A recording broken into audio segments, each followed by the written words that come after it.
Alrighty. Good evening, good evening. Keep pounding nation. What's going on?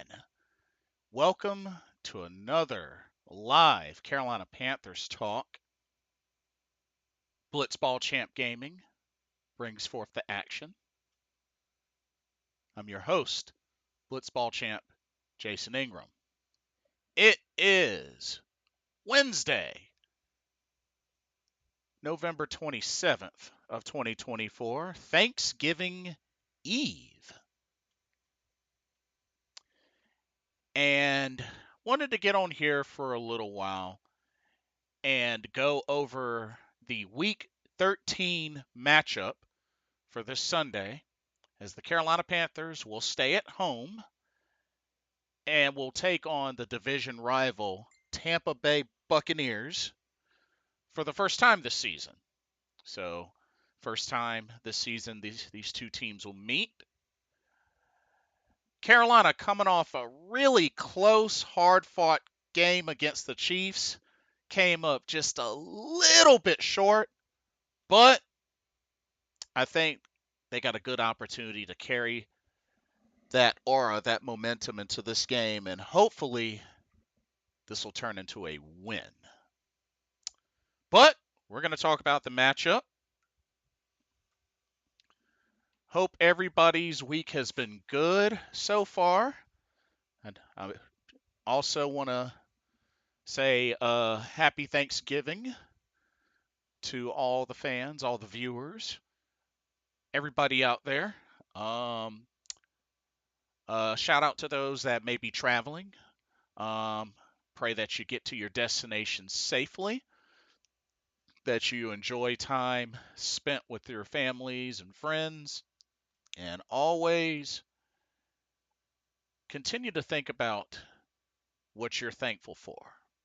And let Thanksgiving not just be one day, but every day. It's always something to be thankful about, just to keep in mind. Okay. I've messaged Corey with the link, so hopefully he should be in soon. See what we got here.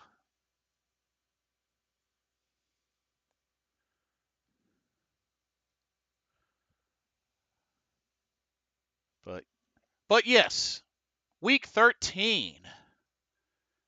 Man, feel like this season is little by little just keeps on trucking. But Carolina Panthers will play the Tampa Bay Buccaneers, a team we haven't beaten in a while. It's been a while since we've beaten this team. As a matter of fact, the last time we beat this team, I believe, was 2022. Yep. The first matchup of 2022 back in October. That was the 21-3 victory, but then they beat us in the rematch. So it's been a while. It's been a while since we've beaten this team. And right now, Tampa Bay Buccaneers, I mean, they did pick up a victory over the Giants last week, coming off of a 4-game losing streak, but they were able to beat the Giants, and the Giants have all sorts of issues right now, so the Giants were very vulnerable. But they seem to have gotten on track with a victory, so hopefully Carolina can get on track this Sunday and pick up a win. After all, Carolina's 3-8.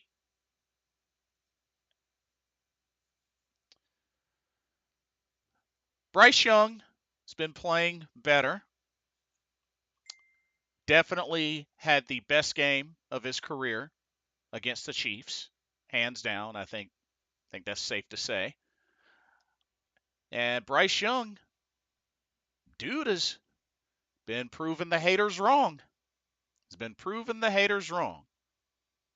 It's been proving me wrong, and I'm sure many others as well.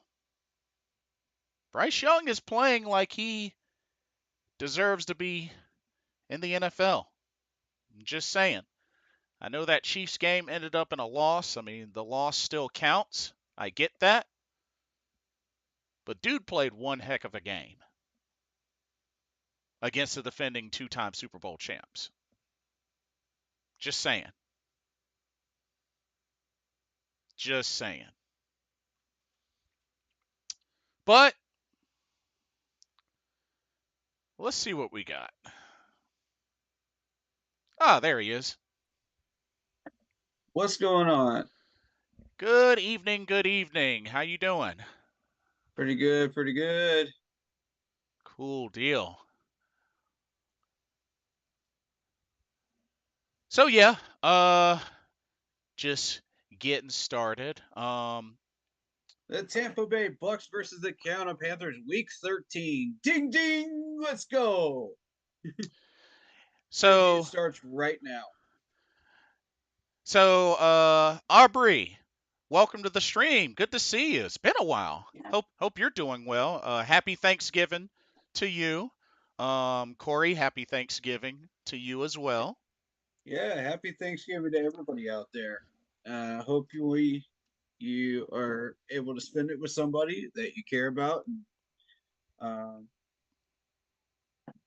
um, be kind to each other. No matter what's going on, be kind to each other because life is too short for all the squabbles and family nonsense. You know what I mean? Just appreciate it, man. Appreciate that time together and give thanks to God for, you know, the time that you have. If you miss somebody, tell them you miss them. If you love somebody, tell them you love them. You know, let them know. Amen. Amen. Joe Valesco, welcome to the stream. Happy Thanksgiving. So I know that came up a little short last week, but I think the Carolina Panthers have plenty of momentum and aura to really ride with going into this game. Um, and I'm sure Buccaneers fans could say the same for Tampa Bay as they, ended their 4-game losing streak. But they beat the Giants. Not really a strong team, a team that's been struggling a lot. So I really think this could go. I mean, first matchup between these two teams for this season. We haven't beaten them since 2022. So it's been a little while. It's been a little while. It's really been that long. My Yeah. goodness. 2022 in October when we beat them 21-3 was the last time we beat them. Oh, Aubrey and Joel say Happy Thanksgiving as well. yeah. Uh, Happy Thanksgiving. Ricardo, welcome to the stream. Happy Thanksgiving. He says, wishing everyone a very safe and happy Thanksgiving tomorrow. You too. You You too, too. buddy. Mm-hmm. David Fields, I see you in Corey's chat. Welcome. Happy Thanksgiving. Absolutely.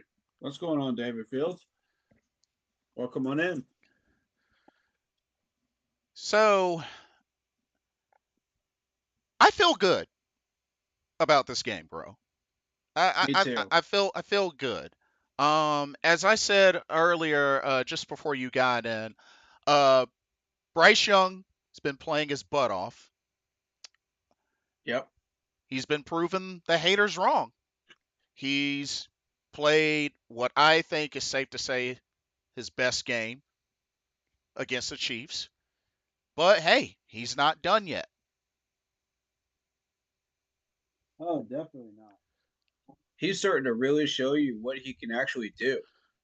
And, you know, my thought process was okay, well, he's not exactly showing what he was doing, before the problems were fixed with the team. And I was like, well, We fixed the offensive line. Check. We fixed the wide receiver separation issue. Check. The running game looks good. Check. The tight ends look good. Check. We opened the playbook. Check. Time for Bryce to either sink or swim. And Yeah. he swam. That he did. That he did. And, to do all that, get praise from both Andy Reid and Patrick Mahomes says a lot. And I'm sure others, have said the same or similar as well. Um, but still plenty of room to improve. Still plenty of room to grow.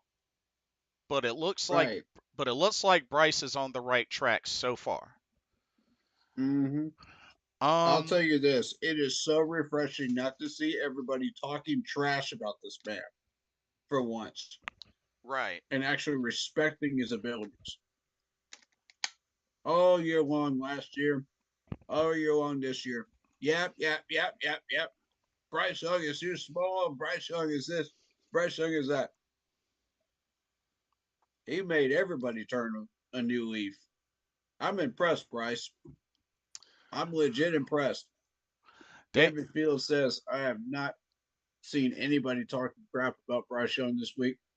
And all the haters have been quiet. Facts. yeah, absolutely. Absolutely. And Um, that's the Bryce Young I saw during training camp. yeah. Oh yeah. Aubrey says the Panthers looked pretty good last week. I wonder if they will carry on into Sunday's game. That's what we're hoping. Right. I really think Mm-hmm. so. I really do. Exactly. Pedro Castro, welcome to the stream. Happy Thanksgiving. He says they put up a good fight. Oh, yes, they did. Indeed. Yes, they Oh, did. absolutely. Heck of a Um, game. I mean, a lot of things went right. There were some things that went wrong as well, but at the end of the Mm-hmm. day, they just came up a little short. Just came up a little short. Exactly. Um, it was almost kind of similar to the Packers game last season. I mean, we ran out of time. Mm-hmm. We ran out of time. So, but I think this, It's a great measuring stick. yeah, and there's still room to grow for Bryce, but I think definitely his performance has opened a lot of eyes to be like, you know what? Maybe he actually will come around and will become that starting NFL quarterback that will blossom into a franchise quarterback. You know, because I mean, Yeah. because me, I originally said backup at best, like pretty recently, and then I this was starting to agree too. this young kid comes out and just wows everybody, and it's just like, Mm-hmm. okay, hold up, excuse me. So let's see if he can keep it going. Let's see if he can keep it going. David says keep the momentum and beat Tampa Bay. I really I feel good about this Fact. game. I Mm-hmm. really feel good about this game. Um, Same. of course, ESPN matchup predictor has 68.7% for Tampa Bay, 31% for Carolina. Not surprised there. I'll take Um, that bet. so injury report is a little interesting. So fortunately, Jatavion Sanders and Jalen Coker were held out of practice, and word is that Jatavion won't play, but at least he's better than he was. Like, Mhm. He when he, dodged a major bullet. yeah, absolutely. So I think I think they're doing the right thing, taking a precaution. Just let let him get back into 100%. The way he Um, landed was terrifying. I don't know how many of you saw it, but good lord. yeah, it was scary. It was definitely scary. Um, David says, "What are your thoughts about no Coker against again and no Saunders either this week?" Oh, did they confirm no Coker this Sunday? Oh man, They said he likely won't play. likely won't play. Dang. That's Uh, not complete confirmation, but that's coming from Dave in the press conference today. dang, that's a bummer because we sure could use them. Mm-hmm. We really could use them. And Yeah, let's see. that So just came out about 5 hours ago. uh Um, and no Sanders this either this week. I haven't heard much more about Miles Sanders. I don't know what's going on there. I have no idea either. Um, David, I assume that's who you were asking about was Miles, right? Or was it Saunders? oh was he talking about something else? He Ernest. he was asking for an update on an injury. Oh, He didn't specify the player. gotcha. Ernest Capu, welcome to the stream. Happy Thanksgiving. He says Carolina Panthers win this Sunday. Yes, I believe so too. Yes. let's go. Give me the points. I want them. So, according to ESPN, Miles is still on injured reserve. He was placed on injured reserve the 23rd. Yeah. He'll, the way the IR is, it'll be 4 weeks, bare Right. minimum, due to league rules. So, That's why we couldn't activate Brooks for as long as we could. right. DJ Wanham, Amari Barno, and Caleb Farley Farley, yep. were limited. LeBrian Ray was a full participant. Mm-hmm. Jadavion Clowney, Adam Thielen, Ashawn Robinson, Joshi Jewell had rest days. Lonnie Johnson was out due to personal reasons. Mm. Um, for the Bucks, I'm kind of curious to see what the Bucks uh injury report is. Me too, actually. So let's see. Troy Hill is questionable, ankle foot injury. Uh, jo- Oh man. Tristan Wirfs, offensive tackle, is questionable. Jordan Whitehead, safety, doubtful. Um, ooh, Okay. ooh, Jordan Whitehead's a big name.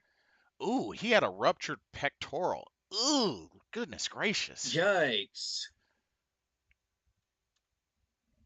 man.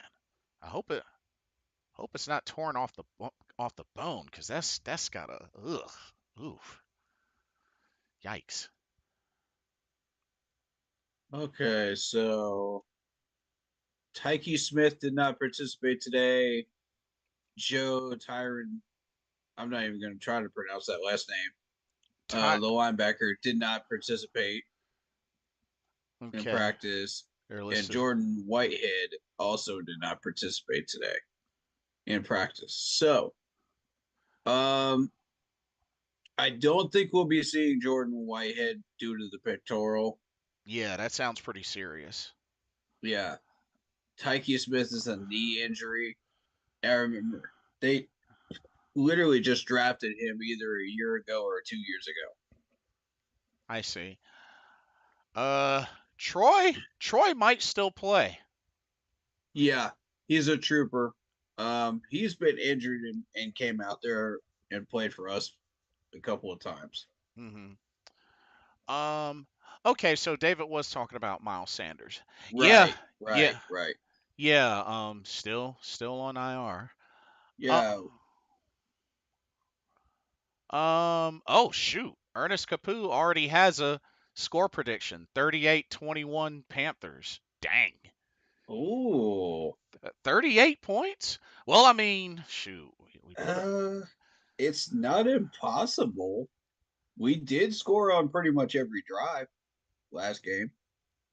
Yeah, We got to figure out our red zone problem, and I think we figured it out in the second half. It was running Chuba up the middle. I So mean, once shoot. we figured that out, we started scoring. And if we would And have then it was the KC defense that shut us down, and kept us from getting that last touchdown. and if we would have replaced those field goals with touchdowns, we definitely would have ran up the score for sure. Mm, we have the ability to score. So, oh, Chris Godwin is on IR. Oh, I did not know that. Oh wow, Um, I didn't know that either. that's a big name weapon, but then again, they still got Mike Evans. Mm-hmm. We all know what Mike Evans is like. We've dealt with Mike Evans. Oh my god, the last time we played Mike Evans, he burnt the heck out of our corners. Yep. So, That was filthy. but you know what's interesting? He only has 403 receiving yards. I think the streak might break this year. Mm. His streak of Think so? a thousand yard receiving. I think that streak might break this year. Maybe. I mean, I would have thought he would have been well over 600 yards, but then again, he missed a game or two, I think, if I remember Mm-hmm. correctly. He did. So, Mm-hmm. Most Windu, welcome to the stream. Happy Thanksgiving. He says go. Sterling Shepard to him. He says go Baker Mayfield. Whoa, you traitor!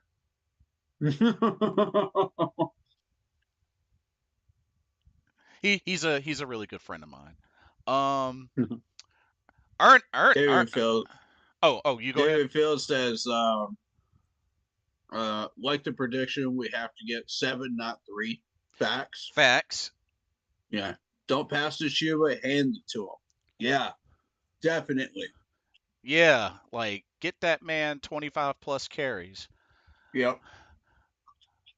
The streak can definitely break. I think Yeah. it. I think it will. I honestly think it will. Ernest said, "Oh, bold prediction by Ernest." He says Carolina Mike Pan. Jack might shut it down. He says Carolina Panthers make the playoffs 9-8 this year. Uh, No, um, I don't Ernest, see it. I. Did you forget about the Philadelphia Eagles? So Ernest, you honestly believe that we're gonna win 6 straight? You sure about that? That's bold, bro. That's bold. Even 5 is bold at Like this point. six straight? Cause you know we Yeah. cause you know we only have 6 games left. Mm-hmm. Most Windu is laughing and he says, "I have a good feeling this week for the Panthers. I think it's going to be a high-scoring game." Interesting, high-scoring game. Okay. I agree. I mean, the Chiefs game was a high-scoring game when you think about it. Mm-hmm. I agree. So, hey, fair point. Aubrey says it's going to be a tough one because the Bucks are trying to keep pace with the Falcons. That's a good point as Really. well. Mm-hmm. There's still that close race between the Bucks and the Falcons. Falcons still barely lead the NFC South, Yep. but looking at this Tampa Bay roster, I mean, Baker Mayfield's been doing his thing this season, actually playing really well. 2,799 yards passing, 24 touchdowns, 9 interceptions. Not bad. Not bad at all. Glenn Davis, welcome to the stream. Happy Thanksgiving. He says, I think the Panthers have a chance. The odd makers have them down 6.5, but that'll tighten up as Sunday gets closer. I'm looking at something like 70 points over under. Okay. Interesting, interesting. David says he can see a high scoring game. Okay. Right on, right on. Um, Most Windu says, like I said, Bryce Young learned how to be a leader on the sideline and got his confidence back. Yeah, yeah, that is definitely showing. Definitely showing. And I believe he'll continue to grow. If he keeps that up and the relationship that he has with Dave Canales, he's going to blossom into a franchise quarterback. It's only a matter of time, and he's just got to keep at it. I'm looking at Sterling Shepard. Uh, nine 9 years in the league now. Dude is a threat, but he's not as much of a threat as he was up in New York. 5'10", 194, Yeah, and 21 catches, 182 yards, one touchdown so far, 8.67 average. okay. Let's see. So probably mainly spotlight Mike Evans and perhaps Sterling Shepard. How has Raheem Jarrett been doing? 7 catches, 107 yards. Yeah. Um, so I mean, they kind of. Jarrett was on our practice squad, wasn't he? I don't. I'm not sure. I don't think so, but I could be Name wrong. sounds familiar. But it looks like most of the yardage from the receivers have been Mike Evans and Sterling Shepard. Um, How's Rashad White been doing? Let's see. uh, 92 carries, 343 yards, two touchdowns, but the average is 3.73. We can take advantage of that. so it looks like their main guy is Bucky Irving. 108 carries, 580 yards, 5 touchdowns. Yeah, that's definitely their main one. Yeah, yeah, that's the guy. We're going to be seeing that a lot. Ken88, welcome to the stream. Happy Thanksgiving. He says, I was down on Bryce and now I can see his growth. He can solidify this transformation with a win against the Bucks. Hope you're well, bro. Thank you. I appreciate that. Hope you are too. I agree. I agree. Mm-hmm. Definitely this game is very wide open for the for Bryce Young. Ken says Tristan Wirfs. Is he playing? I'm not sure. He's listed as questionable, so I We'll don't. see how he does with the practices this week. Yeah, What's but his injury?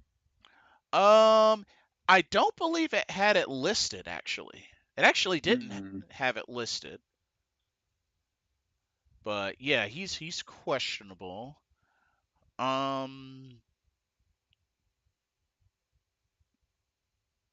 let's see. Keep an eye on Cade. Oh, Cade Otton, tight end. A name to keep an eye out yeah, on for sure. yeah. Otton's playing really well this year. Yeah, Um, let's see, 50 catches, 486 yards, 9.72 average, four touchdowns. He got two of those touchdowns against the Falcons. Just a heads up there. gotcha. Yeah, and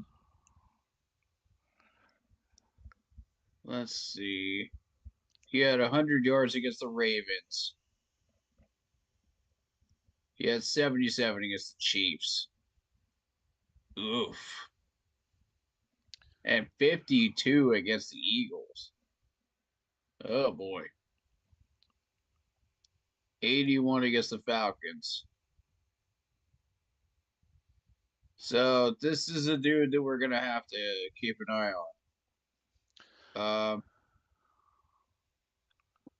Woods just showed us last week he can go 1-on-1 versus Kelsey, in open field and tackle. Mm, So now I need to see Woods do that on a consistent basis, please. got us. Now that you showed me you have that skill, let's do it from here on.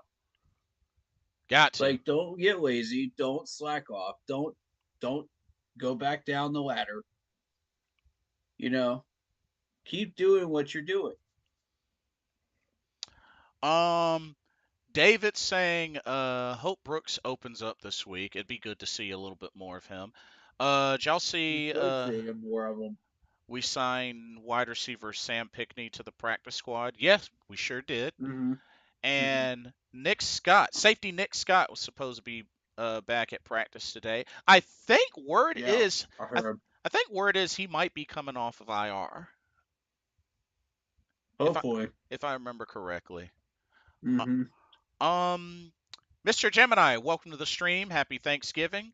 He says there are still Panther fans out there calling Bryce trash. Yeah, unfortunately. They're Um, just haters. yeah, You're pretty. always gonna have those haters. Yeah, I mean, their minds have been made up, I mean, it is what it is. Yep. Uh, um, Most Windu says I was happy with his performance last Sunday. Do you think Adam Thielen still got it, or should he retire? I think he's still, a few more years. I don't see why not. Yeah, I I think don't, you can still play. maybe Um, 3 more years, maybe. You know, I'd say 3 more years. right now I'm just concerned with the wide receiver separation with him. But Yeah. otherwise, he's good.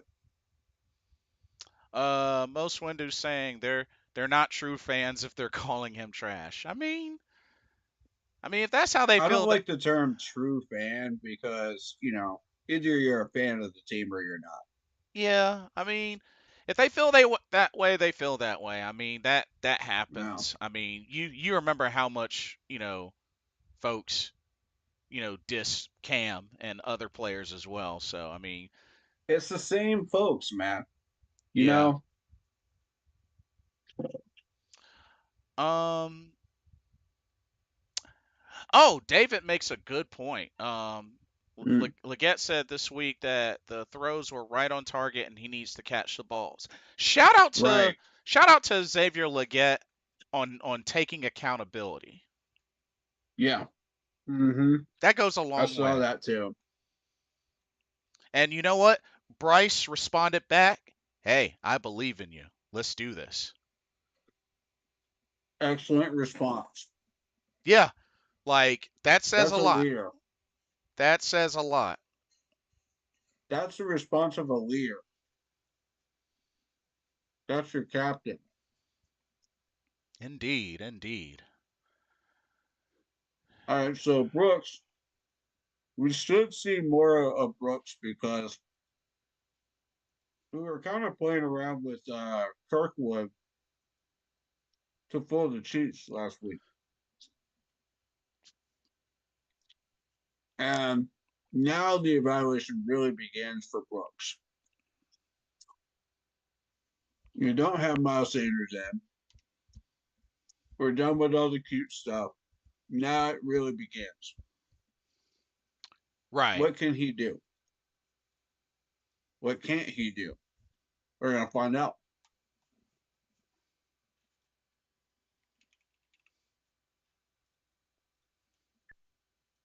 Indeed, indeed. Um, Most Windows says, "Come on, Bryce Young did well the past 4 games." Yeah, yeah, I feel you. Yeah, And he says we don't need Daniel Jones. Ha ha ha. yeah, definitely not. And the crazy thing is, like, I said this multiple times on stream the last when we were doing the post game stream. I said if the Raiders pick him up, nobody had made any phone calls at this point, but if the Raiders had picked him up, say goodbye to that coach's job. He's Uh, already on the hot seat. Well, You know, Daniel Jones played like trash up in New York. So I don't feel like the Raiders are the right fit for him either.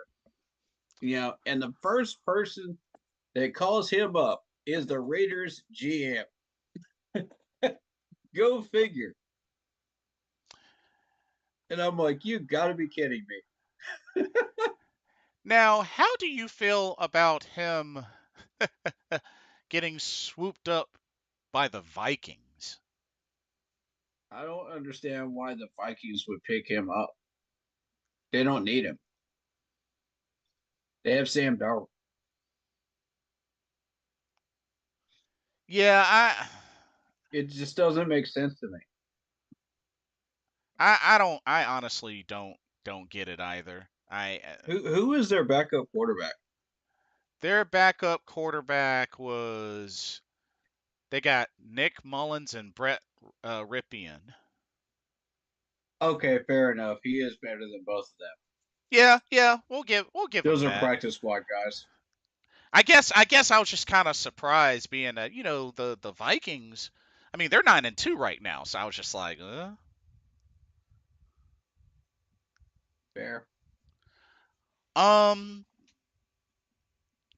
Let's see. Ken88 says, I like that Bryce doesn't have to be that loud leader.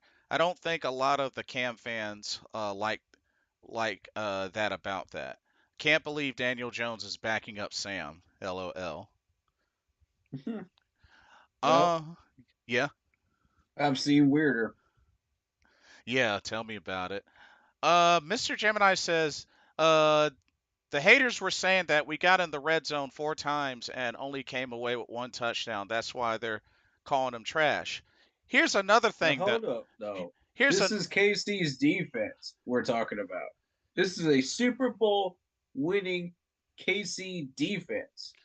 exactly like Mr. Gemini. They got to remember who they played against. I mean, they played against the defending Super Bowl champs. Not only that, Bryce didn't turn the ball over like Correct. like he normally would do.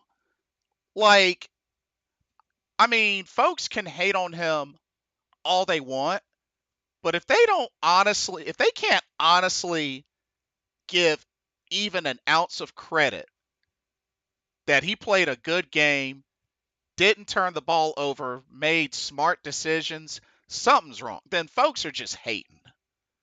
Let Like, me ask y'all something. How many times have Bryce turned the ball over in the last 3 games? Zero. Zero. well, he had one, but it wasn't his fault. He had one, but it wasn't his fault. Right. I'm not counting because it wasn't his fault. That was on the wide receiver. So technically zero that were Yeah, technically blamed on him. yeah, because Leggett had that You one know, ripped from him. and this is Bryce Young turning over a new leaf. He's being smarter with the ball. He's throwing it away when he needs to. You know, he's running with the ball when he sees an open lane. You know, there's a lot of stuff going on with this. Um, I actually ran across a film breakdown, and let me see if I can find that. That was really really fascinating. I did a little bit of that in the gaming streamer earlier. Um, Ken says Sam has come a long way. Yeah, I have to agree. I actually have to agree. Sam Darnold has definitely, yeah, Yeah. he's come a long way. I'll give him that. Um,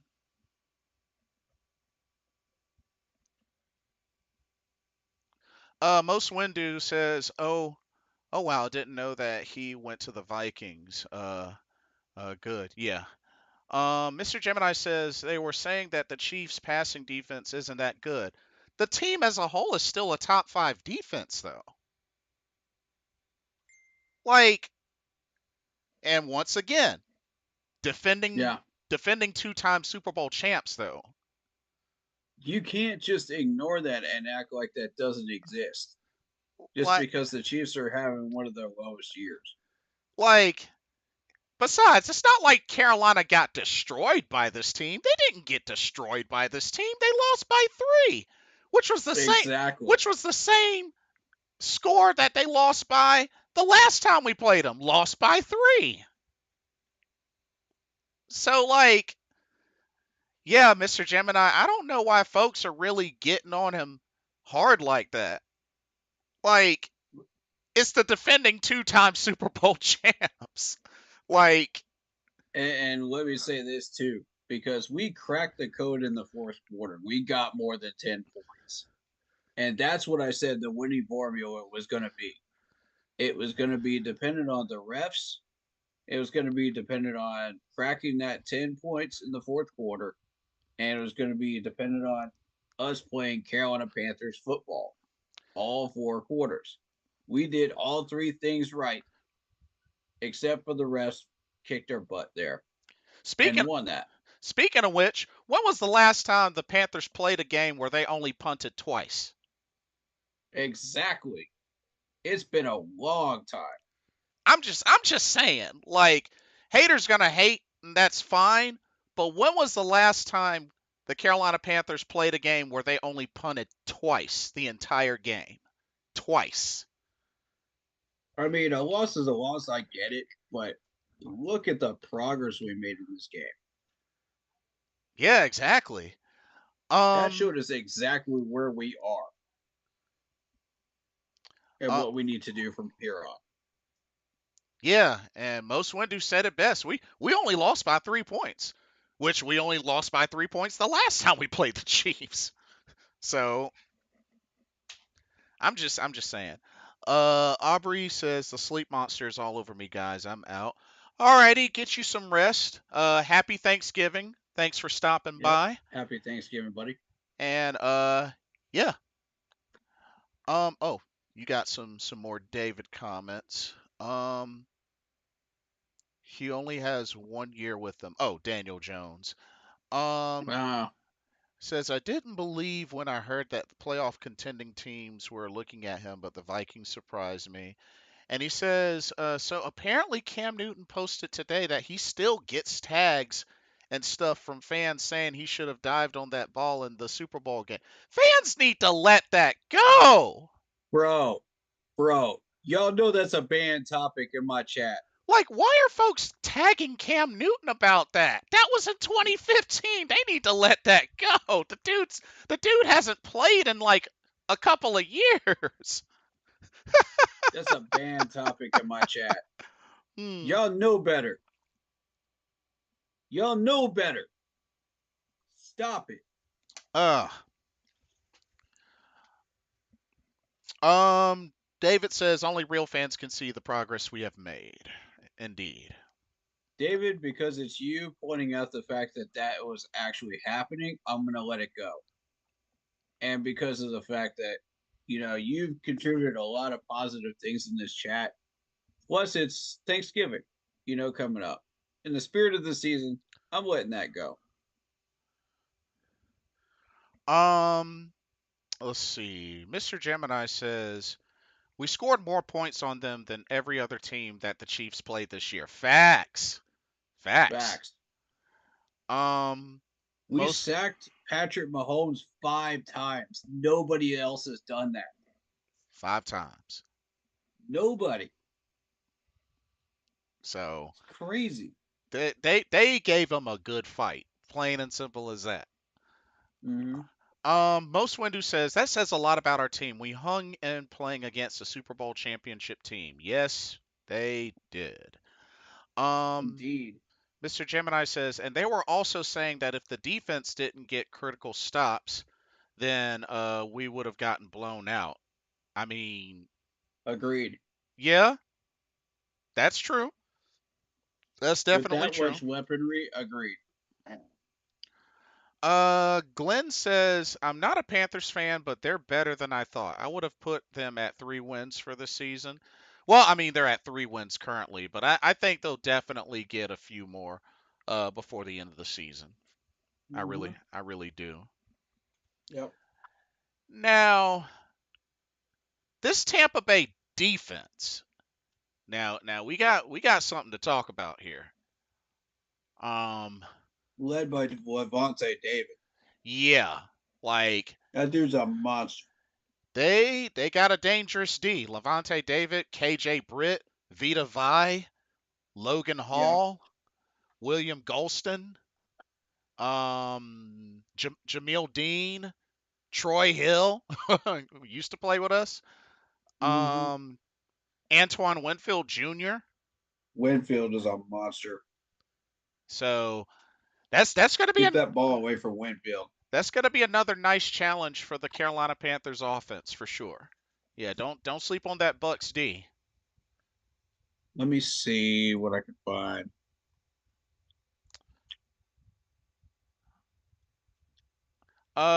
David says when you got Reed and Mahomes praising Bryce, that shows a lot. Facts. Yeah. Indeed.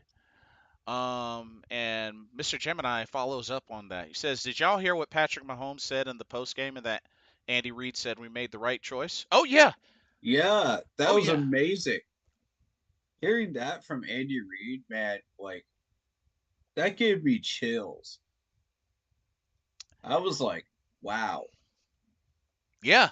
And that just goes to show that Bryce is improving. That Yeah. Bryce is showing is really starting to show that he belongs here. He belongs in the league. Just saying. Maybe he's not a bust after all, y'all. I'm just saying. I'm just saying. I'm just Maybe saying. he's not trash. Maybe he's not garbage. Maybe he's not a busted pick after all. Gee, I who's mean, been saying that since the very beginning? Me. Just want to say it. Just want to get that out there. But everybody else wants to laugh me off and ignore me and everybody else's chats. Okay, cool. Great. But when he actually does what he's supposed to be doing, crickets, crickets, crickets. Could it um, be that I actually had the right idea after all, and all we had to do was fix the line and the wide receiver issues? you know, Just you, saying. I was talking to my dad after that game, and my dad was like, he strongly feels like Bryce is a good quarterback. The main thing we just needed to do was protect him and give him weapons, and he would thrive. Correct. And he strongly has been holding on to that since he debuted. Mm-hmm. And he watched him back in Bama. Yep. Most Windu says Chuba Hubbard is going to have a good day Sunday, I believe. He's at 876 yards rushing. Mm-hmm. He's inching up on that 1,000 yards rushing. It's Oh, coming. he's going to hit it. He's And going to hit it. and he's fifth in the league in rushing yards. Mm-hmm. Mm-hmm. That's Most Windu says I didn't hear what was said after the game. What did Andy Reid said? So Andy Reid said that Carolina made the right choice in picking Bryce, and mm-hmm. praised his overall play. Patrick Mahomes went deeper with it, but Yep. because Patrick Mahomes pretty much knew him since back in like high school, and just Bryce, because Bryce Young's story. Yeah. He was one of the top guys going through high school, and then of course going into college where he won a Heisman, and you know what I mean. So Patrick Mahomes definitely went deeper with his comments, but yeah, Andy was praising us as a whole yeah, in our progress. good call, good call. Um, David says Bama Bryce is coming out. I've stood by Bryce since day one. Good to see that. Good to see that. Yeah. And And shout out to all the people that have stuck around with him since day one and have not deviated or even had their faith tested, yeah, and just stuck by him. They battled through all the garbage and nonsense that people have been saying, and you guys have some real backbone. I respect it. And I respect it because even both of us kind of got shaken by that. yeah, And I've been dealing with people's comments and nonsense for years, and even I got shaken. You know, hmm but hey, Bryce, keep doing what you're doing, young kid. Keep doing what you're doing. none of us are infallible. Uh, Most Winter says, oh wow, that's awesome. Yeah, yeah, indeed. So, okay. So really, things that stand out to me with this matchup. Mm-hmm. Number one, Baker Mayfield is still continuing the trend of just doing well since last season. We really got to get pressure on that guy. If we can get 5 sacks on him, that'll really help. Oh, um, absolutely. but yeah, 6 games this season so far of 250 plus passing yards, and he is 7th overall in the league, averaging 254.5 yards per game in the air, and Right. sixth best quarterback rating at 104.1. It's going to really test our secondary. Yeah, because Um, Baker will throw that ball. and I feel like our secondary was properly tested against Patrick Mahomes. Mm-hmm. Um, and they passed the test. So if they can pass the test against Patrick Mahomes, I think we can handle our business against Baker. Um, there's a few players that we need to evaluate and look at, after the Chiefs game, and just say, okay, are these guys the real deal, or are we dealing with a bunch of people that are not it, and we need to replace them? Mm-hmm. So that Chiefs game really singled out the real ones from the pretenders, and a couple of players actually stepped up that I didn't expect to step up. Woods being one of them, Fuller being one of them as well. Mm-hmm. And I think what happened there was, we finally had the pieces back from injuries and stuff like that. So um, it alleviated all that pressure on the secondary. So then they could just do their jobs back there. You Ah, know, yeah, and it freed them up to be able to get total solo tackles and stuff like that they normally would not be able to get. yes, And that's what solves the problem. Is getting that pressure that we need. That's where it started, um, agreed. and then it just kind of dominoed from there. So But all year long, you've had these guys just playing Superman, so it's just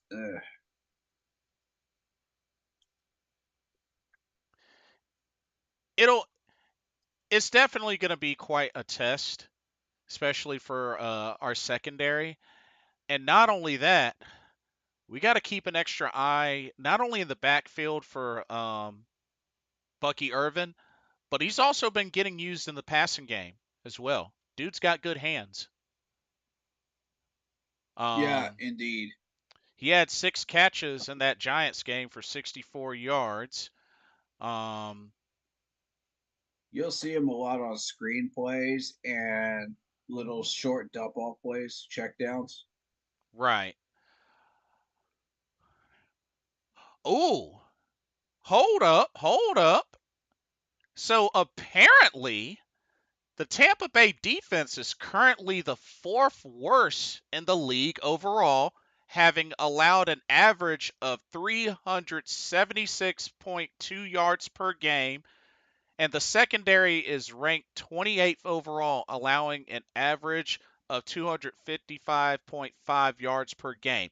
Run that Wow. ball. Run the mess out of that ball, Dave Canales. Run the mess out of that ball. Use that duo. Ooh. We need to Chuba's about to eat. run the mess out of that ball. I want to see Chuba. I want to see Brooks. Wow. Dave Canales, dude, fourth worst defense. Take advantage. Take That's advantage. amazing.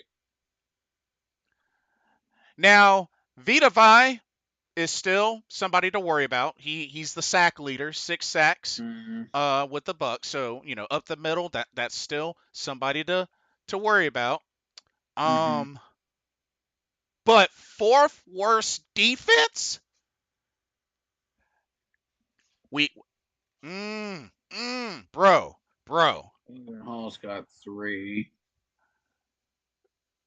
bro. Wow. We need to run all over these guys.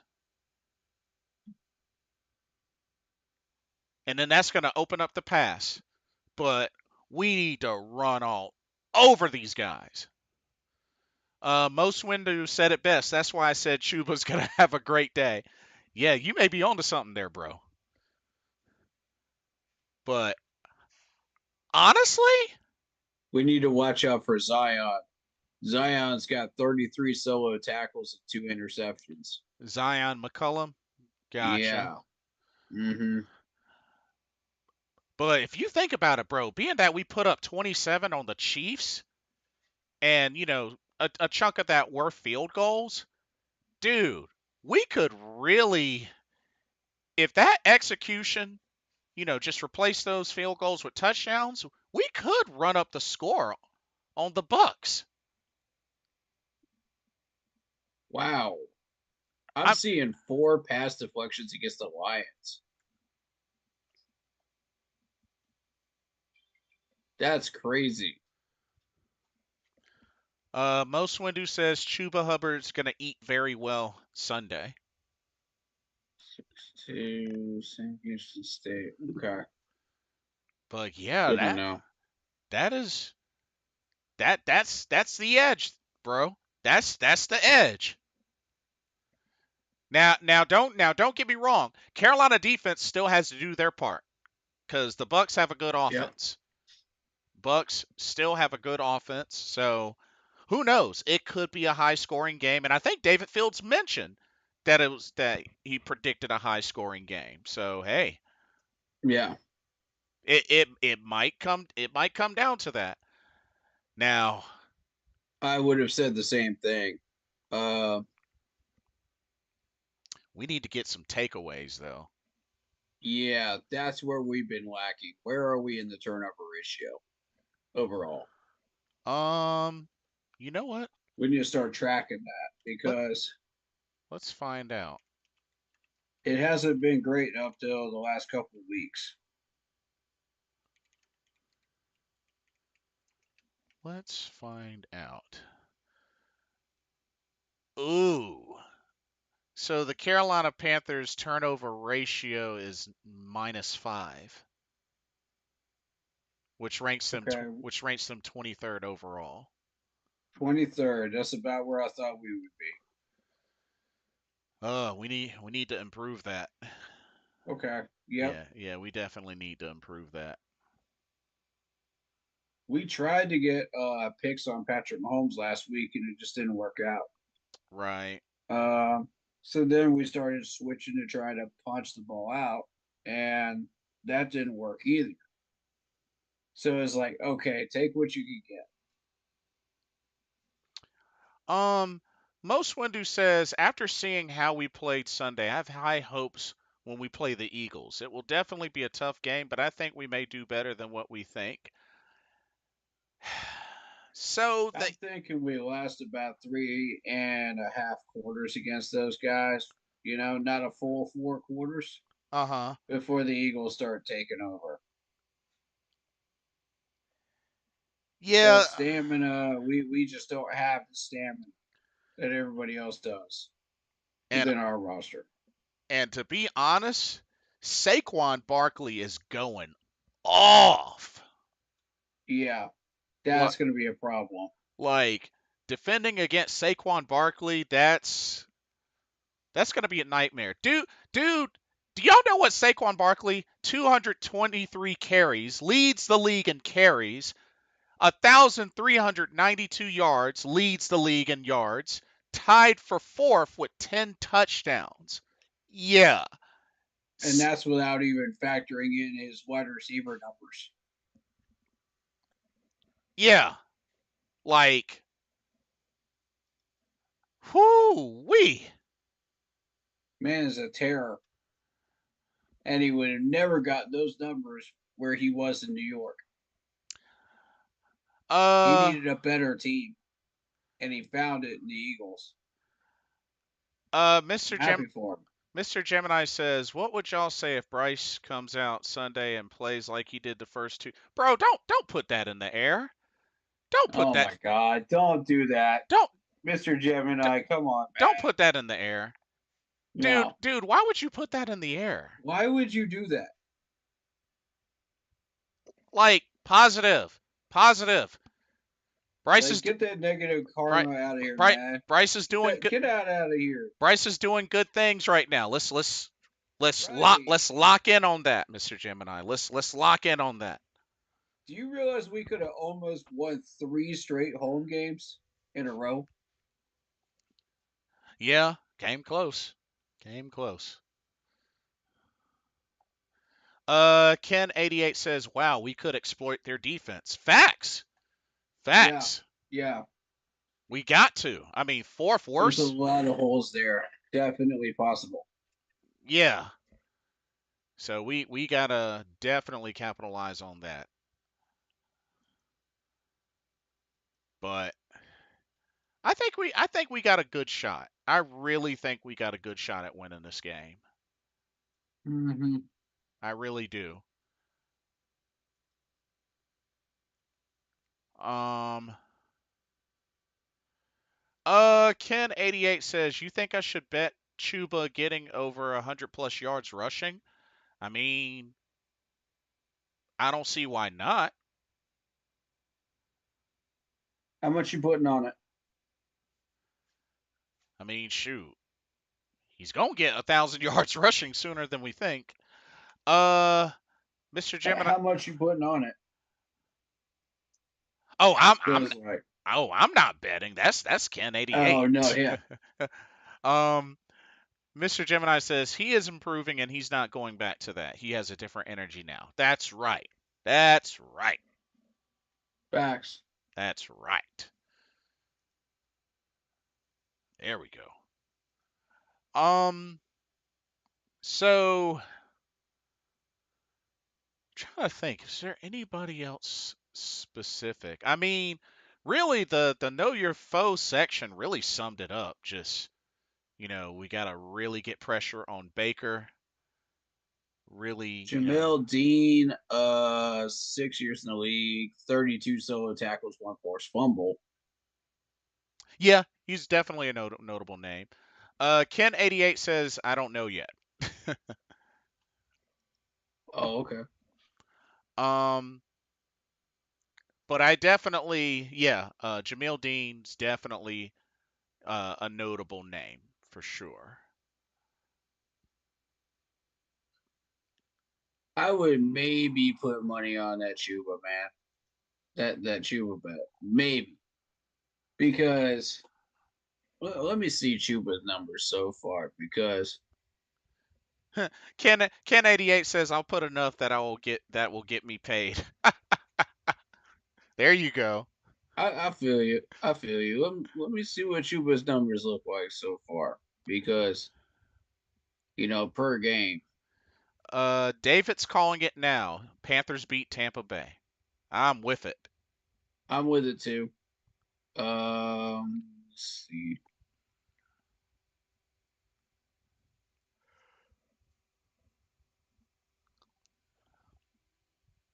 But Yeah, I am totally with it. I need. That's not what I was looking for. Stats.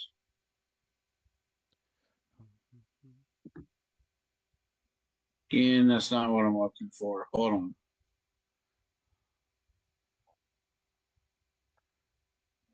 I usually go to ESPN for the stat tracking, but that's just me. I need logs. I need logs. Logs is what it is. Oh, I see. All right. Fair enough. Yeah, because I'm looking for like what he's doing in the individual games. Oh, I see. All right, so he has crossed the 100 threshold against the Raiders, the Bengals, and the Giants. He got 153 against the Giants. Oh yeah. Ah, Yeah, he ate good that game. he went off. That was crazy. He had four receptions in that game too. Yep. On top of that,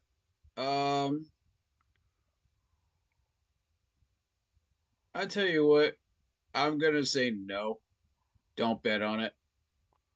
Oh. So He's come close to 100 a couple of times, but against the Bears and Falcons. But overall, that was early in the season. Where he got the 104 against the Bengals and 114 against the Raiders. hmm Overall, the teams that have had the worst run defense, besides the Giants, he's not crossed the 100 threshold. Uh, so he's come close against the Bears, but he didn't do it. I see. So, and he got 72 against the Saints. So, I mean, honestly, I would say probably not. And 92 against the Falcons as well. Ken says, oh nice. Thanks for that advice. Here you go. Yeah.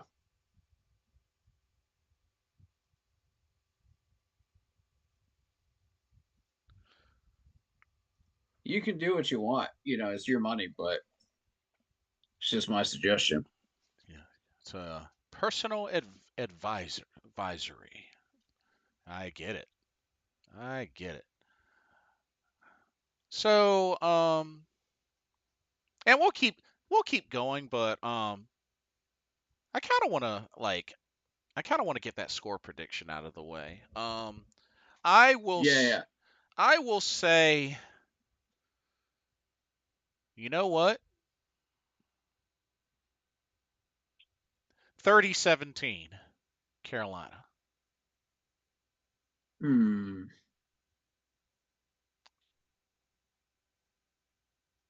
I'm leaning more towards 27 to 24.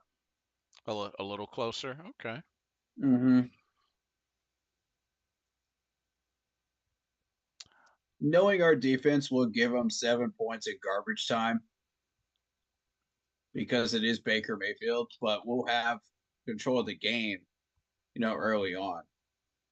It's just a question of can we continue to keep control of the game and not do hmm stupid stuff, and cardiac cat it like we always do, and I'm just concerned about these stupid penalties, you know what I mean? David says, "What are y'all's thoughts on the linebacker from San Francisco that's played 8 weeks on a fractured ankle?" Oh, Who is this now? you're talking about Fred Warner. Uh, so one, it's crazy. Mm-hmm. It's funny. It's funny you mentioned that. It made me think about there's a pro wrestler that I know, Ami Sourei, Japanese pro wrestler that's been wrestling for the last 2.5 years before she took time off to get surgery on a partially torn ACL. It made me think of Thomas Davis because Thomas Davis played through the Super Bowl with a fractured wrist. That too. That too. You know, Had that and rod and played through all. a lot of games with injuries, just gnarly injuries. I remember the Luke Kuechly as well. I remember the nasty stitches he had for that. I mean, just sew me up, put a wrap on it, and put me in, and that's what they did. That's what Yeah, they did. that was the Ron Rivera way of doing things because he's just like, screw how injured you are. You know, I'll put you in at 60% health, just to win a game. It was like, wow, man. How desperate are you to keep your job? Yeah, some show that. Uh, Ken's prediction is 24-17 Carolina wins. Okay. Mm, Okay. that's possible as well. Depends on how our defense does in the fourth quarter. Because if we're playing prevent or zone defense, in one of those quarters, then yeah, that score is going to look more like what I put. Yeah, And that's exactly what Chad was complaining about is why are we doing that in the first quarter? You yeah, know? we got to dial up those blitzes. Right, exactly. Shoot, Like throw J.C. Horn out there again on a corner blitz. I don't mind. Shoot. I get it if your approach was to be safe, and take away targets, then you would want to play some man on man, you know, Uh and huh. and try to take away the targets because there are certain quarterbacks in the league where you had to do that. And otherwise they would shred the heck out of it. Whatever you didn't cover up, they would shred. Um, Matt Ryan was that way. Tom Brady was that way. Drew Brees, Peyton Manning. If you don't take away their targets and give the pass rushers more time to get in there, you already hurt yourself. Right, That right. drive is going to continue. Yeah, that's a good point. That's a very good point. It buys that extra half a second for the pass rushers, and sometimes that's all they need. Right, You know, right. But for us, we need a little bit more time than that because we've had terrible pass rush for a while. Yeah, So it's like, okay, by the time our pass rushers get there, he's already thrown it out of bounds. You're not getting a sack against players like that. and the scary thing is, even when Patrick Mahomes had plenty of time, he made us pay for it. So Yeah, that's the only but thing. he wasn't playing like himself, and that's why we got those sacks. It's because he wasn't being smart with the ball. He's being careless. He's definitely been a lot more vulnerable this year than we're used to seeing. Like this definitely I mean the record is what it is. I mean they are 10-1, Yeah. but there's a lot of things that they have plenty of cracks in their armor. For sure. They got cracks in their armor. Um I think just the more and more they get damaged, some of them are gonna break. They're gonna just break off, and maybe that could be the good argument for why they probably won't three-peat. But I don't know. But like it would, I think, definitely if put up against another stronger team, like maybe them against the Lions, I think the Lions might have the advantage. Who was that linebacker that I found earlier Linebacker, today? I put that's in the group chat oh, here let's find out. because this dude had like multiple games of double-digit tackle. Here, let's take a look. Um, I was doing Pro Bowl voting and I saw that and I was just like, "What the heck?"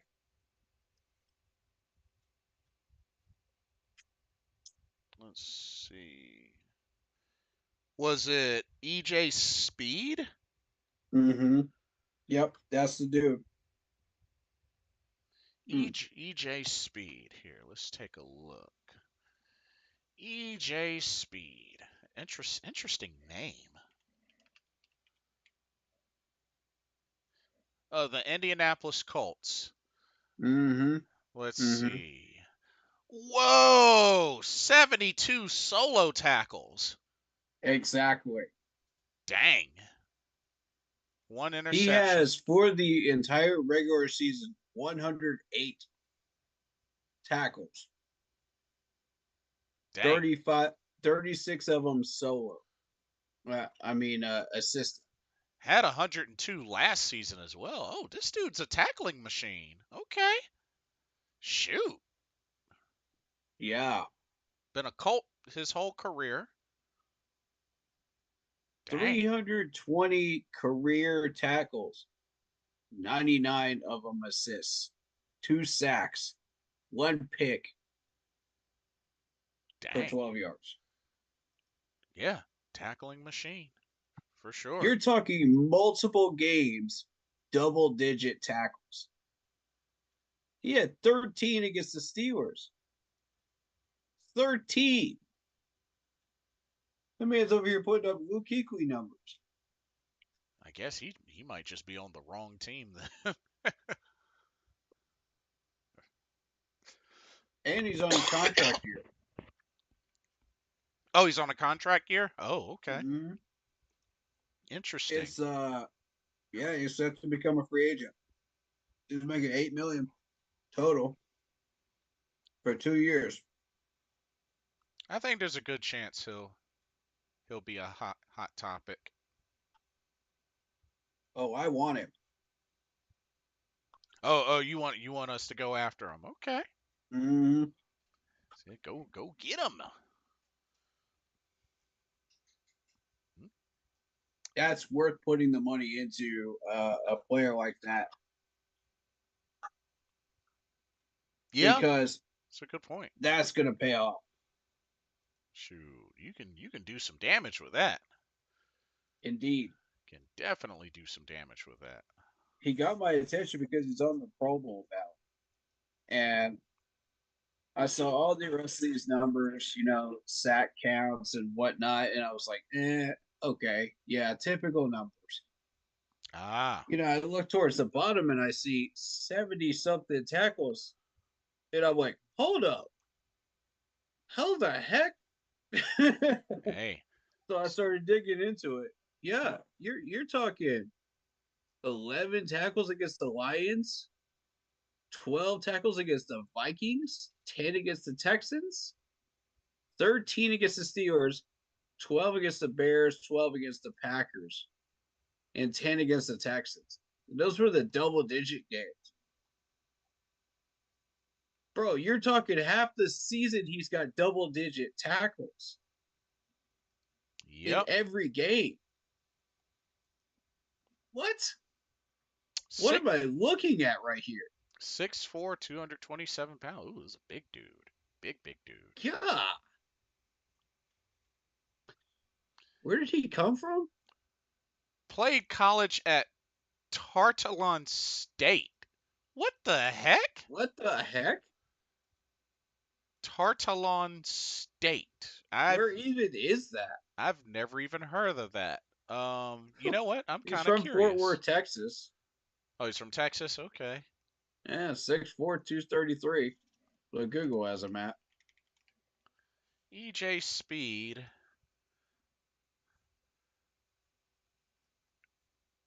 The Tarleton State Texans. What? Uh Interesting. oh, it started off as a Division 2 school, but then eventually moved to Division 1. They are in the Okay. they're in the UAC conference. Okay. That's why I haven't heard of him. I That was makes sense. I was like, where the heck is that? Um so Stephenville, Texas. he finished his college career Gotcha. he finished his college career with 231 tackles. 36 of them were tackles for loss, 11 and a half sacks, and 8 forced fumbles.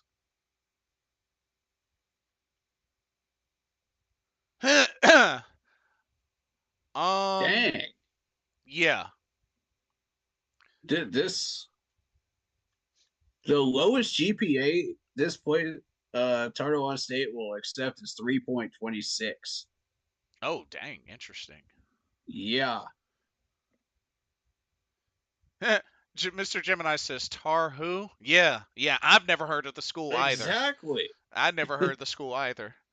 But yeah, Tarleton State. What degrees is it known for?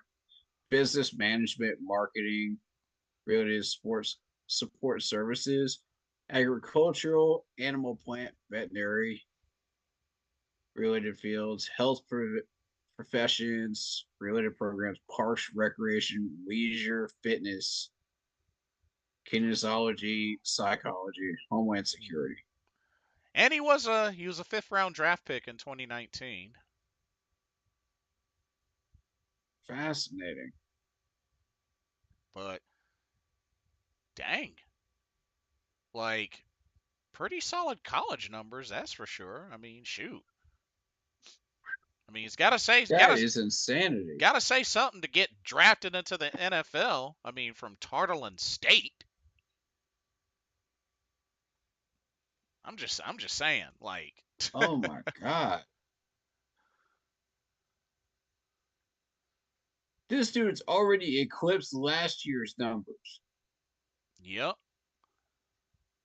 And For a this full season, he's already eclipsed it, and we still have 6 games left. exactly. You're looking at 102 tackles last year, 24 assists, and a sack. This dude's already got 108, 36 assists, and one pick. So, folks, we might as well remember the name EJ Speed. Maybe a name to keep an eye on. Bro, we're about to find a baller. If Dan Morgan is watching these streams, please do. I want him to see this. You know what? Let's take a God, let's I want him to see this. let's take a look at his contract. I want this guy so bad now. These are the types of guys that are maulers on your defense. So, I'm gonna scout him the next time I see a Colts game. I'm gonna watch him. so he'll be a unrestricted free agent next year. Um, current The contract Colts would be idiots not to resign him. current contract is 2 years, $8 million. Oh yeah, this dude's get clearing $10 million next contract easily. There's no way with those numbers. There's no way.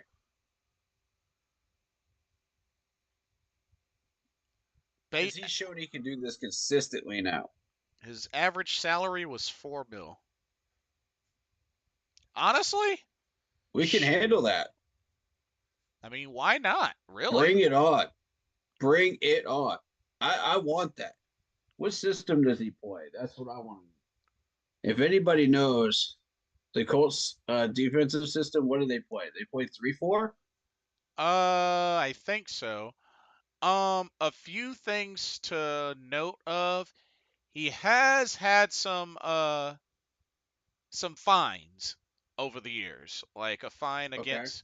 He's had a $5 grand fine for unsportsmanlike conduct back in 2021 against the Jets. Okay. 11 a 10,927 fine for roughing the passer against Los Angeles, uh, the Chargers. And same price. Oh, Yeah. this is that dude. Oh Yeah. my God. So he kind of I had. remember that. So he kind of has a little bit of a history, and Yo. his last fine was $16,883 in September for roughing the passer against Chicago. Nah, dude. Let him get fined for that garbage. Come on. I don't care about that. No, I am interested in if he's doing anything that's blatantly against the NFL rules. You know, Yeah, celebrating too much or something like that, egotistical wise. yeah. That's a concern. But I mean, that is what was the first one again? It was so the first one was back in 2021, November 2021, which was unsportsmanlike conduct. He's had a unsportsmanlike conduct, two roughing the passers, and one late hit. what did he do on the sports white conduct? That's what I want Um, to know because that's what's going to be the determining factor. Like, if it's just late hits and roughing the passer stuff, screw it. We can put up with that.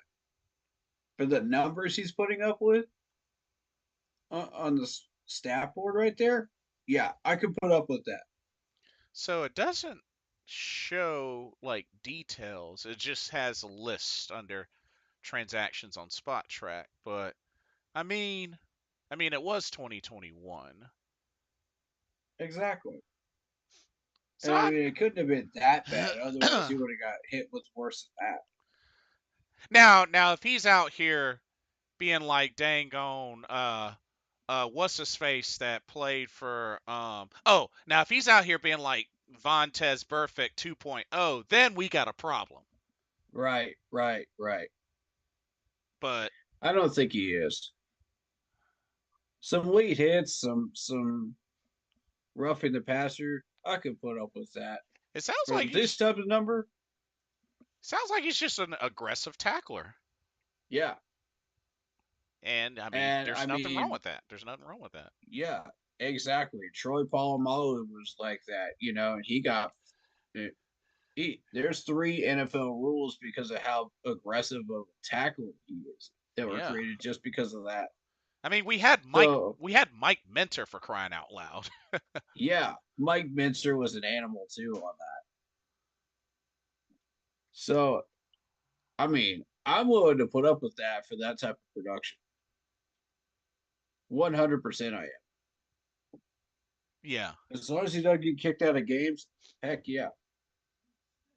Find him all you want to for those late hits and unsportsmanlike stuff. Right. So yeah. I mean, but the dude is a tackling beast. Yeah. And For that type of production, bro, I screw 8 million. I'd pay him 12. you'd pay him 12? Okay. Yeah. Oh shoot. I know that it's gonna take a little bit to lure him here. We've got linebacker help, we've got stuff here, but add that to the mix of our run stopping. Oh my god. In a revamped D line. Bro, are you kidding me? That is disgusting. Yeah. And you just draft a coverage linebacker, that focuses more on coverage than tackling, run stopping. And you got a winning defense, linebacking core, you know, just like it was back in 15. Nasty. You know, we've got our uh we've got our AJ Klein in Josie Jewell, and we've got JJ Wanham that's a pass rusher, so that was your Luke Kuechly type, basically. Yes. Mm-hmm. Just a really, really, very watered down Luke Kuechly type. But yeah, um, we've got Shaq that was trained up by Luke Kuechly himself and Thomas Davis. So we've got our run stoppers. We just got to get a coverage linebacker. That's what we need for the 3-4.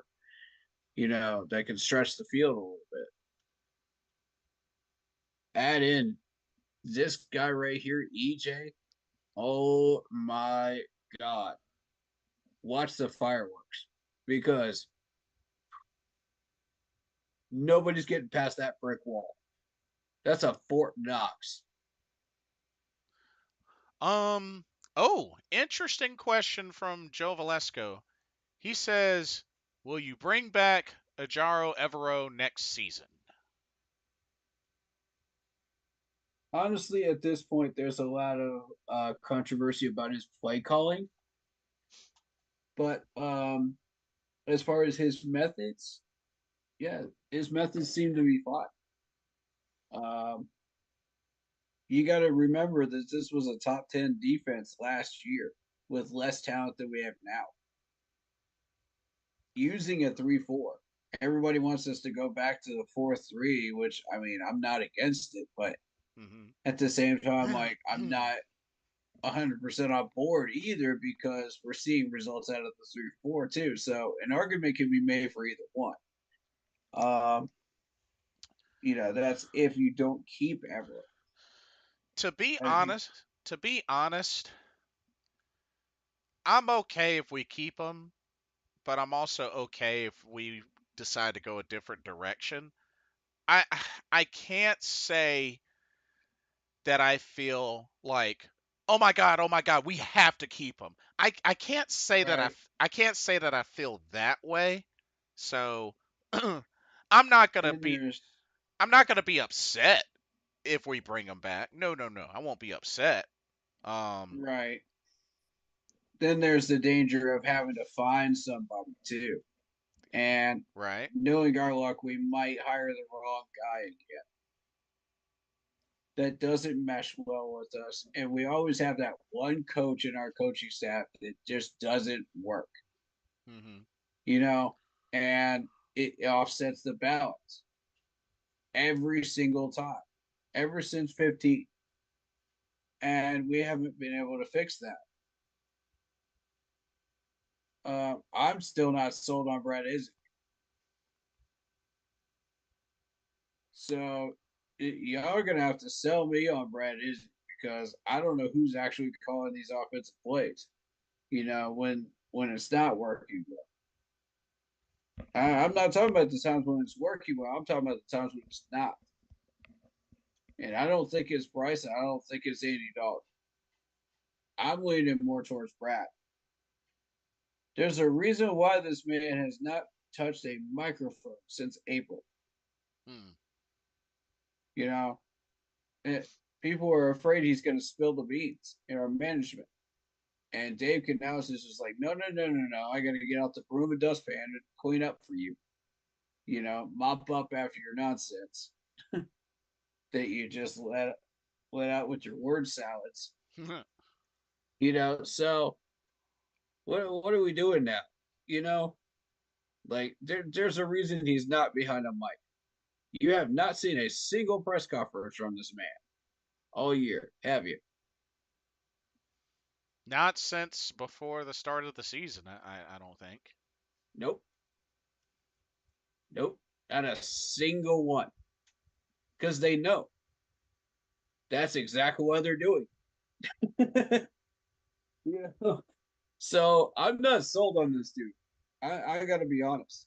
If we're going to scapegoat somebody after this year, if we have to scapegoat somebody out of our management, it's going to be Brad. It needs to be Brad. I'm sorry, you got to stop hiring your buddies. We need a qualified guru offensive coordinator that works with your system. Keywords works with your system. Don't Hmm. just get a random offensive coordinator out there, that has a qualification, a lot of qualifications and whatnot, Hmm. and then he bombs out because he doesn't click with your head coach. Gee, I wonder why. It's because it's the wrong system, Hmm. you know, and that's exactly what's going on with Russell Wilson right now. He can't find the right home because he only runs the RPO. He can't find the right system that works with him. Yeah, Nobody cause wants to take him on.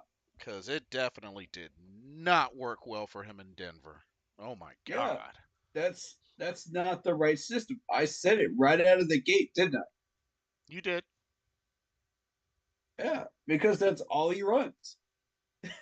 You got to recognize the player and recognize what he can do versus what he can't do. You got to understand the player. And yeah, you can pay a quarterback millions and millions of dollars, but if he doesn't run the system you do, you're out millions and millions of dollars. Right. Sorry, you know, you're sorry about your bad luck. Hey, But you did that's a that to fair point. yourself, That is a you know, fair point. and Daniel Jones, I think, might be one of those quarterbacks, possibly, but I don't know.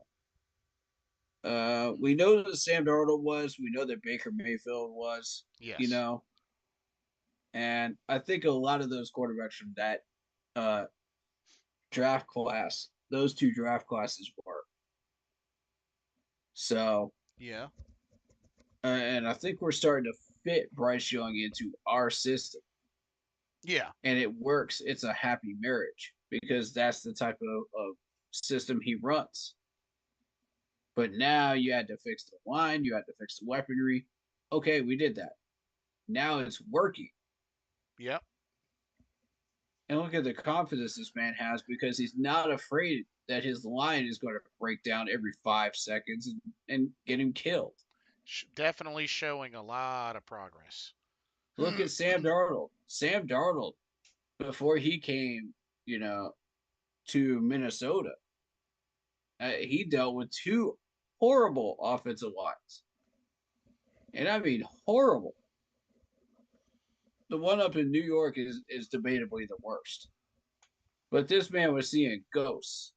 Mm-hmm. Like there's no way to implement a game plan around a quarterback that is seeing that many ghosts, Mm-hmm. and just getting wrecked every 5 seconds.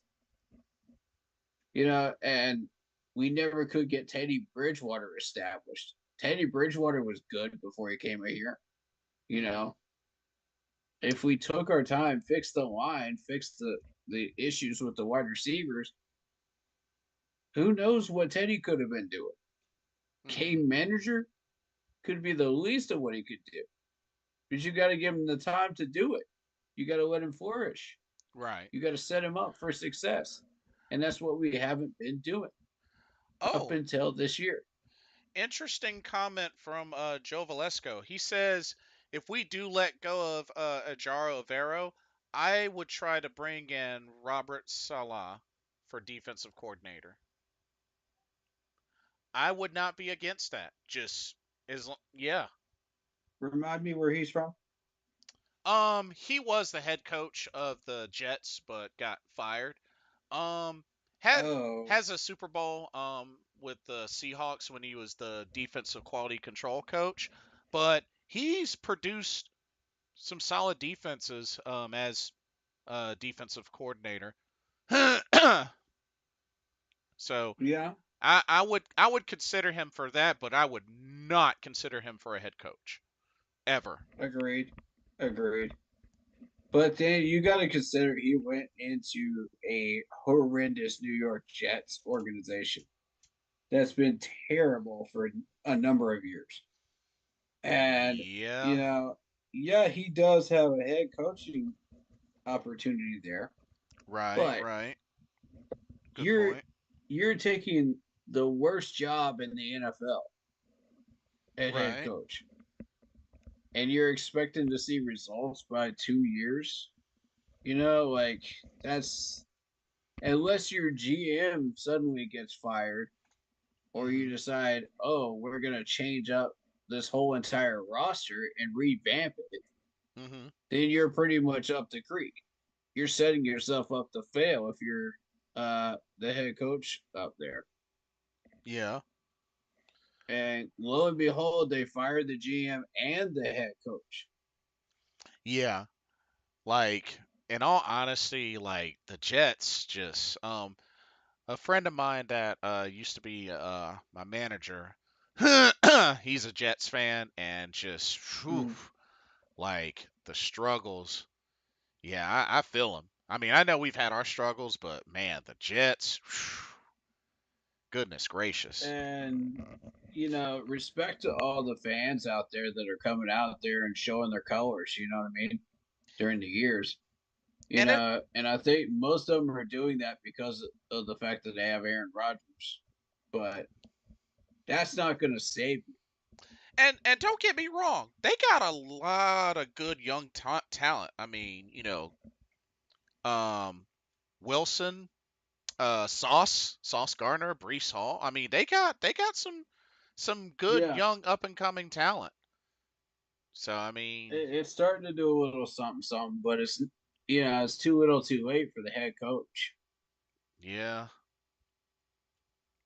He's been on that hot seat for a while now, and if you're not doing anything with that talent, bye bye out the door. Now that I think It, about it, when was the last time the Jets made the playoffs? Since Sanchez? yeah, Oh Lord. and if you're a Raiders head coach, that's a revolving door job too. That's the second one you don't want because if you're not making second place within a year and a half, you're automatically on the hot seat. After Right. two whole seasons, you're done. Pack your bags, get on a plane. You're a failed experiment in LA. And it's ridiculous because at some point, these players are not going to want to stay there, and there's going to be a massive fire sale out of LA. Dang, dude, they haven't been to the playoffs since 2010. Wow. Yeah, that was when they went 11-5 and made it uh to the AFC Championship with Mr. Butt Fumble, Mark Sanchez. Which was insane. Yeah, I which I remember that. which I know I talk badly about him with the the butt fumble, but the dude was a pretty solid quarterback. I mean, Yeah, you it was. you get to the AFC Championship, you're saying something. But dang, Yep. that was 2010 though. Like, whew, dang. Yeah, that's a long time to have to put up with it, man. Yeah, I mean, shoot, 14 years. Dang. We're approaching that. But I mean, I think next year's going to be it, though. I think we're ending the streak next year. here's hoping. I mean, I'm curious to see how this season finishes, but I'd say give it, either next year or a year afterwards, and hopefully we should be good. Like, a lot more solid. But next year would be nice. Would be really nice. But, Yeah, I'll say this. If we have another off season like we did the first one, there is zero excuse why we go below 500 next year. yeah, good call. Zero excuse. I don't care. Even injuries won't stop us from going below 500 because we should have at least some depth by the end of that. Hmm. We ought to be at about 75% of the way there. You know? Yeah, yeah, good call. Let's see. Shall we do some other game predictions, or were there Yeah, others? absolutely. Let's do it. Okay, let's see what this week. I I want to know. do Pro Bowl voting too if you want to. Okay, yeah, we can do that too. Let's see. I know we got some Thanksgiving games tomorrow. So we got 3 Thanksgiving games tomorrow, and even one for Black Friday. So the Thanksgiving feast games, starting with the Bears at the Lions. Lions. That's an obvious one.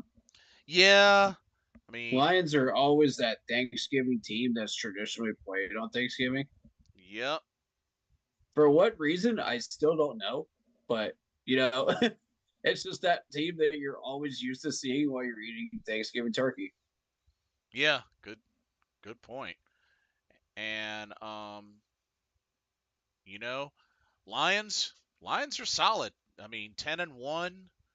I mean, Yeah. they're the top team in the NFC so far, and they just been on it.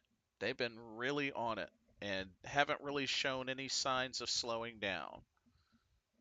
So, yes, I'm going to agree. Lions for the win. Oh, Now, this next one, eh, eh, eh, eh, eh. The Giants at the Cowboys.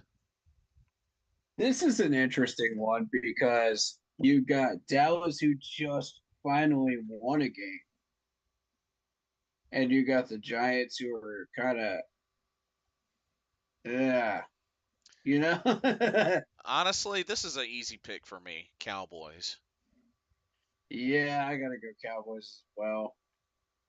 Like, I'm sorry, but Tommy DeVito is not. Yeah, No. that dude is not it. Nah. Golly, Like, he's so bad.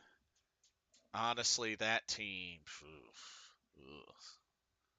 That Giants team is just, it's pure dog water. Yeah, I know one or actually know two friends of mine that I used to work with that are Giants fans, and I can't imagine what they're feeling right now. But It's crazy they went from two Super Bowl wins over the dynamic New England Patriots to now yeah, this. yeah, It's shoot. wild. But yeah, I agree. Cowboys for the win. And then the night game, Dolphins at Packers. This one is in Green Bay. Keep that in Yup. mind.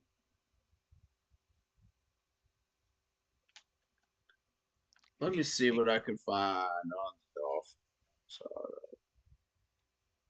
Hold up. All right, Well, Dolphins have won their last three. yep, They beat the Rams, they beat the Raiders, and they beat the Patriots by big margins. and Tua's coming off that four touchdown game, Yeah, but it is against. Tua's back. Yeah. Now you just got to stay healthy. That's the main thing. Right. And the Rams, Raiders, and Patriots are trash. So you expect to see those wins. They came within three of the Bills. When exactly did Tua come back? Tua came back. Against two. Uh, was it 2 weeks ago? I think it was 2 weeks ago. Because he played in the Raiders game, put up three touchdowns in the Raiders game. Right. He played in the Rams game. Played in the Bills game. Okay. Um.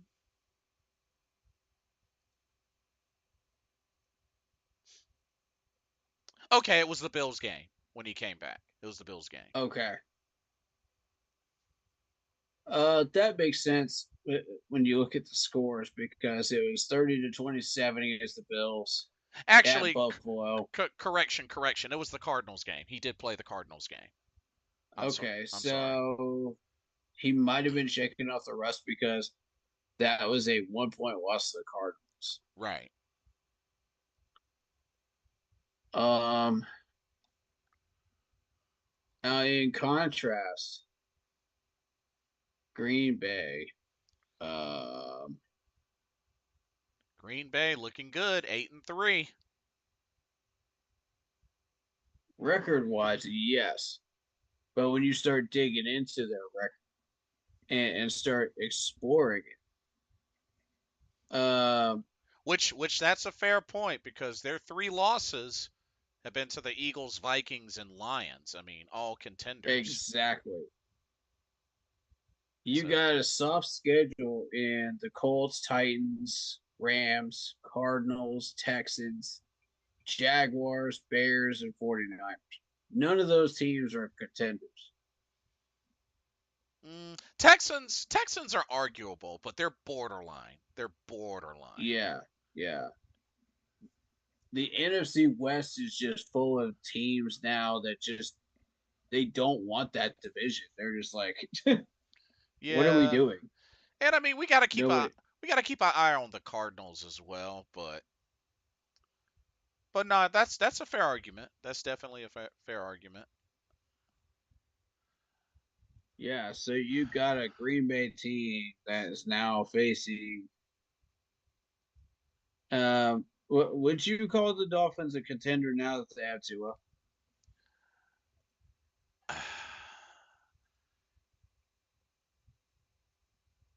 there's put Because I there's don't know. there's definitely potential, and with their schedule, they actually have a great opportunity to go on a run. So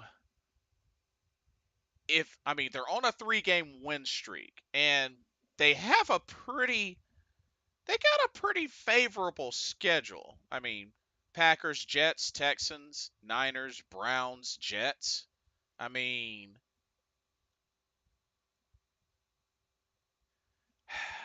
Mm, honestly, if they can win out or like not afford like less than 2 losses or whatnot, they might, they might sneak in a wild card. But yeah. we have to also keep in mind the division that they're in, AFC East with the Bills. So Hmm. that's what's really going to be tough. And what sucks is they've already lost twice to the Bills. So, yeah. Um I think they might, if they can go all out and win, they might sneak in a wild card, but honestly, I think they're going to come up short. And That's what I think too. and the reason why I say that is because you got to remember you got the Baltimore Ravens and the Steelers battling back and forth. You got, when you look at it, the AFC West. I mean, the Chiefs, Chargers, Broncos, like Chargers and Broncos, I definitely see competing for a wild card spot. So,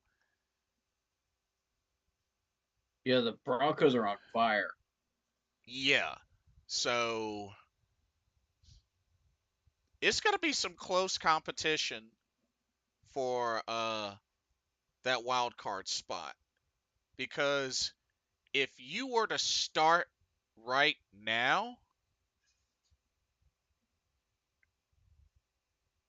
the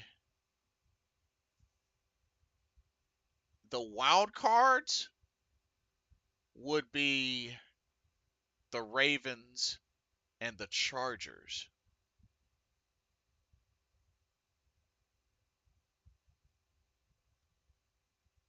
That's the interesting thing. Those two, if the playoffs were to start right now, the Ravens and the Chargers would be the two wild card teams. Yeah, So, I would venture to say I think it's going to be the Broncos instead of the Chargers. I think the Chargers are going to drop off the table. yeah.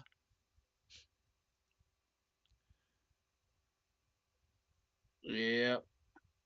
So But yeah, I'd be willing to put my money on the Broncos as a wild card. I see. Now, going back to the game, I Hmm. honestly, Green Bay at home, Thanksgiving, I just, it's hard for me to bet against them. I got to go Green Bay. I'm gonna have to agree. Um, yeah, but the problem is whenever Green Bay faces a legitimate opponent, they falter. So this is now three playoff contenders they've lost to: Eagles, Vikings, Lions. Uh-huh. If Tua is fighting to get into the playoffs for a wild card spot, I've got to bet on Tua. So Jordan Love hasn't exactly been playing A grade football lately either. So you know what? I'm gonna go Dolphins. I'm going Dolphins. Locking it Oh. in. Okay. Locking it in. Upset. Interesting. Very interesting. Okay. Mm-hmm. Okay. The Black Friday game. Oh man. The Yeah. the Raiders at the Chiefs. This is the game where KC starts blowing people out. And I'm Yeah. so thankful it wasn't us that started.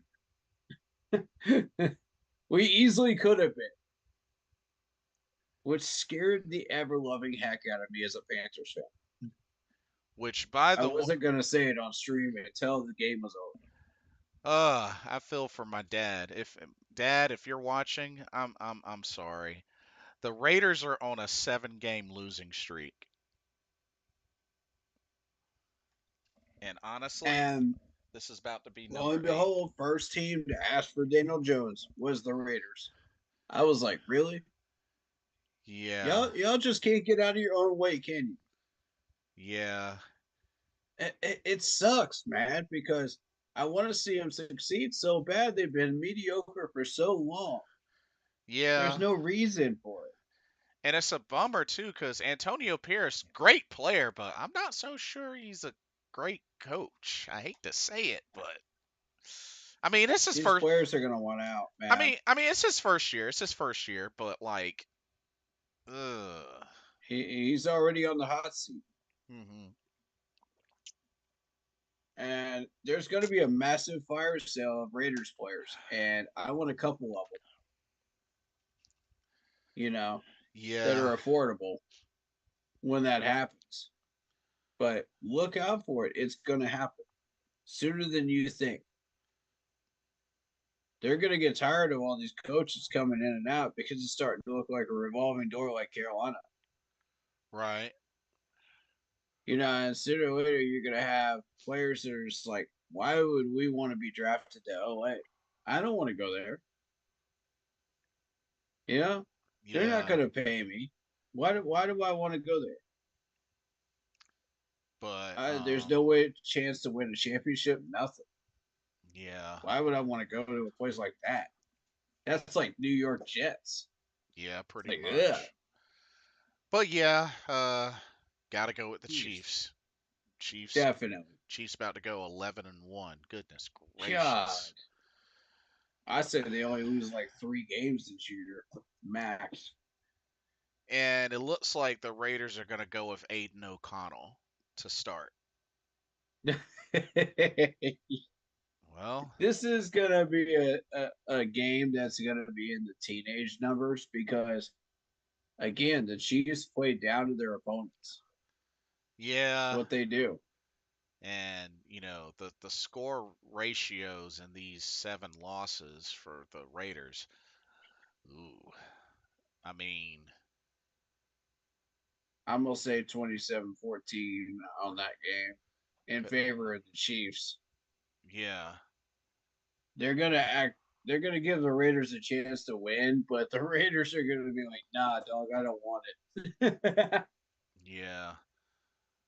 Whew. Goodness gracious. And they're 2-9 right now on a 7-game losing streak. And sorry, but it's about to become 8. Oh my god, man! Something just tells me they're picking up Shador Sanders too in this draft. Oh, my dad wants him. My dad wants him badly. That's the wrong pick. I I'm trying to mean, tell you, that's the wrong pick. Y'all watch and see. Colorado Corey's doesn't calling. play all these major opponents like Ole Miss does. and Cam Ward does. Yeah, but that was quite an interesting jump going from Jackson State to Colorado. It was. I mean, credit to him for going to Deion Sanders' team, but Yeah. at the same time, there was this whole baloney rumor that he was going to follow him into the NFL and become a Dallas head coach. It's like, come on. Oh man, I don't know if I'm not so sure And he. last I heard from Jerry Jones, he's looking to extend Mike McCarthy. Oh really? Yeah, so that's not happening. So all you people that were enthusiasts of that, no, sorry, it's not a package deal in Dallas. That came Wow. straight out of the horse's mouth himself. That came from Jerry Jones. So yeah, that dream's dead for Mm. Dallas fans. Sorry, Ew. I know how much y'all wanted that, but hmm. Um. Let's see. So we're both in Both a in New England. we're both in an agreement on Kansas City. Okay, Sunday game, Sunday, December 1st. We're gonna start with Chargers at Falcons. Chargers and Falcons. This is an interesting one because uh when you look at the Falcons, they just dropped the game Yeah, to the Broncos in a big, big way. yeah, 38-6. yeah. That was a Yikes. mollywhopping. Um and you look at the Chargers. The Chargers just dropped a big game to the Ravens by 7 points. But they're still playing pretty decent ball here. They went on a 4 game winning streak before that happened Right. Uh, against mid tier teams, bottom level tier teams, Yeah, but and still, like that's still a 4 game winning streak. yeah, and J.K. Dobbins is week to week with that MCL injury. Yeah, so I'm looking at. By the way, those are fresh uniforms from the Chargers. I Yeah. love those blue with the yellow lightning bolt. That's cool. To be honest with you, I I feel like this could go either way. Um, the Falcons are going to be pissed off after their loss. They're the problem with the Falcons is this is now a, a, a loss to the Saints 20-17 as well. Ah, I see. Yeah. So it's not going to matter how pissed off they are. They're going to calm down and actually play some Falcons football. If they really want to recover. Hmm. And that loss to the Saints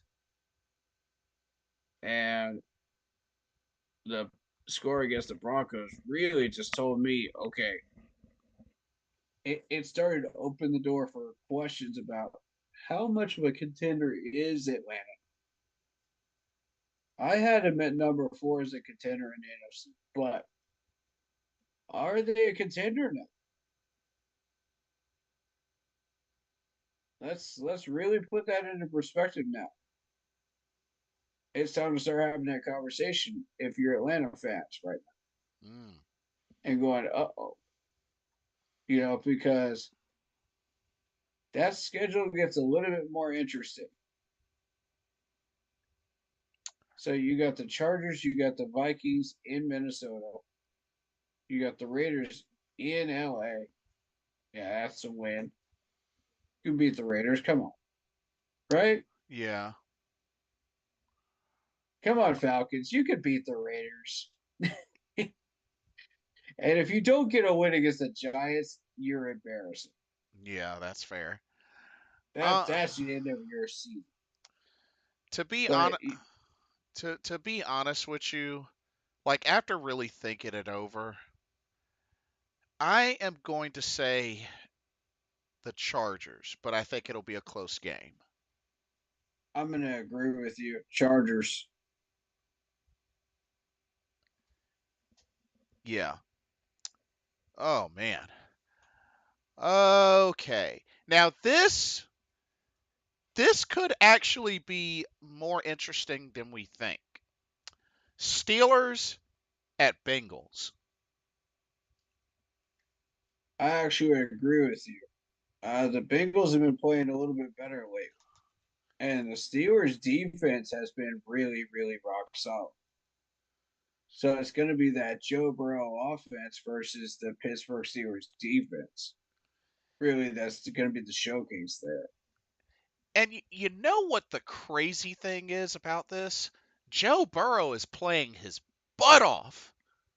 I mean, 3,028 yards passing, third in the league, 27 touchdowns, tied for first, and only 4 interceptions. And is second in QBR with a 75.6. The dude is playing well, but just the record's not reflecting it. Yeah, exactly.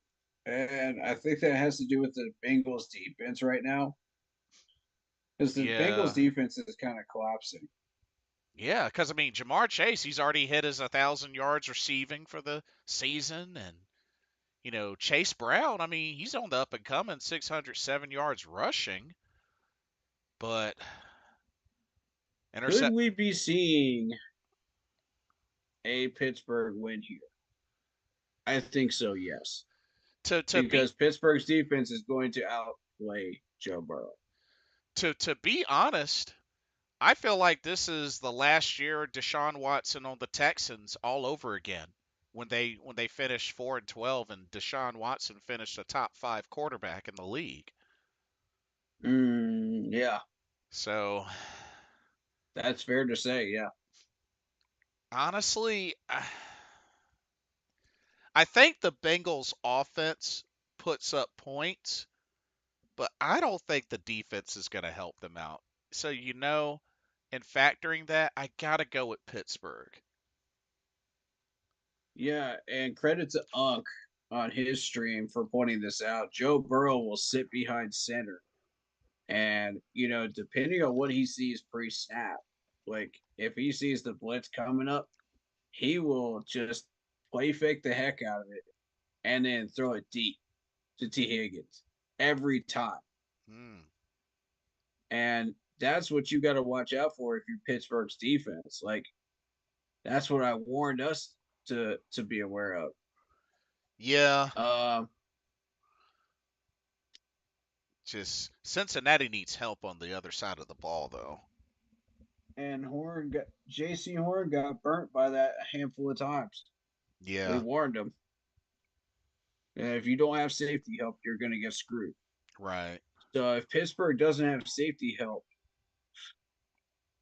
mm, it ain't looking good for your corner. Yeah, He no better be kidding. able to handle his business. Yeah, no kidding. I mean, man. So we're both in agreement, Steelers? Yeah. Pittsburgh's C.J. Henderson is actually on the IR. Oh, bummer. Yeah. Um, okay. This next one, this should be a good game. Cardinals at Vikings. No, this isn't a contest for me. It's Vikings. Really? You don't think so? Vikings are better. They've been playing some good ball lately. And, you know, a Hmm. lot of people are sleeping on Minnesota. as a contender, but they are 9-2 for a reason. This is a legitimate 9-2 team. So not you're not convinced yet on the Cardinals, despite being 6-5 and in the running for NFC West. Well, the NFC West is up for grabs right now. It is. Anybody could It go is. after the division title at this point, but nobody wants it. It That's is. the problem. And Arizona's just like, fine, I will take it. You know? Yeah, Seattle ended their 4-game winning streak though, Yeah, all four teams down there are just evening out, and they're just mid. and that was a low scoring game too. I mean, 16-6. That was not a high scoring game. Yeah, you look at the Vikings' schedule. I mean, yeah, they did lose to the Lions, but this is a legitimate 9-2 record here. Hmm. And now you're about to hit these games where you're about to really get tested. You got the Cardinals, Falcons, Seahawks, Packers, and Lions coming up. So Right. now we're gonna find out what this Vikings team is really made of. But they played a tough one against the Lions. Played it to about 3 points. Hmm. So, uh, and they got to win over the Packers too. So I'm willing to push that this is a legitimate team. Okay. The Cardinals, in retrospect, let me see what we're doing with Cardinals. Yeah, they just took that loss to the Seahawks, and it was just basically a boring defensive battle. Like there was Yeah. nothing going on during that game. Kyler Murray, I mean, it's been lighting it up in the yards, not so much in the touchdowns. I mean, only 12 touchdowns, 4 interceptions, kind of low. Yeah, it that signals to me there's red zone issues. Hmm. James Conner's playing well though. 705 yards rushing, 5 touchdowns. Right. Well, I mean, they're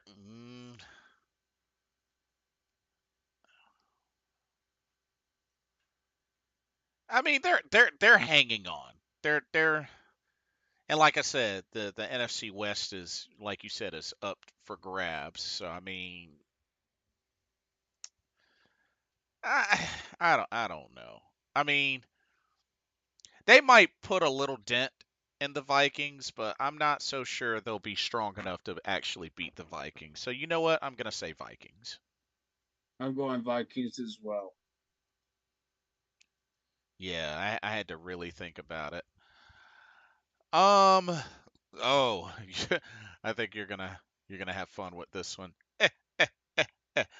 Colts at Patriots. I'm gonna say Colts, but and not by much. They put AR back in, thinking that was going to solve their problem. Nope, it only made it worse. Oh, it made it much worse. Dude, the Colts are just dumb. They don't know what they're doing.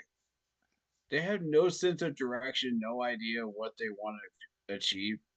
You have Joe Flacco. Hello. Let me see what Anthony What are you Richardson's. doing? Let me see what his Joe stats. Flacco is the reason the Browns made the playoffs. Let me see what his Come stats on. are. The stats are right now. Ooh, 1,402 yards passing, 5 touchdowns, 7 interceptions. Ugh, ugh. Oh my god. Yeah. AR is a bust, man. Let's just go ahead and call it what it is. He's a bust. Oof. And there's one in every draft, my friend. And unfortunately, he's it. But my issue with this Colts team is you have Joe Flacco, bro. What are you doing? For what reason are you bitching? They got to help get the Browns to the playoffs. Yeah, And I don't get it either. I don't get like, it are they either. trying to justify this AR pick? Is that what they're doing? Like, Perhaps, perhaps. their management is so dumb. Let's see. Why do these people still have a job in Indianapolis? Why? Somebody please tell me why. It makes no sense to me. Well, Drake May is doing a little something something. 1,458 yards, 10 touchdowns, 7 picks.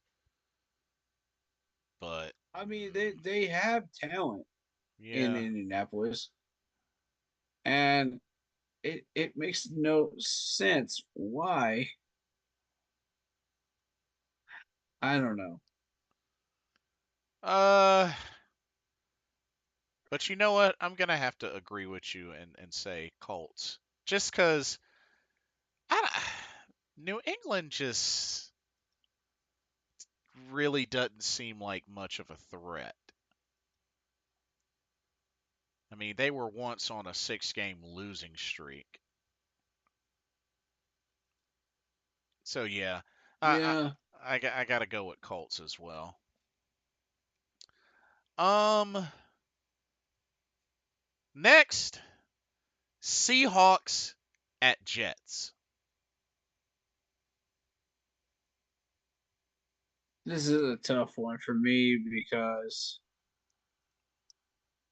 uh the Jets are all over the place. Right. They've got no sense of direction.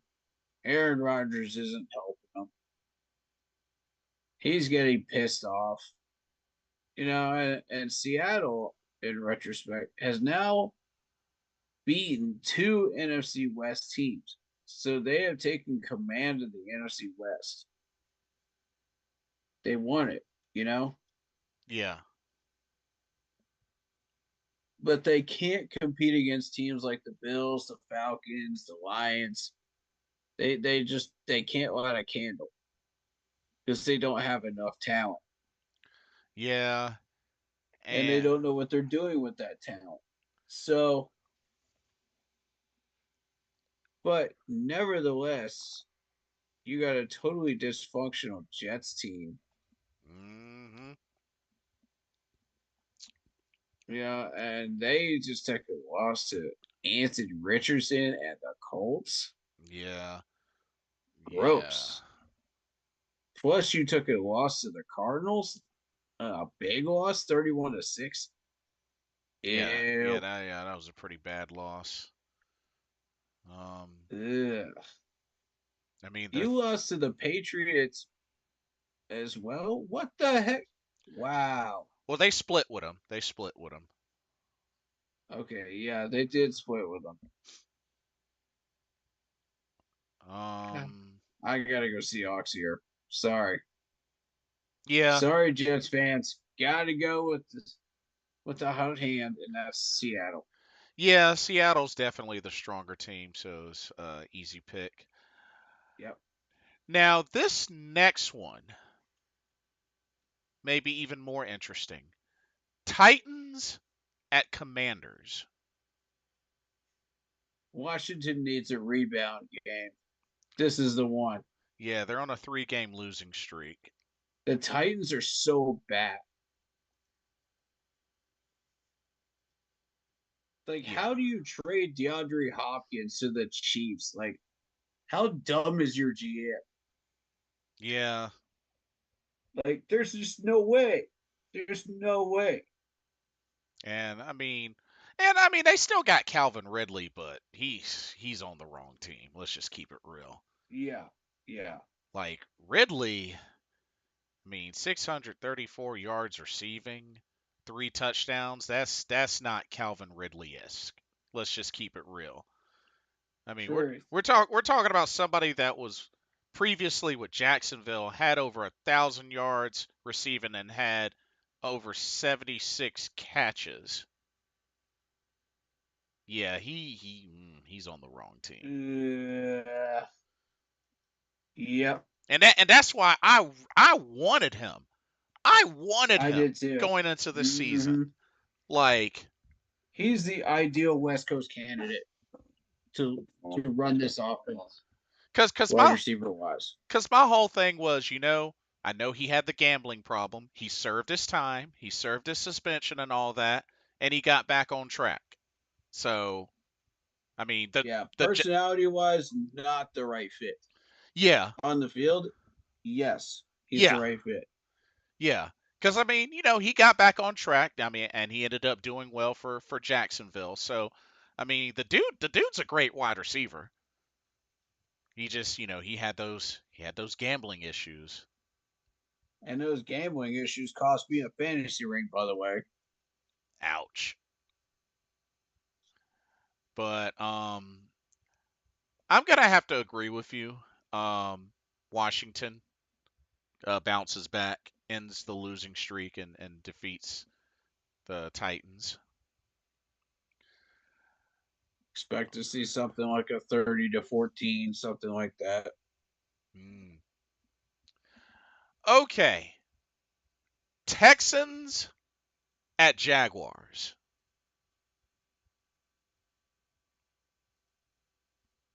Hmm. Texans. Yeah, just You you benched Trevor Lawrence at this point with well, an injury, yeah. and I don't think he's coming back. So he's So so he's eyeing a return, but he's not ruling out the idea of surgery.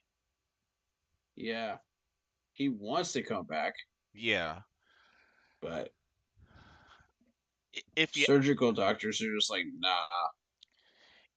if you ask me, I think they need to just shelf him for this season.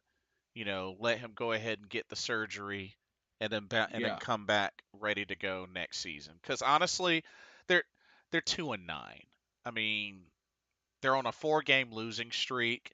They've only beaten the Colts and the Patriots. They're not going anywhere. yeah. Like, I hate to say it Let's be because real. I hate to say it, especially for you, because I know Trevor Lawrence. He's a Clemson guy, but And I hate that for Etienne because Etienne's having a good year. right. He's finally healthy. It sucks, man.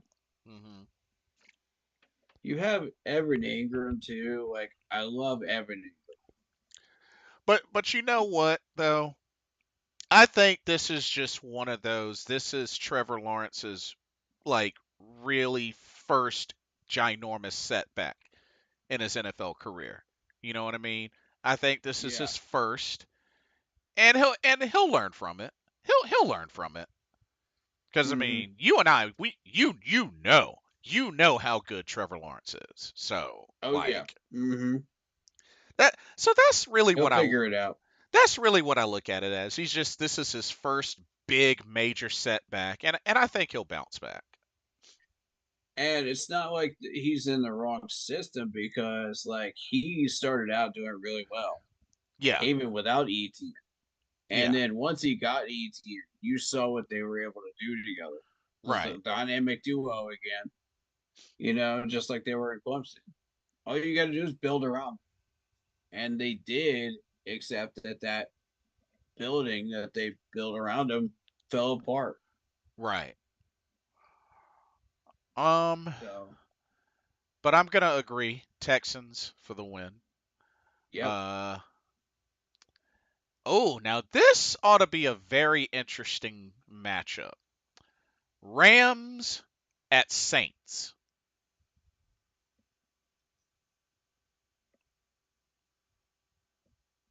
Hmm.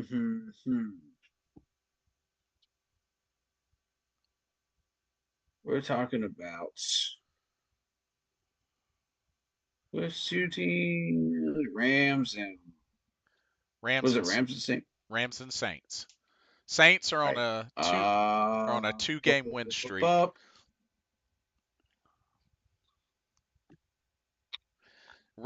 Here's Saints Saints are on a 2-game winning streak after losing 7 in a row. Yeah, Rams just took a 37-20 loss to the Eagles. Oof. Yeah, it was a rough one. I don't think the Rams have that kind of talent anyway, so they're kind of playing with fire with this Al- schedule of theirs. Although they did manage to beat the Vikings, I'll give them that. They did manage to beat the Vikings. Yeah, they did. True. Um, Eh, Stafford's still putting up the numbers. I just feel like injuries have really shaken the Rams. I'll agree with that. Um, Cooper Cup's not really the Cooper Cup we're used to seeing. Yep. So I don't know, bro. Like, The thing is, the Saints have the talent.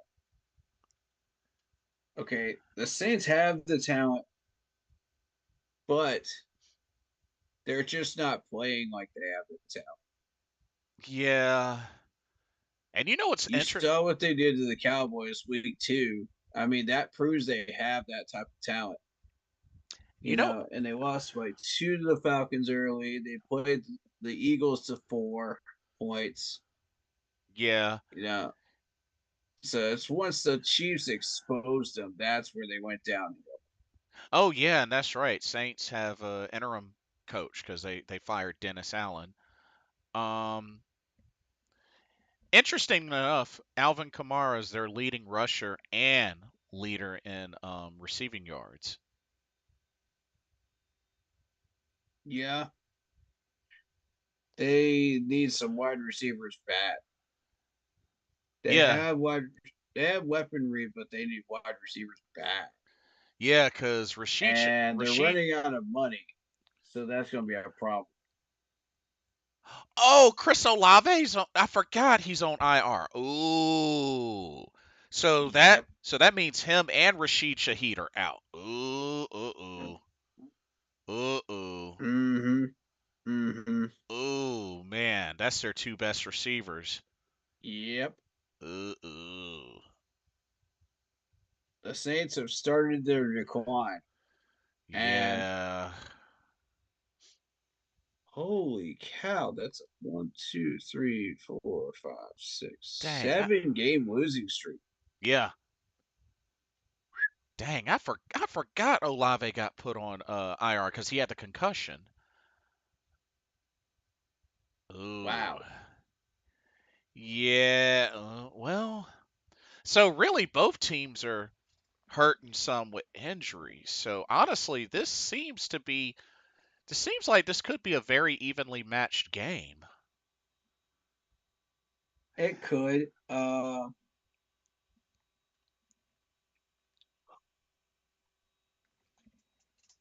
I think that it'll be a defensive game, And then and the team that has the better defense is the Saints. yeah, and oh yeah, that's right. They don't have Marshawn Lattimore anymore. He went to the Commanders. Got picked up by the Commanders. Mm. Shoot. Uh, you know what? I'm gonna give the slight edge.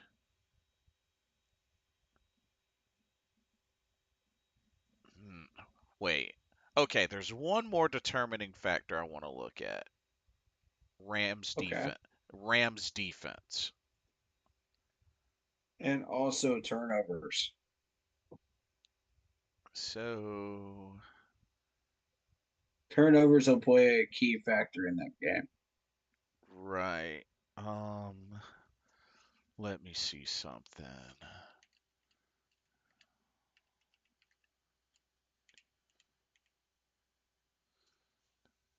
Rams defensive rankings. I honestly believe the Saints defense is better than the Rams defense, but not by much. Yeah. They're both mid,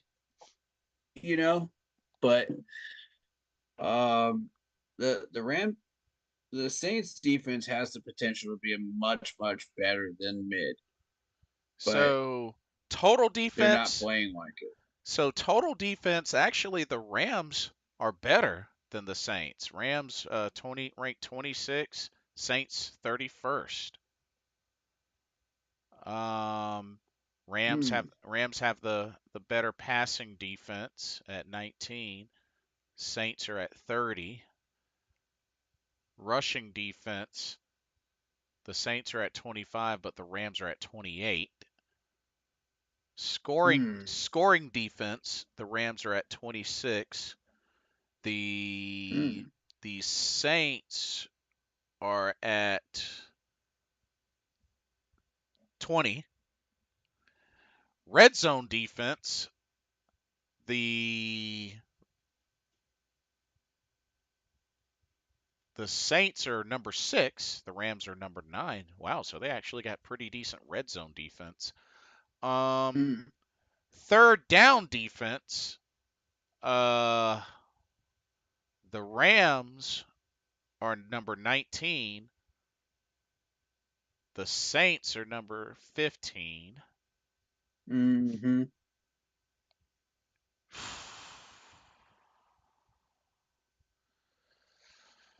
Oh man. So judging by that, I'm gonna give What's the the turnover ratio between the two of them? Because I would think the Saints have the better turnover ratio. turnover ratio. I gotta give the edge to the Saints. Those two factors alone. Saints turnover ratio. Um I guess it's +2. +2. Um and the Rams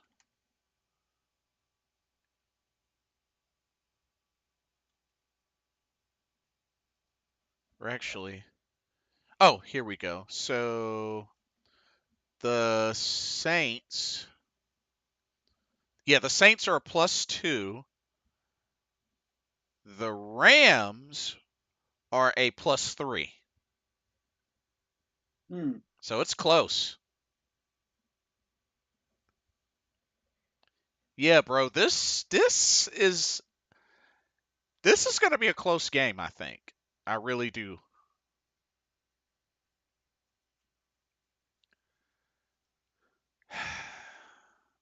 And the Saints are at home.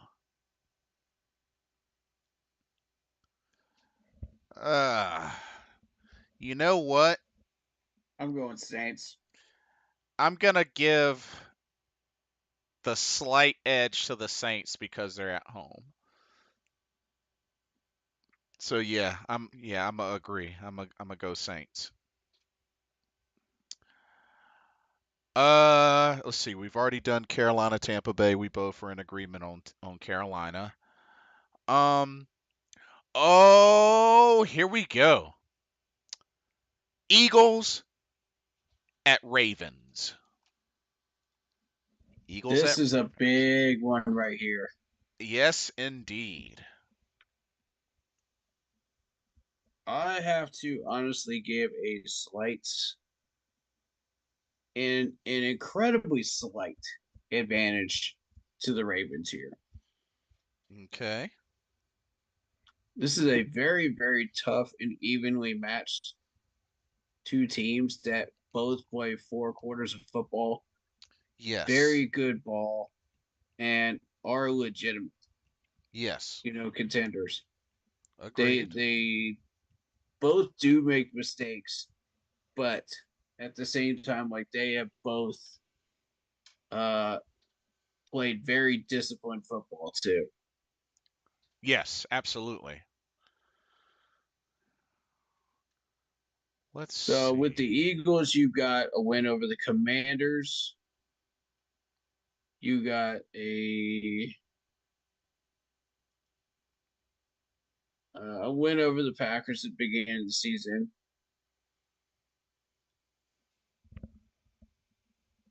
Um, hmm, they blew out the Bengals. Not to mention Lamar Jackson's still balling. Over 3,000 yards passing, 27 touchdowns, only 3 interceptions. Indeed, indeed. Who is most likely going to be in the MVP discussion again. Yep.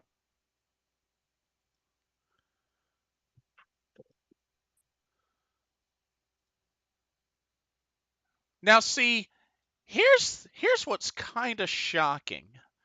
Jalen Hurts, 2,376 yards passing, not bad. Only 13 touchdowns, only 5 interceptions, but I'm surprised he only has 13 passing touchdowns. That's a little surprising. But then again, when you have Saquon Barkley doing what he's doing, you might not have to pass so much. And also, I want to point out the fact that Baltimore's first round pick was Nate Wiggins Hmm. from Clemson. Dude's a beast. They got Devontae Walker, TJ Tampa, Devin Leary. They had an excellent draft. Hmm. So, not many people focus on that when they watch this matchup. But when these rookies start coming into fruition, Uh huh. oh, yeah. Adiza Isaac, he's another one that's really good. You know, so but yeah, the Ravens are fresh off that win over the Chargers 30-23. And Marlon Humphrey is balling. He's got 5 picks this season, 12 passes And deflected. might I add that this is a Baltimore team that has already beaten Washington as well. The Bills Yep. played the Chiefs to within 7. Uh, played the Cowboys when they were still playing well to within 3. And oh Beat the yeah, Buccaneers and the red hot Broncos lately. oh yeah, I They played the forgot. Steelers to within 2. I also forgot.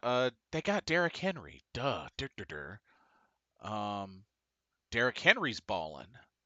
Dude, this Baltimore team is ridiculous. Like this entire schedule is just littered with tough teams, and they have beaten them all. But you know something? I think it's going to come down to the defenses, because both teams have offenses that can produce, but both have solid defenses. Yeah, last week, Baltimore's defense gave up 23 points. They did give up 34 to Joe Burrow. They gave up 24 against the Browns. No, 29. 29. So that's not a good look. So check this out. And this is defensive rankings. This is from Fox Sports. Mm-hmm. Total defense. The Ravens are 24th. The Eagles number 1. Passing defense. Ooh. Passing defense. Eagles number 3. Mm-hmm. The Ravens are 31st. Ooh. Now, rushing defense. The Ravens number 2. Eagles number 7th. Scoring defense. Eagles 6, Ravens 23rd. Red zone defense. Eagles, 5th. Ravens, 15th. Third, da- Hmm. third down defense. Eagles, 3rd. Ravens, 25th.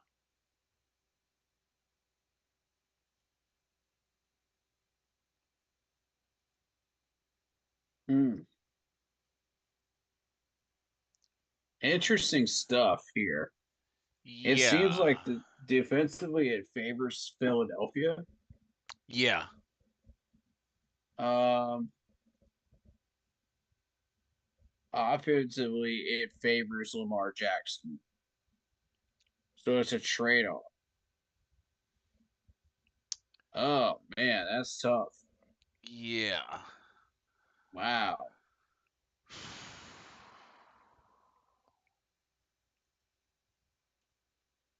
I mean, Baltimore's overcome several teams on that roster, that schedule. That were Right. really, really good. The Eagles, however, you lost to the Buccaneers. You did beat the Washington Commanders, so I'll give you credit for that one. You blew out the Bengals, which we weren't able to Mhm. do.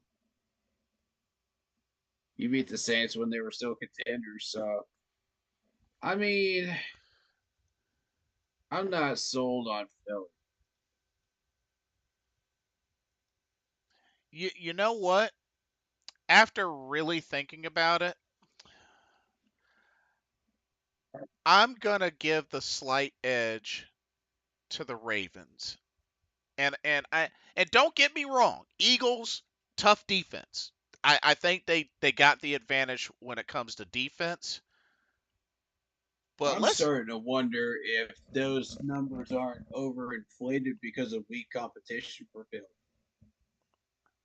and don't get me wrong. The Eagles, I mean, they've been a playoff team for the last couple of seasons. So it's not like it's out of the norm, but I just feel like, you know what? They're going against a two-time MVP in Lamar Jackson, and that offense has been cooking. Lamar Jackson Yep. has been having an incredible season. Can who will be in discussion for potential third MVP, which brings forth a question I came across. Apparently, just according to Stephen A. Smith, this was really interesting. Actually, let me see if I can uh remember where it was.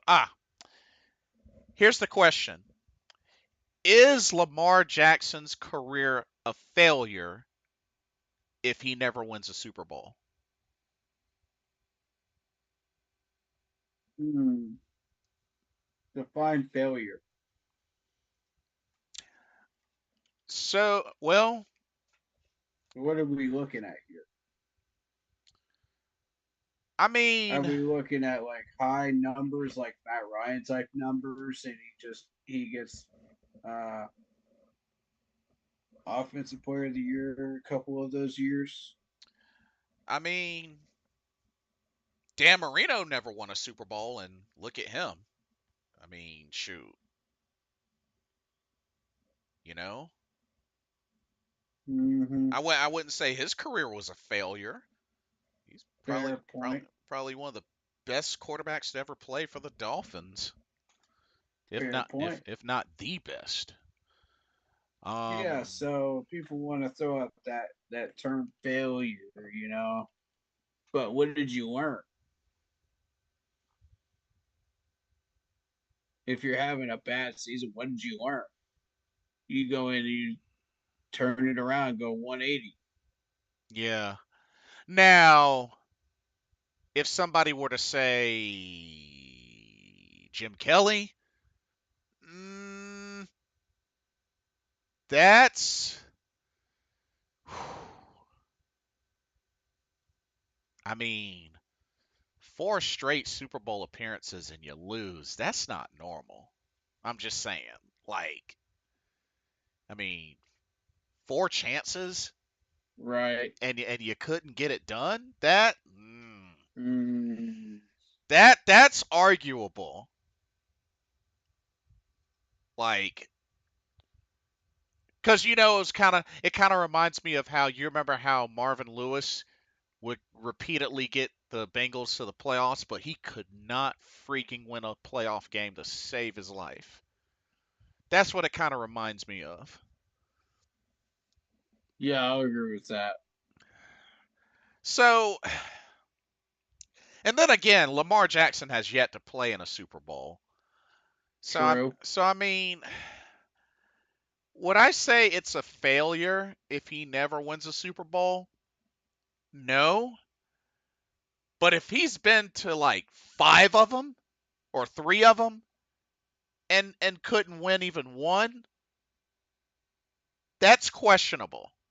That's questionable Hmm.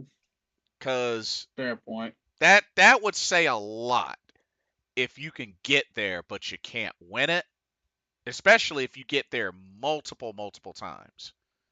And, that's what makes me have to mention and think about Jim Kelly because he went there 4 straight times and couldn't get it done.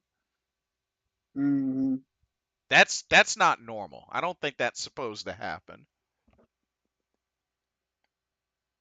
Plus the fact that you're playing this game in Baltimore.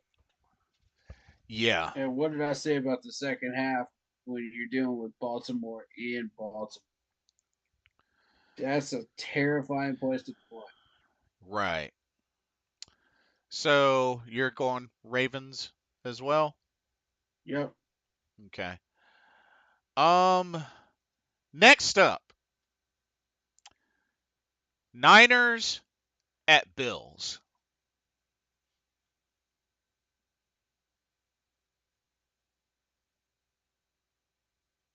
I gotta go Bills. The So, Bills have shown me enough. you know what? I am going hmm. Josh Allen has been playing some good ball. You know what? I'm going to go out on a limb. Niners are going to be my upset pick. Yeah, Niners, my upset pick. Mm.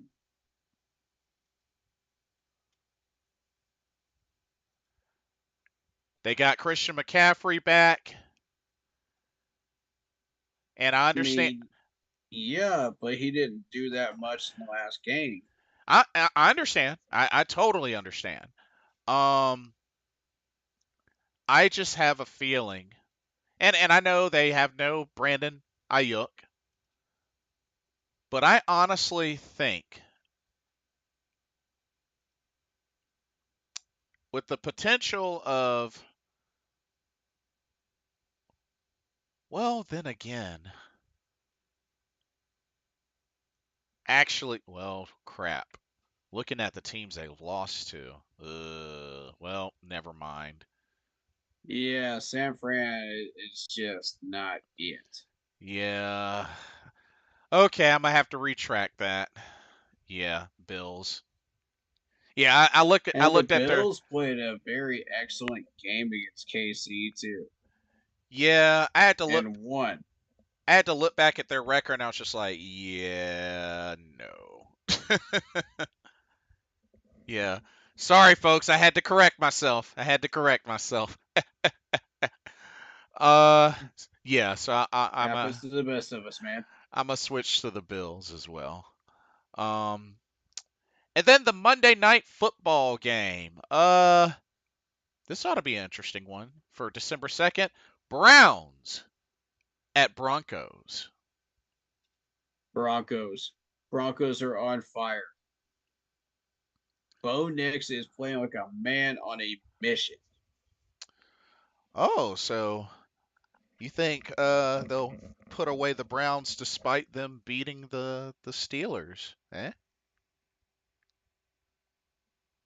Yeah, And that's the interesting thing. They've beaten the Steelers and the Ravens.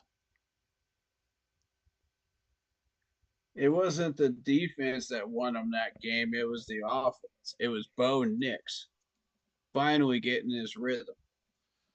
And this dude, once he got his rhythm, it wow, Uh huh. look at you go.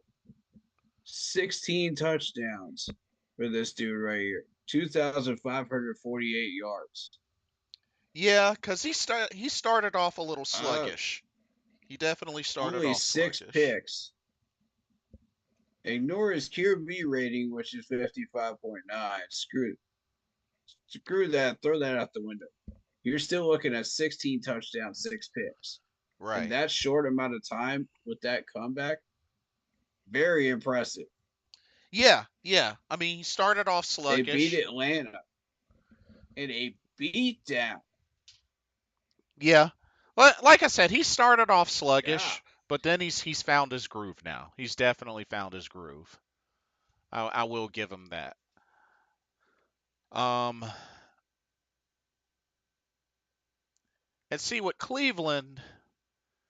Well, I mean, and see, and then again, Jameis Winston didn't really do a lot in that victory. I mean, found Jerry Judy a bunch, but couldn't get in the end zone. Yeah. Um, well, he didn't have a It's because their other passing wide touchdown. receivers were being doubled up. Yeah. So yeah, you know what? Yeah, gonna have to go Broncos. I Mm-hmm. mean, especially Broncos are 7-5 now. Um, Yep. yeah. So Broncos for the win. Yep. But yeah, week 13's definitely very interesting for sure. But okay, you also mentioned Pro Bowl voting. Let's see. Pro Bowl. Yeah. Let me get that going. Let me get that going. Hold up. Ooh wee. They had a Pro Bowl vote on the Panthers main website. There's a link on there. Oh, there is? Oh, okay. Yeah, yeah.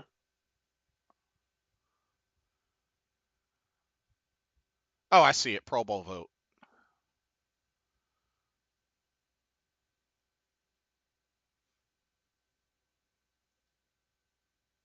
Oh, I have to sign in order to vote.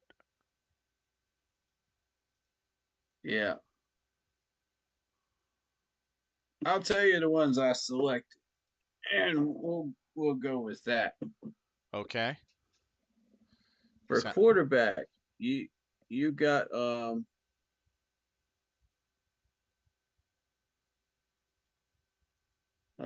hold up. Let me see what it's doing. so, It's only showing mine. so, Oh, okay, there we go. All teams. There so, we go. so it's 6 players per position. Yeah. Mm-hmm.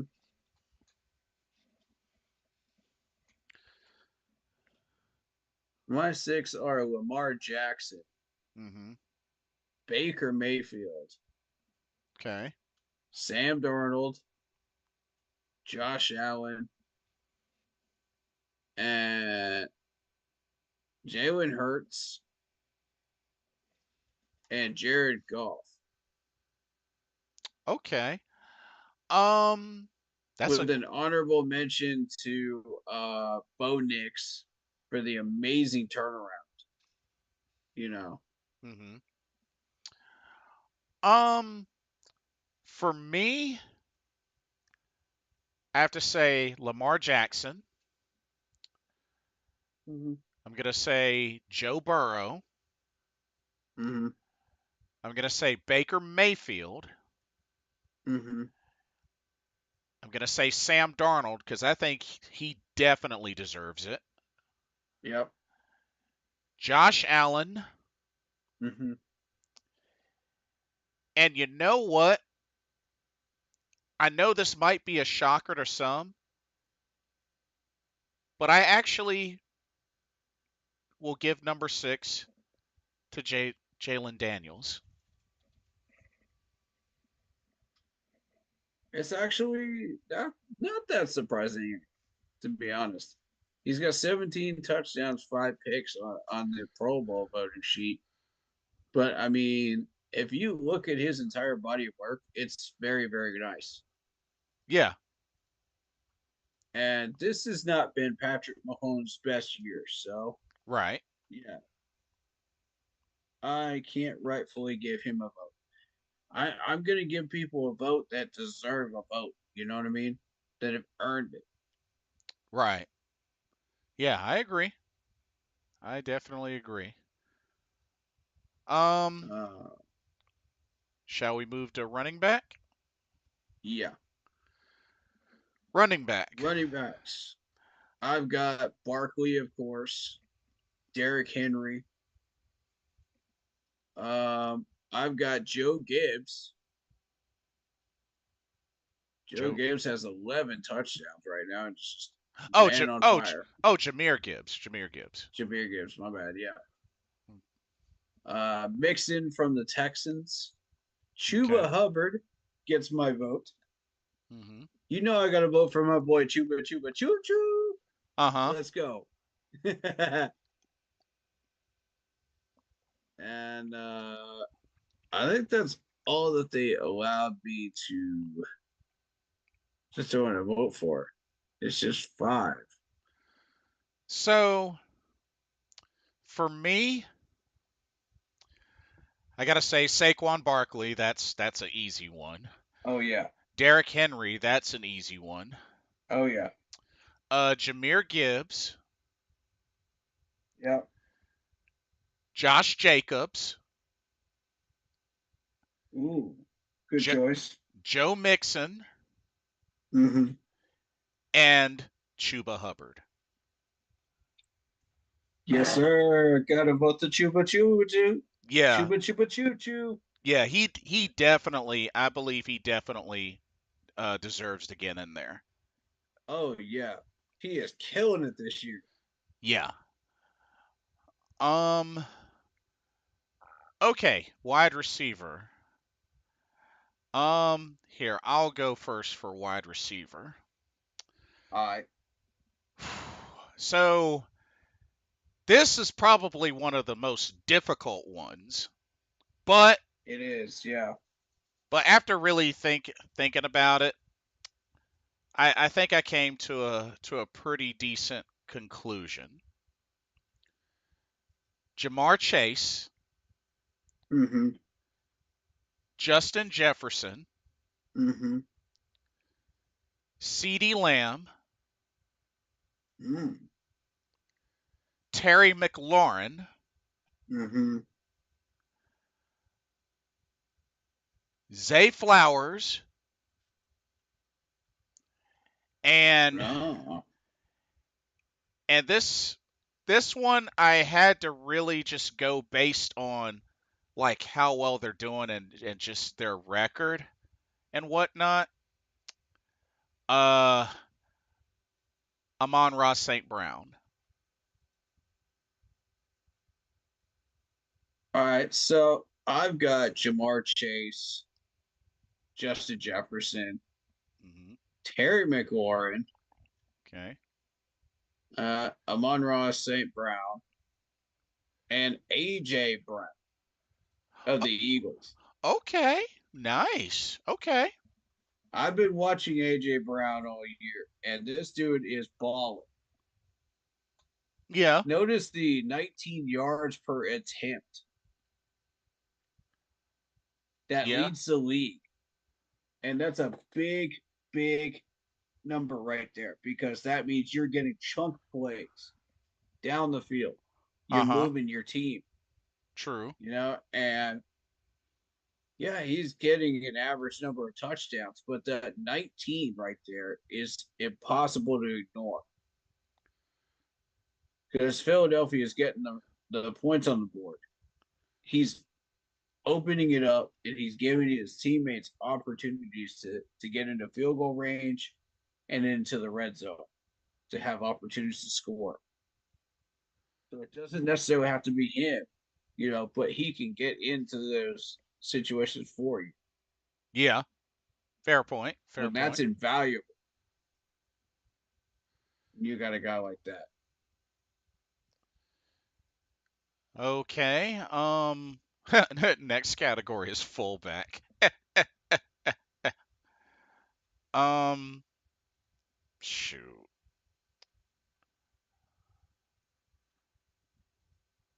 Um,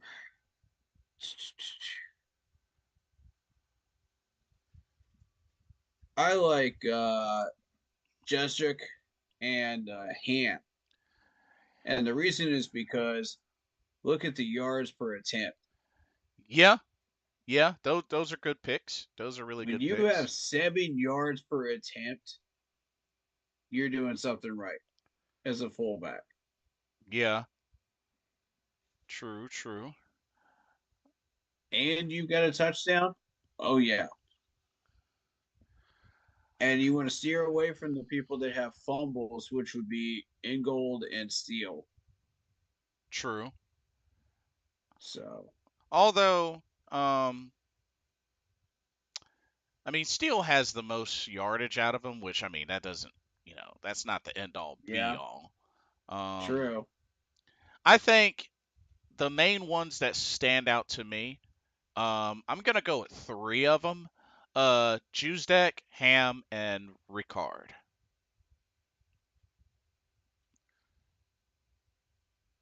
Yeah, those are really the three that stand out the most to me. yeah, I'll agree with that. Yeah. Okay. Tight end. Oh, this this ought to be a fun one. Here, I'll go first for tight end. Course, got to go with George Kittle. Yep. Got to go with Travis Kelsey. Um, even though the Raiders are struggling, Brock Bowers has stood out, so I got to give him that. Um, Cade Otton and Mark Andrews, or actually, and also Zach Ertz, and also Zach Yeah. Ertz. All right, so here's my choices. I'm going Greg Kittle, Kyle Pitts. Okay, Kyle Pitts from Atlanta. Okay. Yeah. Even though Atlanta is barely on top of the South right now, Kyle Pitts is doing work. Mhm. Look at those 15 yards per attempt for a tight end. Right. That's topping Travis Kelsey right now. Yeah. His numbers are better. You got Kyle Otten, of course.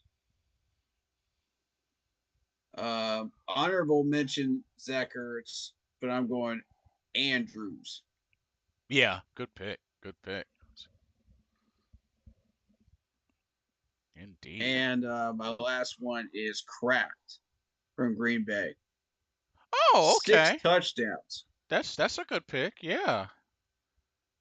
Yeah. He's quietly getting the job done. You know what I mean? In Green Yeah. Bay. And people aren't noticing him.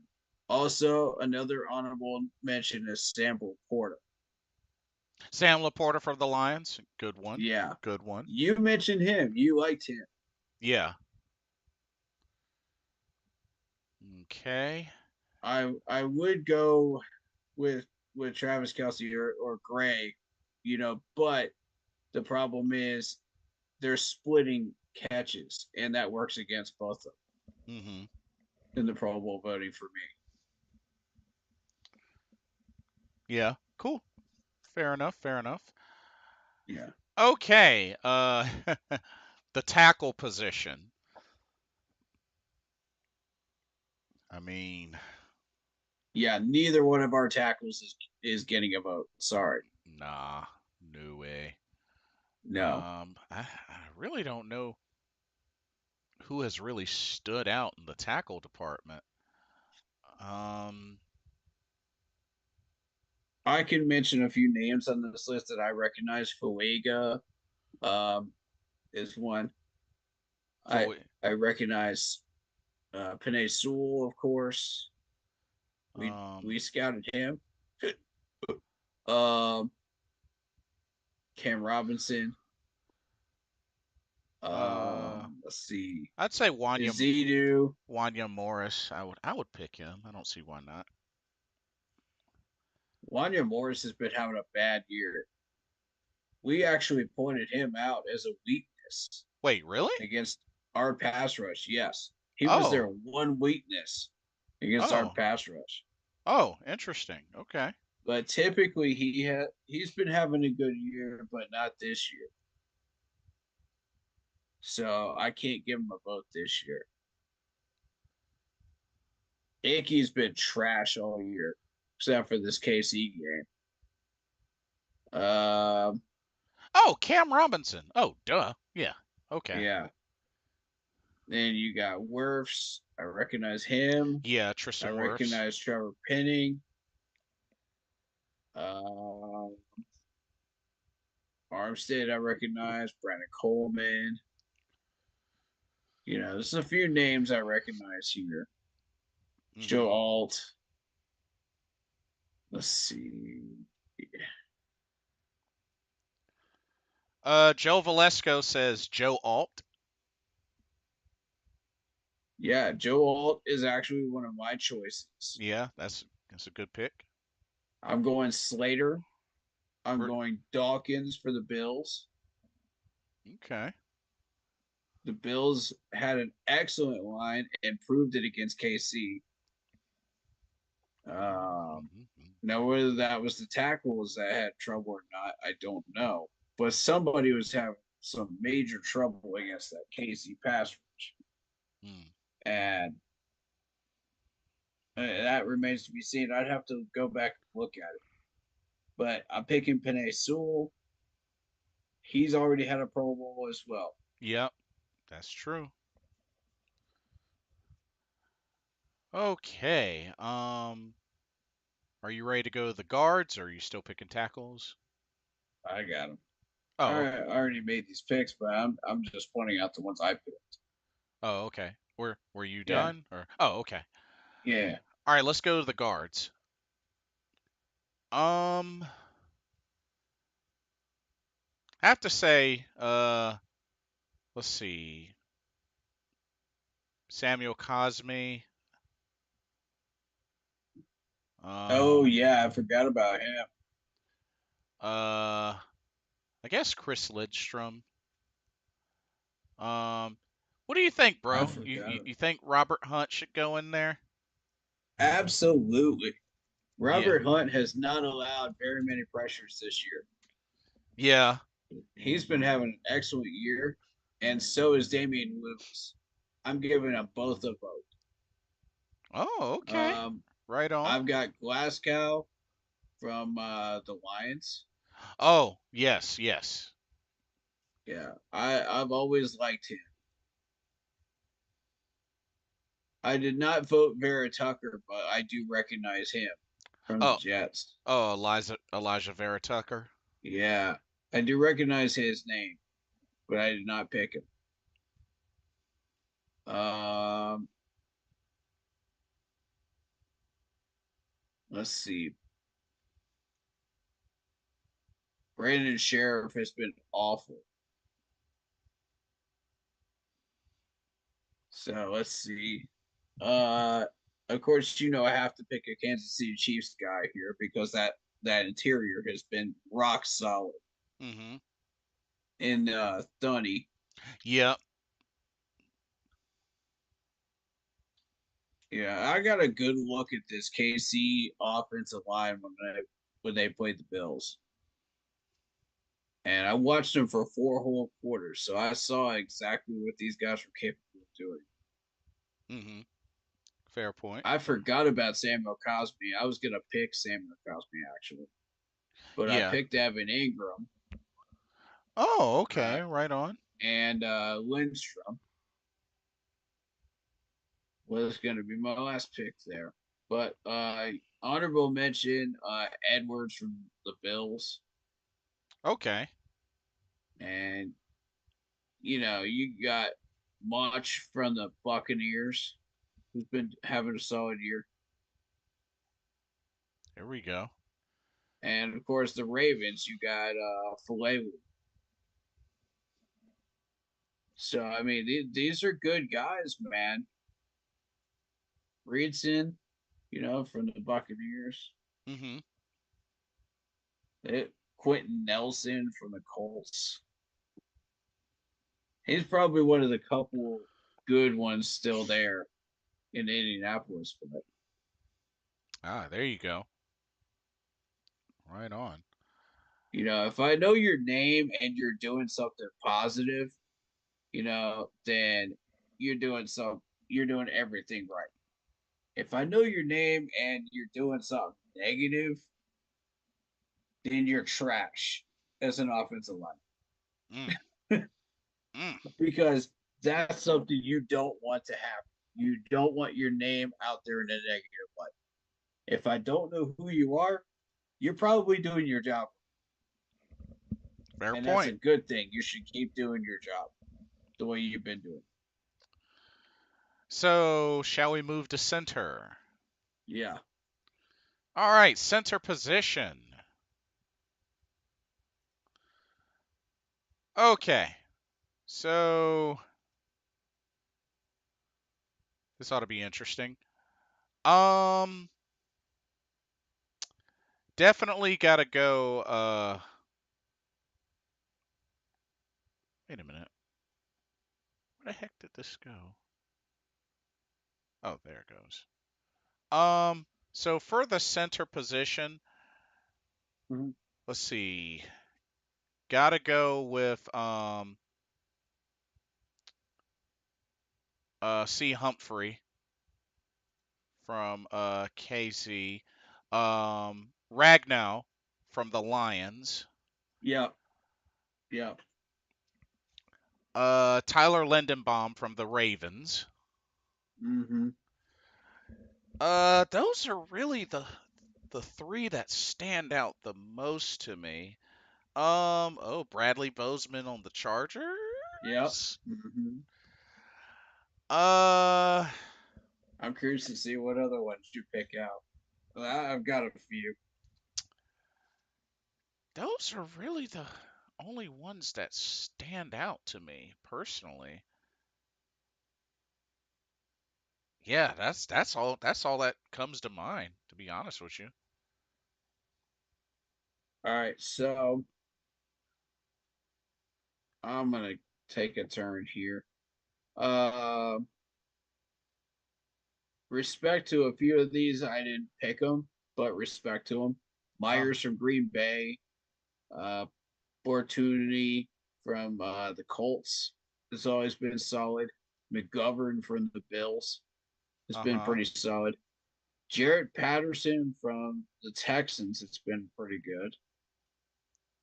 Okay. Um, I didn't pick any of these guys, but keep that in mind. Okay. And Eric McCoy's still there in New Orleans. Interesting. Let's see.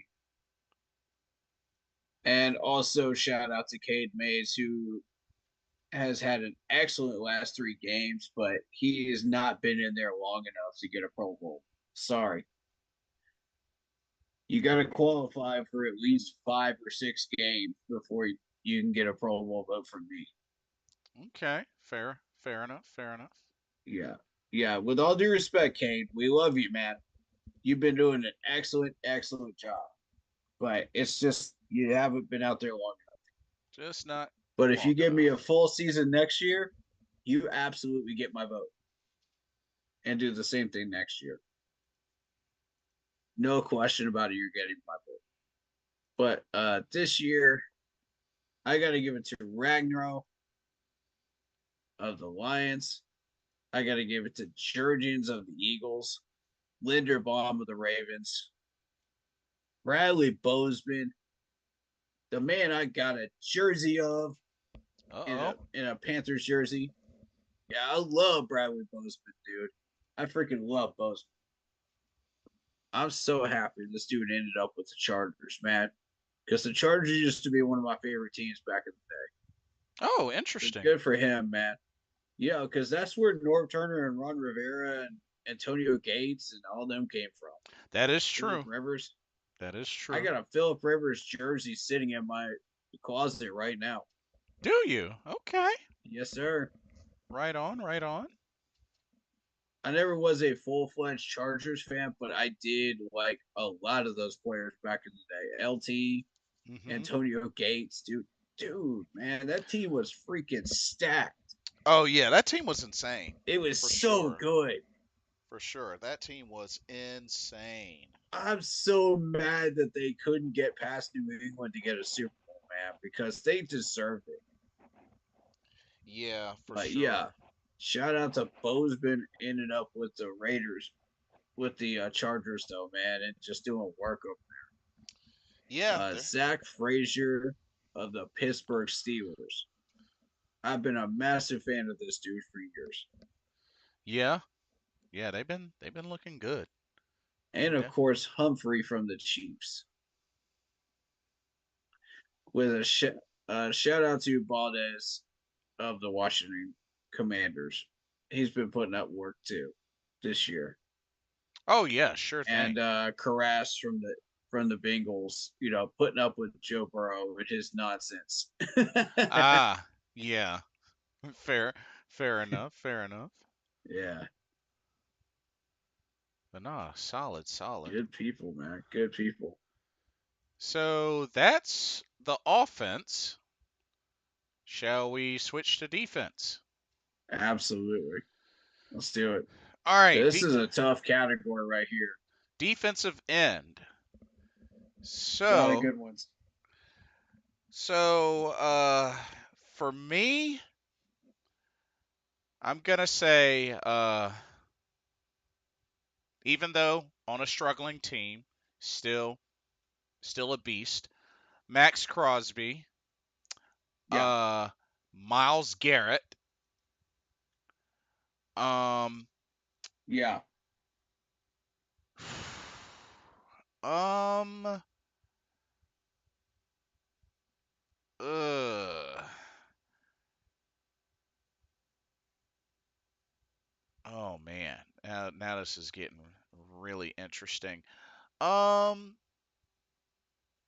Trey Hendrickson, Yeah. um,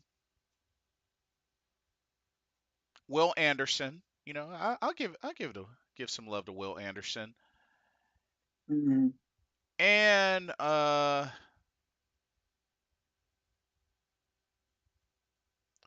Nick Bosa, and Hunter from the Texans.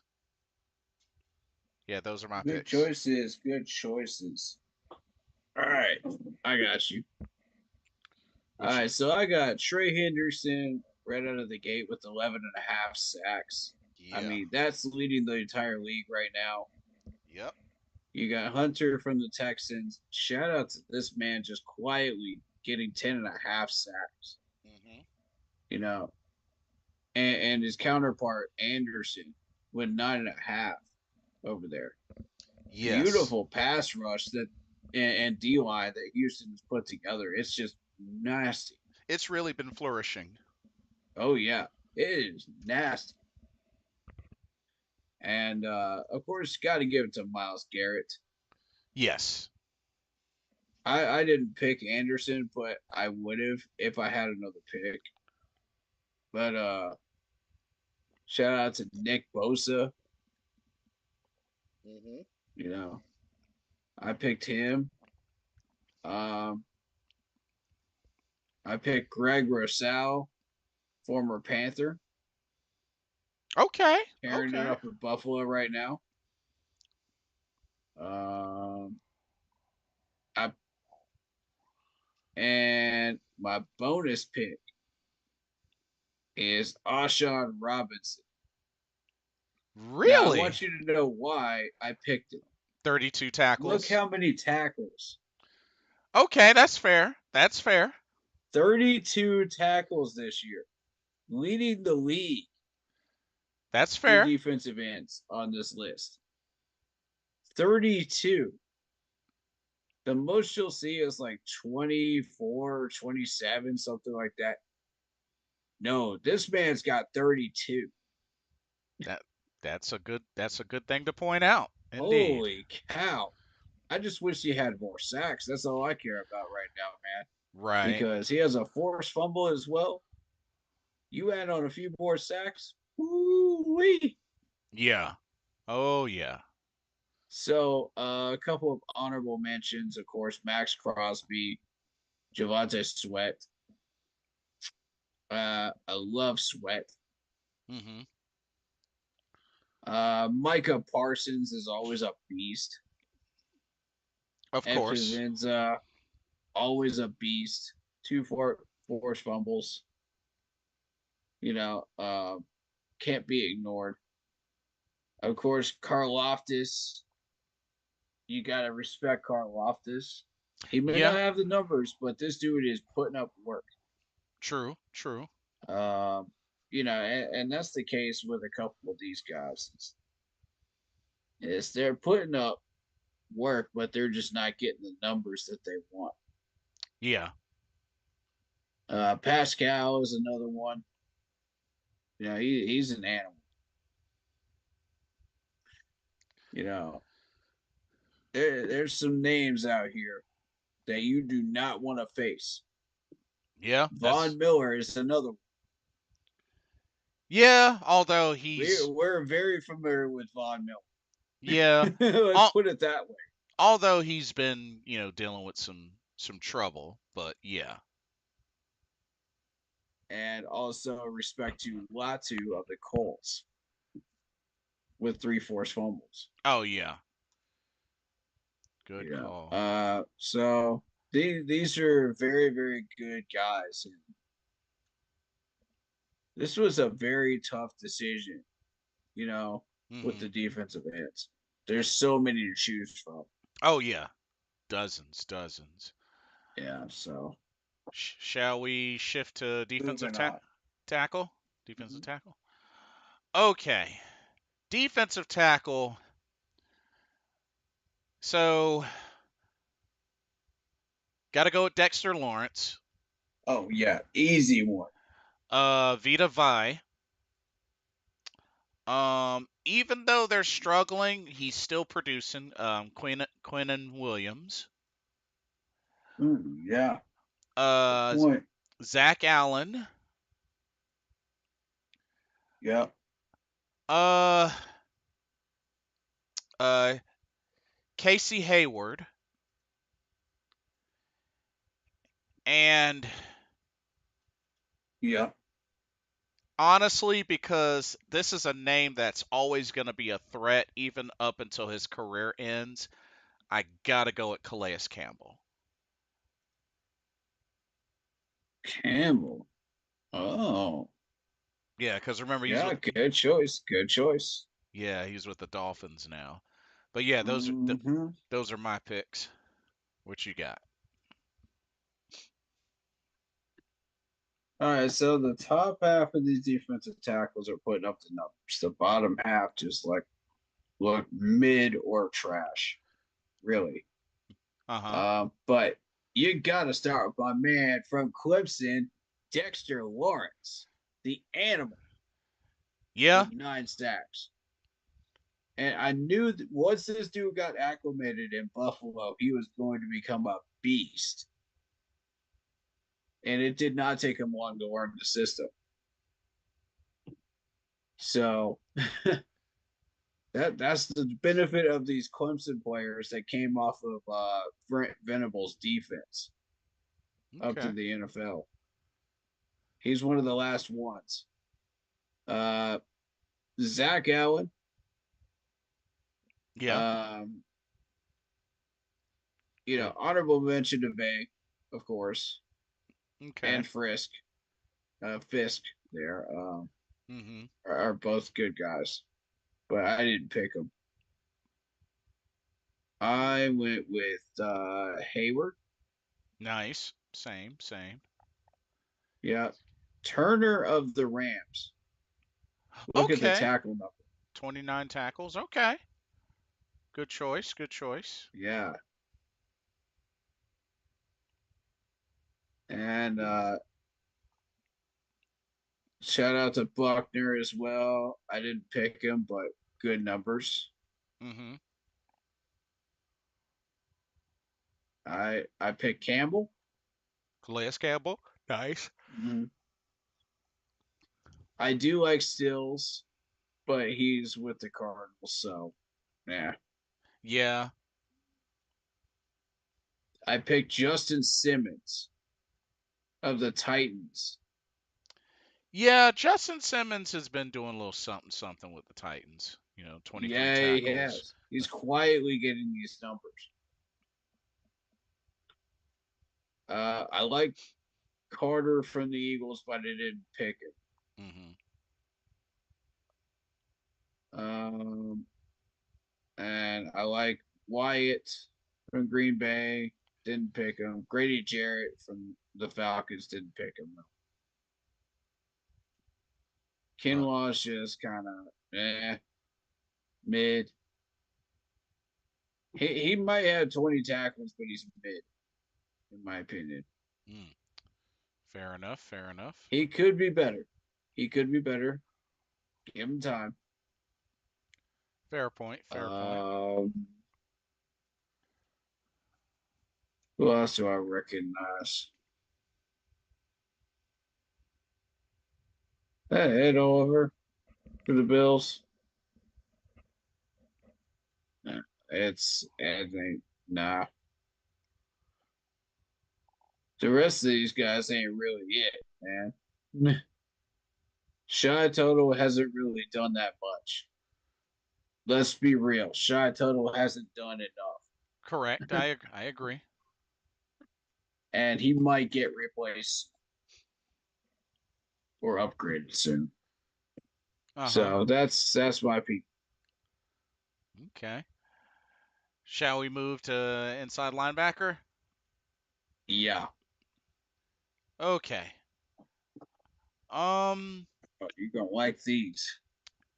So had to really think about these, but Zach Bond. Yeah. Um. Mm-hmm. I was thinking about uh Roquan Smith as well. I mean, no sacks yet, but killing it on the tackles. So I'm gonna go with Yeah. Roquan Smith. Um, Bobby Wagner, for obvious reasons. Oh yeah. Bobby Wagner's a monster. Uh, Nakobe Dean. Yep. I like Jacoby. I Uh, remember him being on the radar when we were drafted too. right. Um, Levante David. Yeah. Good choice. Good choice. And for the last one, not who I would have originally thought of, but you know what? He's been doing really good, but Franklin on the Colts. Just, weak team but producing heavily. And those are my picks for inside linebacker. Okay. I got Zach Bond. Mhm. Full respect to Franklin for the Colts, man. Look at those two forced fumbles. Love Mhm. it. Respect to Henley, but I didn't pick either one of them. Okay. I like Roquan Smith as well. Didn't pick him, but the tackles, like you said, he's doing Right. a little something something in Baltimore. Yeah. Let's see. Bobby Wagner is always on my radar, but Yeah. I didn't pick him this year. Okay. Interesting. Okay. Yeah, I'm gonna switch it up this year. Yeah. Shout out to Kobe Dean. I didn't pick him, but I like him. Um, I do like Williams from the Jets too. I didn't pick him, but I like him. Okay. I didn't pick Good him either. player. So, but yeah. Yeah. Is that Earl Thomas? No, no. Oh, oh, I was about to say. I thought he was retired. Okay. Warner from the 49ers. Four forced fumbles. Yeah. Good call. Yeah. Um, Shout out to Nick Bolton for the Chiefs. Didn't pick him, but I did pick Lavonte David. Oh yeah. Same. Oh yeah, Lavonte David's a monster. You don't want to play that dude. And we're about to play him this week. Yep. Yep. I'm not looking forward to that. Uh Taylor Moton, be on your guard, man. That's all I'm gonna say. Be Yeah. on your guard. No kidding. Let's see. Full respect to Kendricks and Murray, but I didn't pick either one of them. I like Overshown. I didn't pick him either. Yeah. Decent sack numbers. Yeah, Devin Lloyd. I didn't pick him, but I like him. Of course, you got Mr. Miller from the Jaguars with 44 tackles. I like him, but I didn't pick him. Jack Campbell. Okay. Jack Nice. Campbell's an interesting one, but I didn't pick him. But I went with O'Kirky from the Giants with Oh. three forced fumbles. Okay. Nice. So for Nice. this category really got my attention with the forced fumbles. I But see. I do recognize a lot of names that I like. Tremaine Edmonds is another name I like, but I didn't pick him. Harriman, another one I like, but I didn't pick him. Who else we got? Henry Toto. I remember seeing him on that draft board. Uh huh.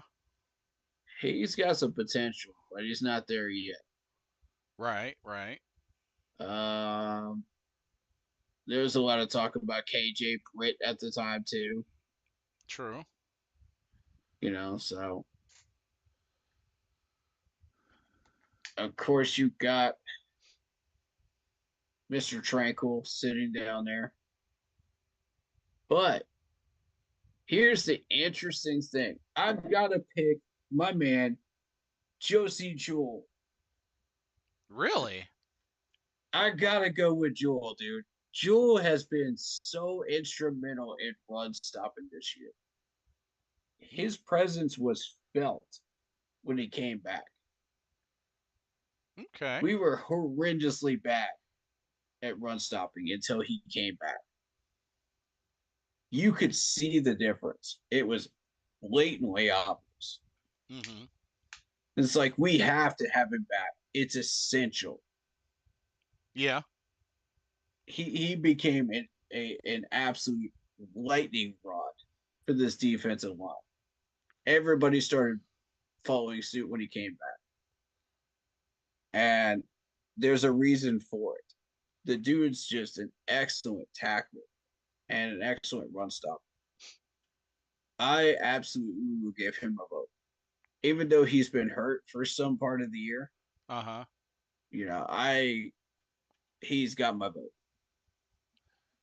Fair enough. Fair enough. Um, and of course, the rookie Trevin Wallace gets another vote from me. Oh, okay. Right on. Two forced fumbles, 29 tackles, but Trevin Wallace has been the other major run stopper for us. That if we didn't have these two, we would be dead last in run stop. That's fair. Dead last. That's definitely fair. These are the two really solid guys that we have. If these guys were not here, we'd be up the creek completely without a paddle. I do like McDuffie from the Packers. He's a little raw, but I like him. Mm, I didn't pick these guys, but Mosley's been around the league for a while. I do recognize that name. And oh, yeah, Pete Werner's been around for a while too. yes, yes. Yeah, so those are just names I recognized and wanted to point out. Fair So enough. moving on to outside linebacker. Outside linebacker, and there is a barrage of great talent here. Oh Um, yeah, this is where I found this dude, by the way, from the Lions. so you know what? I'm gonna let you go first on this. I'm gonna go with Nick Bonito. I like him from the Broncos. Mm-hmm. Look at these 10 sacks, 24 total tackles, and a forced fumble. The dude is silently doing work in Denver right now. And it's a good reason that Denver defense is as successful as it is. I like Greenard from the Vikings, along with his counterpart, Van Grinkle. Both of these guys are just racking up tackles, racking up sacks, and they both have a combined three forced fumbles together. Yep, that they do. That's a good duo right there. And you know what? I gotta pick a boat. Absolutely. I like Dexter Fowler, but I didn't pick him. Uh, I'm familiar with Van Noy of the Ravens, but I didn't pick him. But I went with T.J. Watt instead, Yep. Okay. and that's a fair one right there because four forced fumbles for T.J. Watt. Yep. Yeah, he's having a slow year when it comes to sacks, which he would normally be right up there with the rest of these guys. But four forced fumbles, he's focusing more on trying to get the ball loose and the turnover ratio, which is great Yes. if you're a Pittsburgh Steelers fan right Yes. now. And of course, I gotta show my man Frankie Louvu some love. I love me some Louvu, man. Yeah. I Oh got a yeah. signed ball by this dude, man, and I'm displaying it on my shelf when I get my new place. I'm putting that right on my shelf. Oh, sounds like a plan. I love Louvu, man. I love this dude, and I respect the fact that he felt it was better to play in Washington under that defensive coordinator. I hate it like heck, but I respect it. You Right. know, he feels Understandable. that's the best place to go. Yeah, absolutely. Um, honorable mention Brian Burns, 28 tackles, one forced fumble, 6 sacks. But every time we talk about Brian Burns, the focus is on sacks, Right. and the dude's just not getting it. He's not getting enough of it, so he's not going to get enough votes. Khalil Mack is kind of going downhill in his career, unfortunately. I like the guy, but Right. Dangerous guy. yeah, those tackles are 15. Mm-hmm. That's a far cry from what he was. True. He used to be a solid tackler. Jared Verse, You got 4.5 sacks from this dude, 28 tackles, two forced fumbles. I like him, but not my pick. Okay. Yeah. Sack odds, same thing. Nice numbers. Not it. Um, Joey Bosa's been having some bad years lately. I have to say that. Clowney just has not been performing. Sorry. Agreed. I like you, Clowney, but this just isn't it. You got to increase those numbers if you want to vote. Nothing personal towards our guys, but I vote for guys that have shown me effort and shown me numbers. Right. Judon is trash uh, on the field. Only on the field. I just want to remind people of that when I say that word. We got you. Yeah. Indeed. Yeah. DJ won him. Not it. Sorry, buddy. Better luck next time. Um, and here's where things get interesting. You get towards the bottom of this list. Now, look who's down here. You got Campbell with 35 tackles. Yep. You got Williams with the Bills with 57 tackles. And then there's your boy Eli Speed with 72 tackles at the time. Now he's got over 100. Uh-huh. Good God.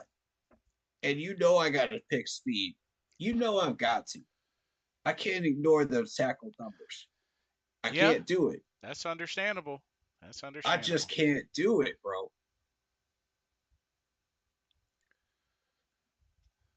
So yeah, that's my crew right there.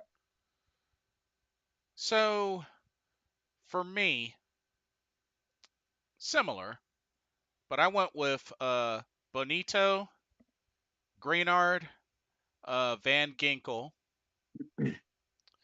I went with Yep, TJ. I went with TJ Watt. yep, I went with Frankie Louvu, yep. and I went with EJ Speed. Good choices, man. Yeah, like it's You, hard. It's hard to ignore 72 tackles. that's insanity. Yeah. When you got half your season, like almost every game going double digit tackles, Uh that huh. is insanity. I've never seen that happen before. Have you ever seen anybody do that? Nope. Only in Madden, right? Yeah. It's definitely Maybe not Luke normal. Kuechly. Maybe Luke Kuechly. Yeah, he would really be the closest. Yeah, I would say maybe Brian Urlacher Uh got huh. to that point, but yeah, Thomas Davis. Thomas Davis was on that watch list as well for Uh that. huh. If he'd have stayed healthy, he probably would have gotten Yeah, I can agree with that. it. Yeah.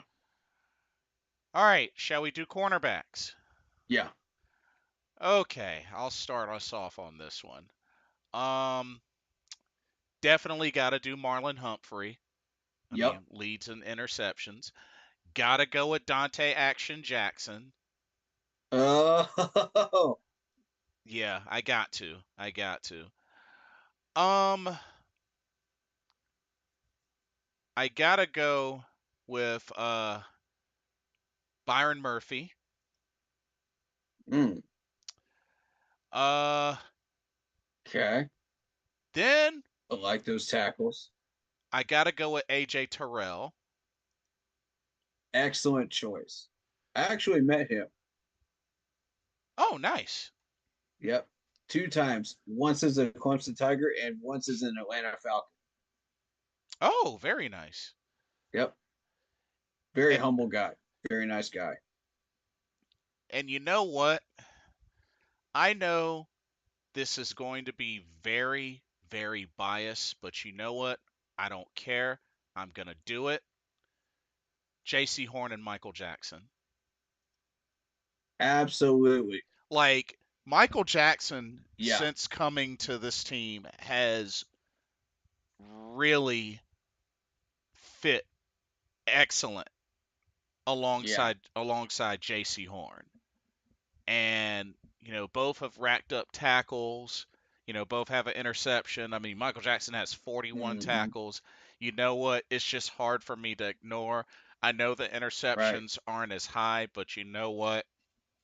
I gotta give them props for what they have brought to the team. They get my votes. So you know what? I went with both of them. Absolutely.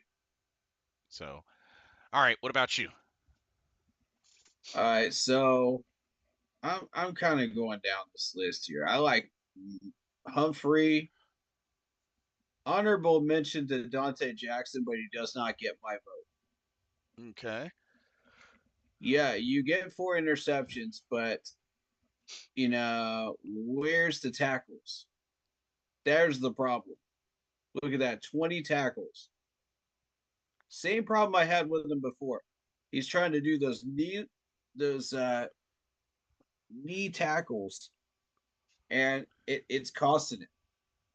He's letting go of tackles. He's getting burnt, on deep balls, and it shows up in the stat books. Okay. Everybody's called him out on it. Everybody, including me. Interesting. So Okay. honorable mention, but not it. Honorable mention. Respect to his coverage ability though, because it is working. Right, right.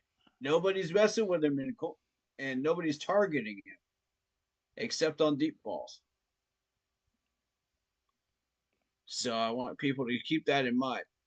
So if he plays somebody like T. Higgins, he's going to get roasted. If he plays Mike Evans, he's going to get roasted. Anybody in short and medium though, he's got him covered. Okay. Nice little breakdown there. Yeah. So I would honestly put him against the number two wide receivers from this point forward if you want to have the most success, Pittsburgh. Just a little tidbit. I probably should not have said that. Hey, you're being honest, so hey. Helping out the enemy, but you know what I mean. Yeah. I mean, it's a familiar face, so it's understandable. Yeah, yeah. But I know him very, very well, so, Right. and I know his tendencies. Uh, Shout out to Mr. Murphy with the 42 tackles for Yep. sure. I Mhm. like it, but I didn't pick him. I picked Patrick Surtain though, Okay. and the reason why is because this dude has the potential to outgain all of these gentlemen at some point down the line in his career. He That's just fair. needs time and development within that Broncos defense. Indeed. Right now, he hasn't found the right coordinator, but he will. He's been able to hold his own with Denver though. I will give him that. Yeah.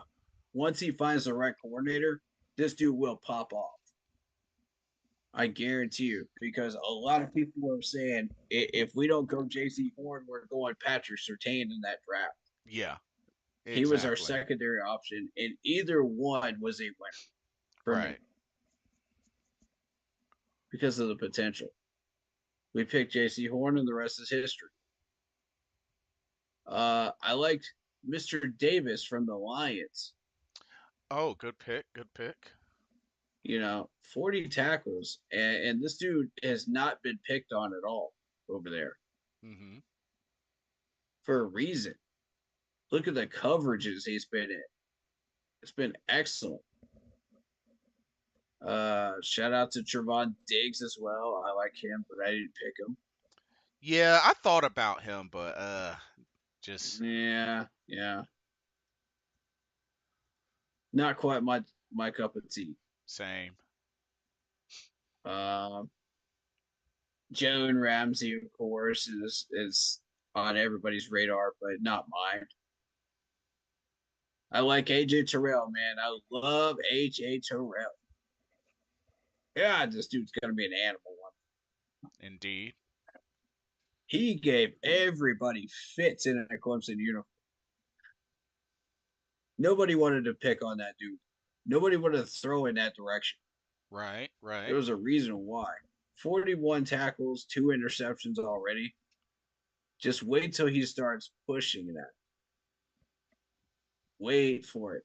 That dude's going to be one of the top 5 corners in the league Mm-hmm. at some point down the line. JC Horn, you about to have some company. There you go. That's all I'm saying, man. I like these guys.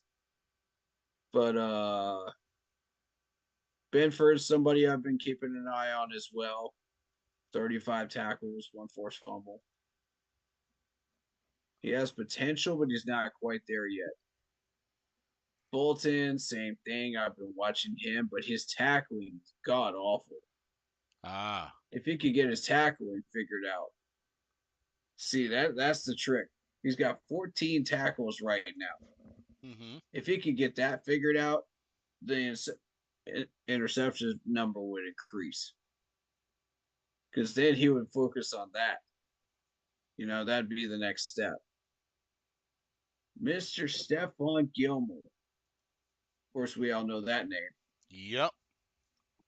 It's impossible not to if you're a Carolina Panthers fan. 31 tackles, 1 pick. If he would just get that interception number up a little bit more, Right. he might have gotten my vote. But unfortunately, it's not high. Mr. Gonzalez from the Patriots doing work with the 41 tackles. Respect to him. Mm-hmm. I like Hobbs too over in the Raiders country. 28 tackles, but not it. I picked J.C. Horn and Mike Jack Nice, nice. Good call. Good for call. obvious reasons. Mike Jack came over here at off of a Subway sandwich value meal. Yeah, when you really think about it, yeah, you're right. A 6th-round pick. Come on, man. That's Subway sandwich value. And this dude is killing it. 41 tackles right now. Mm-hmm. Yeah, everybody is struggling on the team with turnovers, but we're working on that. Right. But yeah, dude, nobody is picking on this dude over there for a reason. His coverage is incredible, and J.C. Horn does get burnt once in a blue moon, but come on, he's got a sack. Yeah. He's got a sack. On How many Mahomes. of these people on this list have a sack? True, true.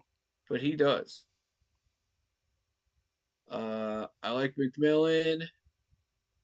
Didn't pick him. I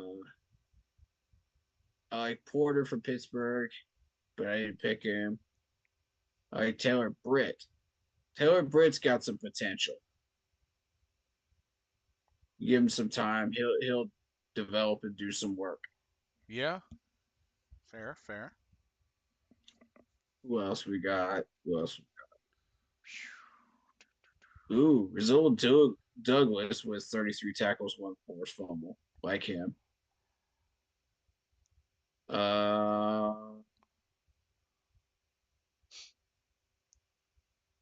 Fuller. Ooh, Sauce Gardner's on this list. I like Sauce Gardner. Same, same. D Jackson is. Did they put him on here twice? Uh D Jackson. that's Dane. That's Dane. Oh, Dane. Okay, Dane. I get just so confused because we have some of the same names and stuff like that on this roster. It's weird Right. this year. But hasn't done enough. Newsome, Nixon, names that I recognize. Trent McDuffie.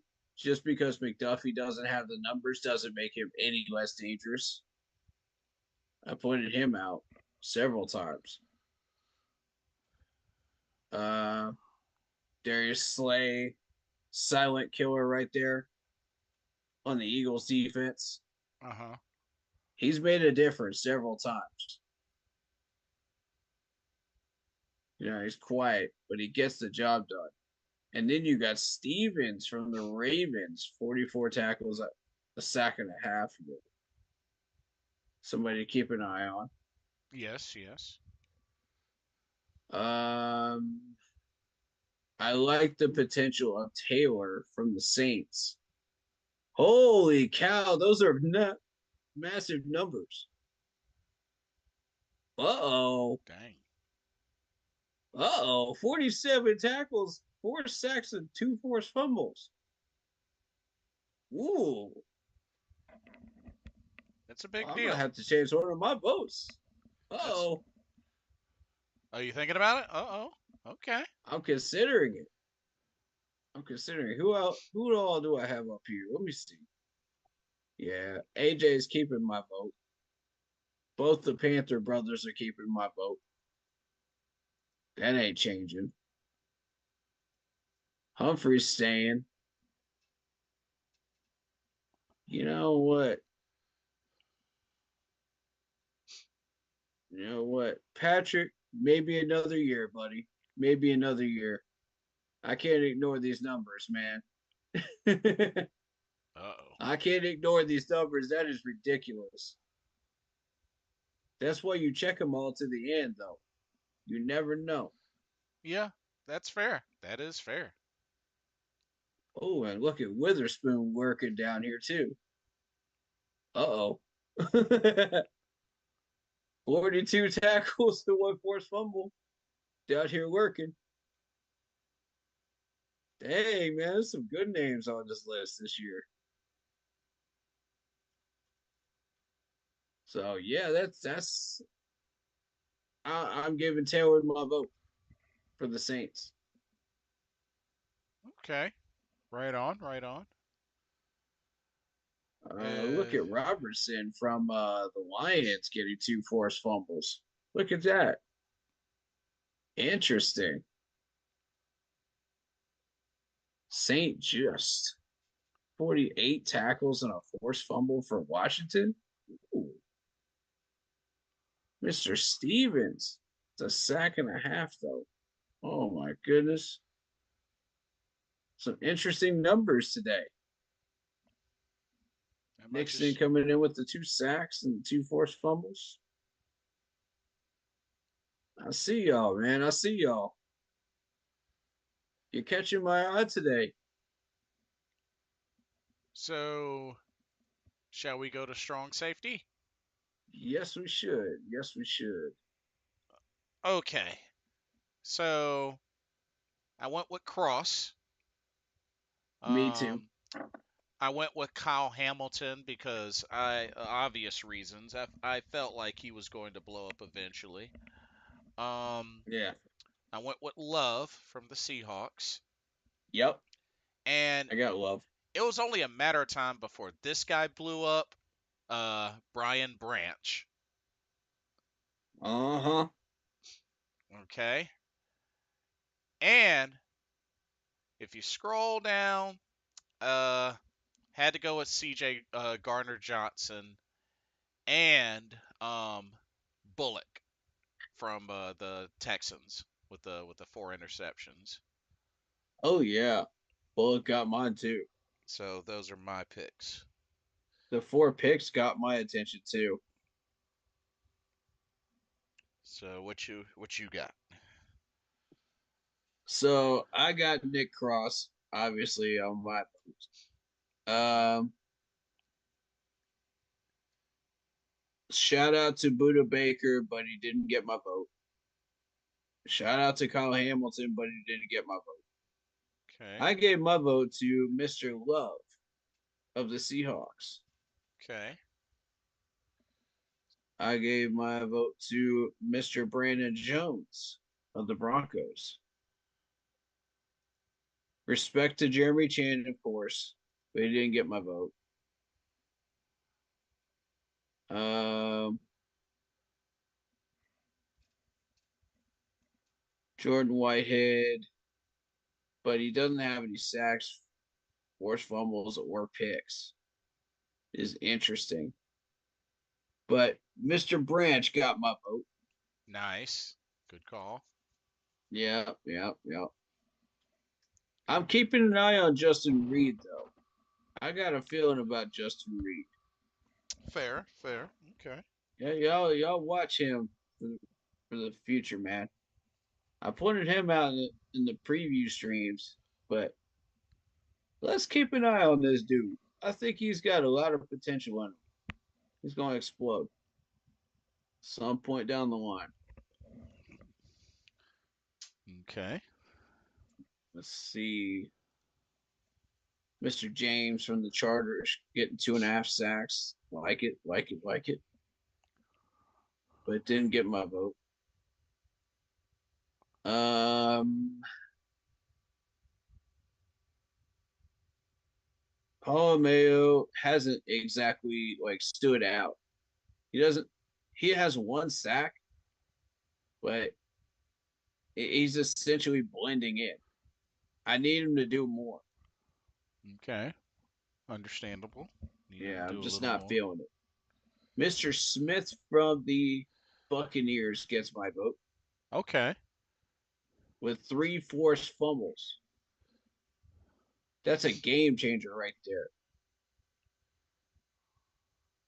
You get that many forced fumbles on you. That's going to change the whole game. Mm-hmm.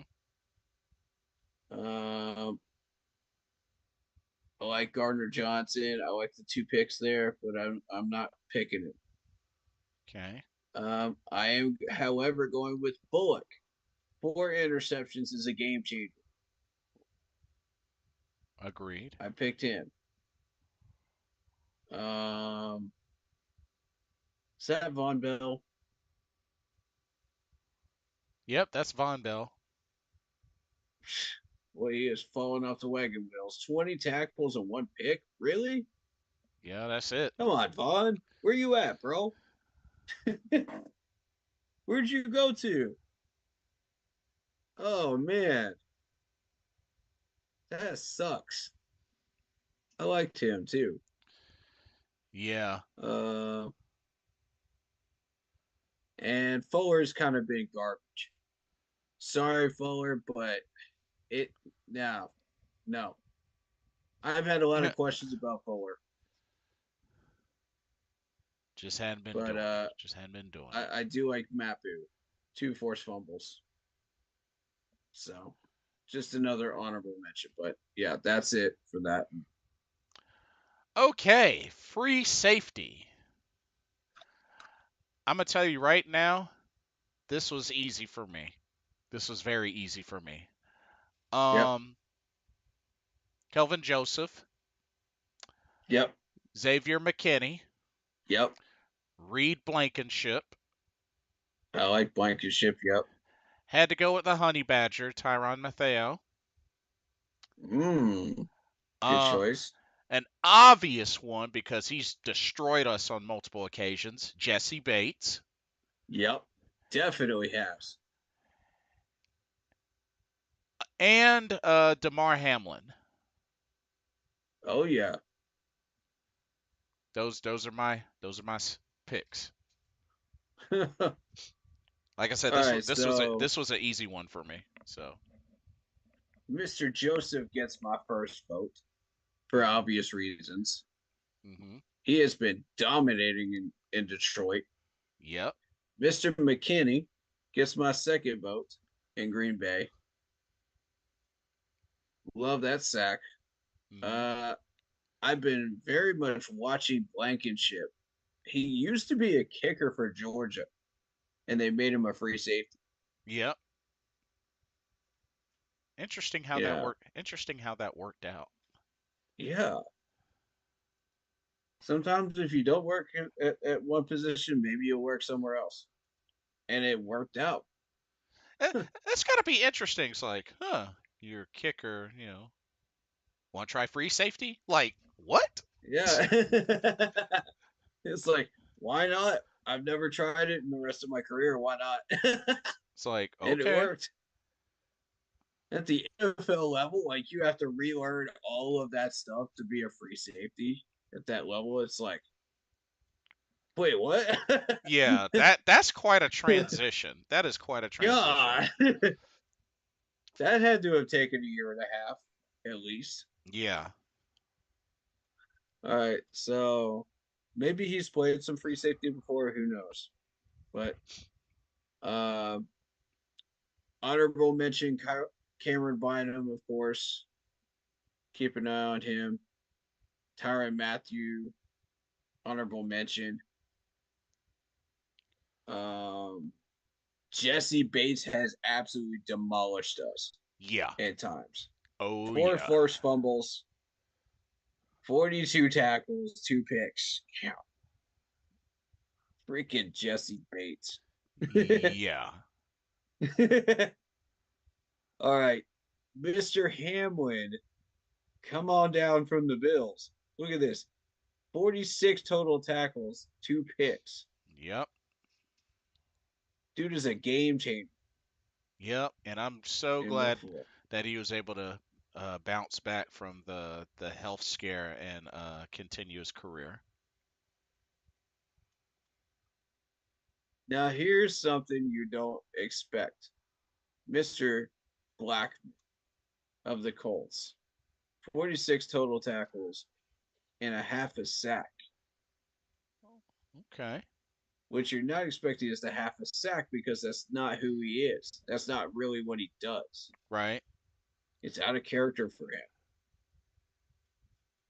Like he's been a solid like coverage man for a number of times and run stopper. Fair.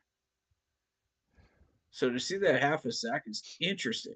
So they sent him in on a blitz and he helped out apparently. Um, Now here's the number you're not expecting if you're a Panthers. Xavier Woods, 47 tackles. Yep. That took me off guard. I was like, what? Dude, you're kidding me. Hmm. After all the missed tackles this man has had this year, you're kidding me. He has 47? Apparently. Uh, Maybe I need to watch more of his tape, man, because that does not make sense to me. You look at all these other guys that are tackling machines.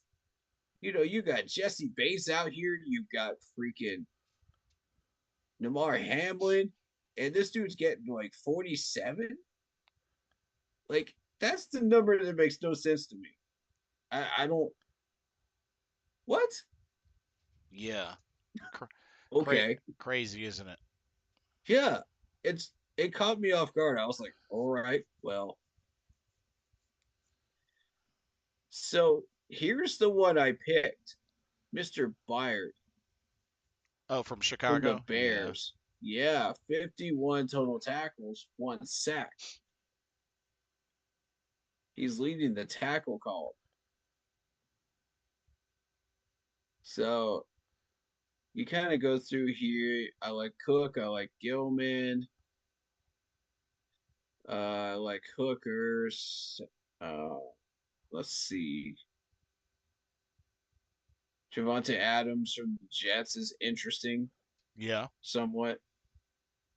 If the Jets were ever to part ways with a few more players, he would be one of them I'd be interested in. Uh, Duggar, with his numbers up there.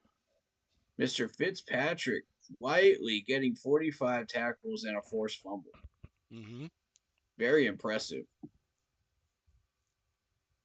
Um, you got Mr. Locke with 34 tackles, 1 sack, 37 tackles, 2 forced fumbles. Mr. Martin from the Washington Commanders. You got Mr. Thompson quietly getting his 36 tackles. But the one that stood out to me down here was Mr. Quentin Lake Ah, of the yes, Rams. that was a name I saw as well. 55 total tackles, 2 sacks. That's a game changer right there. Those types of numbers. Uh huh. Oh yeah. So that's the stuff I noticed. Anyway. And I look for guys that are solo tacklers that are going to hold their own one on one, man on man. You know, Exactly. and Mr. Woods finally became one of those tacklers when he went one on man, macho on macho with Travis Kelsey in one in open field. Ah. Bravo, Mr. Woods. Bravo. That's how you get my attention. That's how you earn my respect. Keep doing that. So, special teams, kickers, go. Okay. So for kickers, uh, went with Boswell. Went with Fairbarn. Went with Dicker from the Chargers. I went with Tyler Bass from the Bills. If it wasn't for the blocks, I would have went with Young Wuku, but had a couple of blocks there. Uh, Obviously had to go with Justin Tucker, and I'm a little biased, but what the heck, Eddie Pinero. All right, so I'm going to start with Aubrey of the Cowboys. Look at Okay, his longest kick, true, yeah. 65 yards. What other kicker in the league can say they've hit a 65 yarder this year? That's insanity. Yeah, you've had 2 blocks, but good God, 65 yards. To know you can hit that, that's invaluable.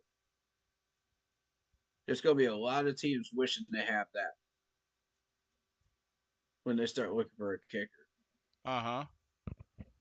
Um,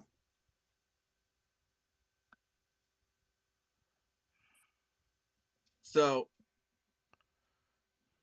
full on respect to Mr. David Carlson. He's been one of my fantasy kickers when I've run into trouble there at kicker position. He's come to my rescue a number of times. But did I pick him? No. I like Marvin Gaye from the Colts. I like but I chose Mr. Bass from the Bills. 61 long. 61 longest. Crazy. Uh huh. Then you got Mr. Joey Sly kicking a 63 yarder. Who? And Joey Sly is a solid kicker.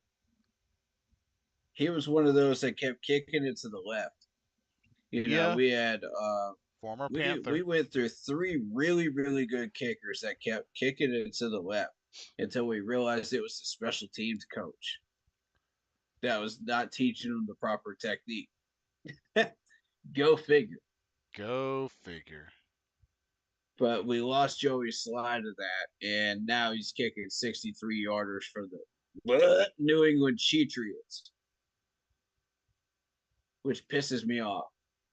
But anyway, I picked him. I don't know why, but I picked him. I hate it. I hate picking Patriots. I hate it. You couldn't hold back on this one, though, it. could It you? drives me absolutely bananas.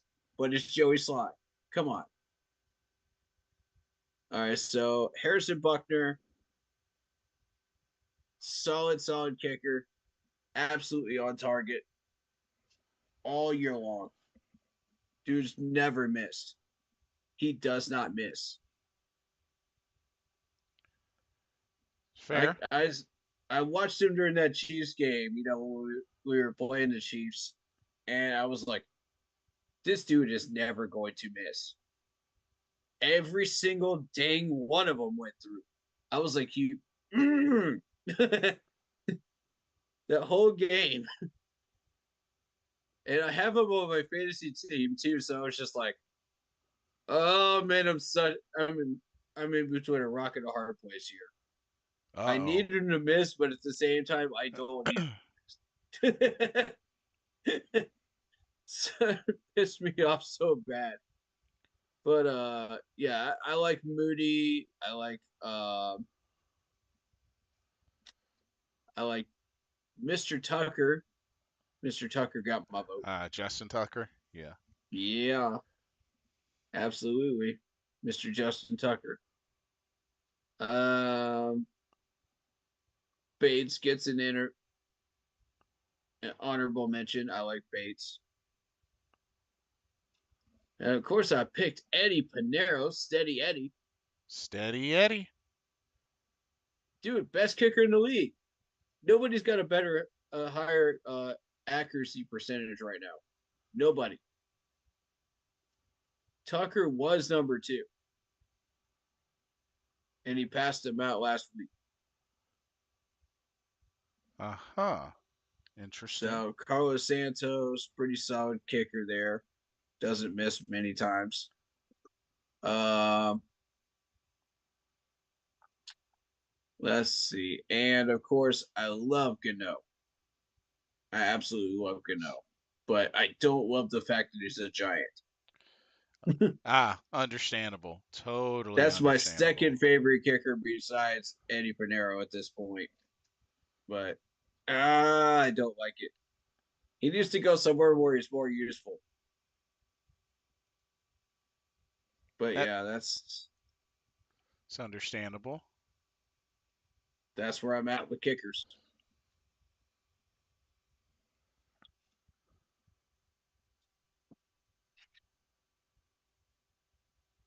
Okay. So what's next? Long snapper? Yeah, long snapper. I I mean, really didn't even waste my time with long snapper, to be honest with you. same. But I will give JJ Jansen a vote. Yeah, absolutely.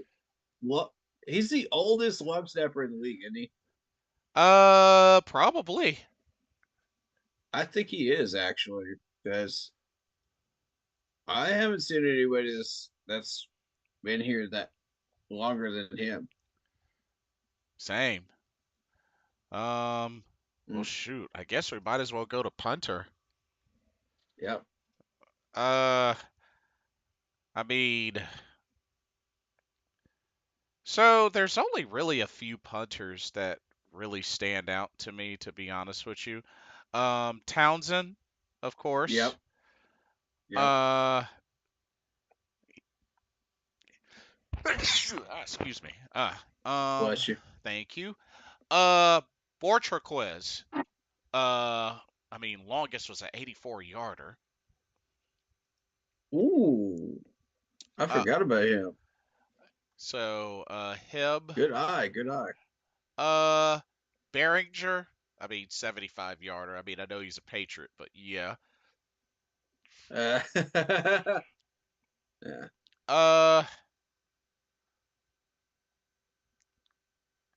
let's see.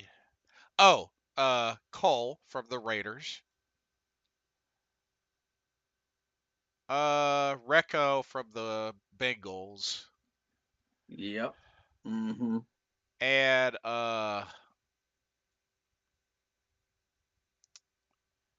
I have to say because I mean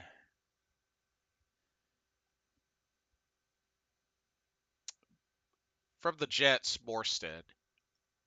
I mean, Yep. very notable name, Mm-hmm. but those are my picks. I mean, pretty straightforward for the most part. So I like Townsend. Um, I have been watching Behringer, Uh-huh. so I am aware of him, but I've been more partial towards the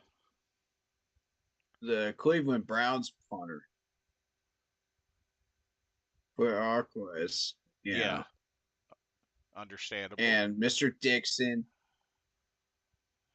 I love Dixon. Um,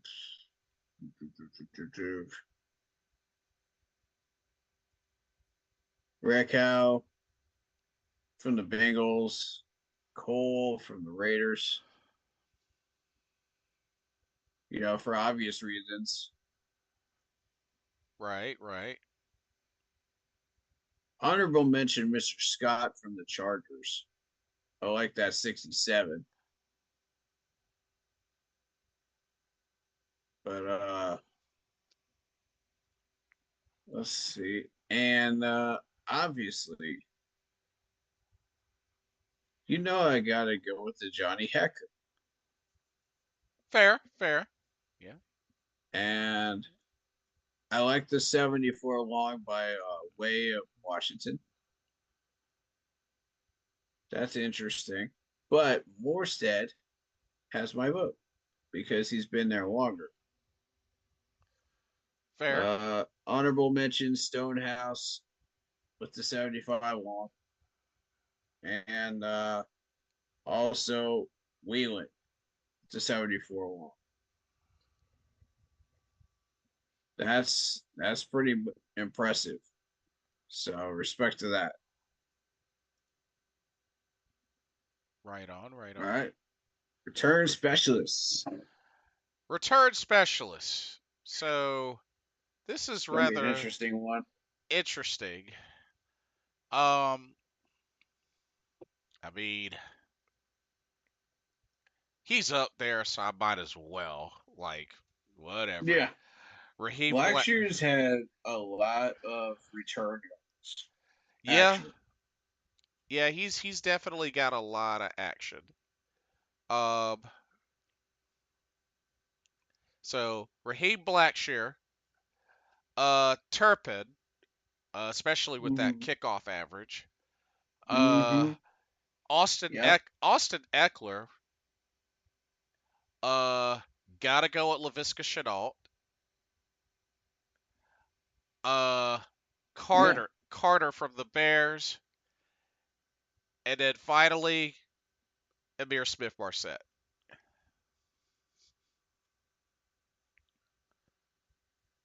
Yeah. Where's ISM? Ooh.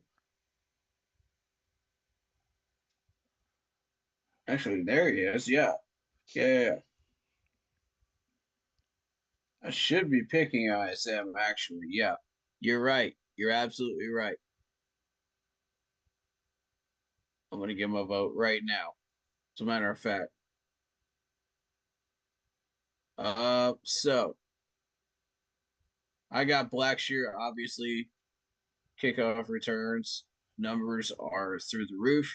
Turpin, love Turpin. Uh huh. I like Austin Eckler.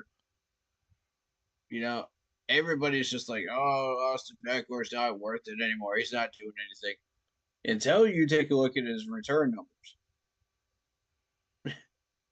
that's where he shines. That's why he's getting all of these carries. Come on, guys. Come on. Get off Austin Eckler's nuts, Let man. Let the man breathe. him breathe. Let him breathe. I like Laviska though. That's a good dude right there. Um, yeah, I'm actually gonna give him a vote. Let me give him a vote. Yeah. All right.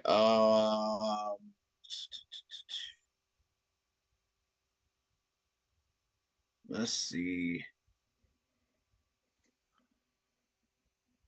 I like Mims.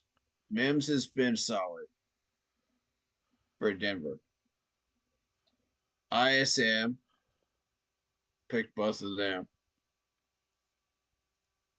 Um, I was gonna pick Mr. Colin Jones back here for the Uh-huh. Bengals.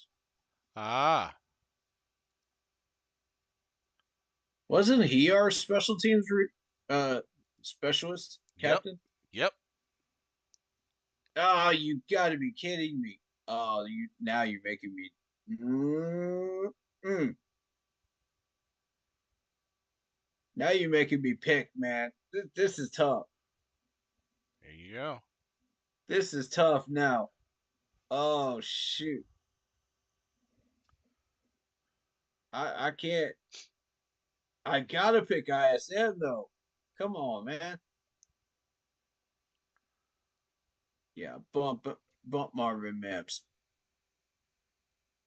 Yeah, Colin Jones, you're getting it. You're getting my vote. Fair enough. I uh, gotta give my man some love. I love Colin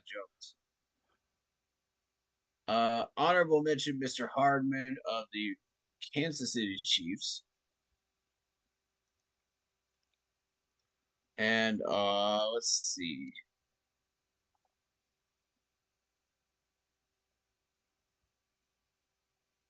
Yeah, I don't see anybody else that really catches my eye down here. Hmm, yeah, not real impressed. But yeah,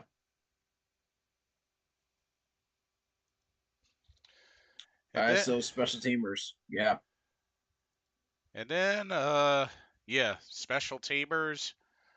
I mean, really don't yeah. really don't know anybody from this, to be honest with you. I mean, Felipe Franks is on there, but Felipe Franks is basically a practice squad guy. Sorry, yeah, for reals. or a Um, 90 man roster man during training camp. I'm sorry, I just don't see Felipe Franks for trees on the field.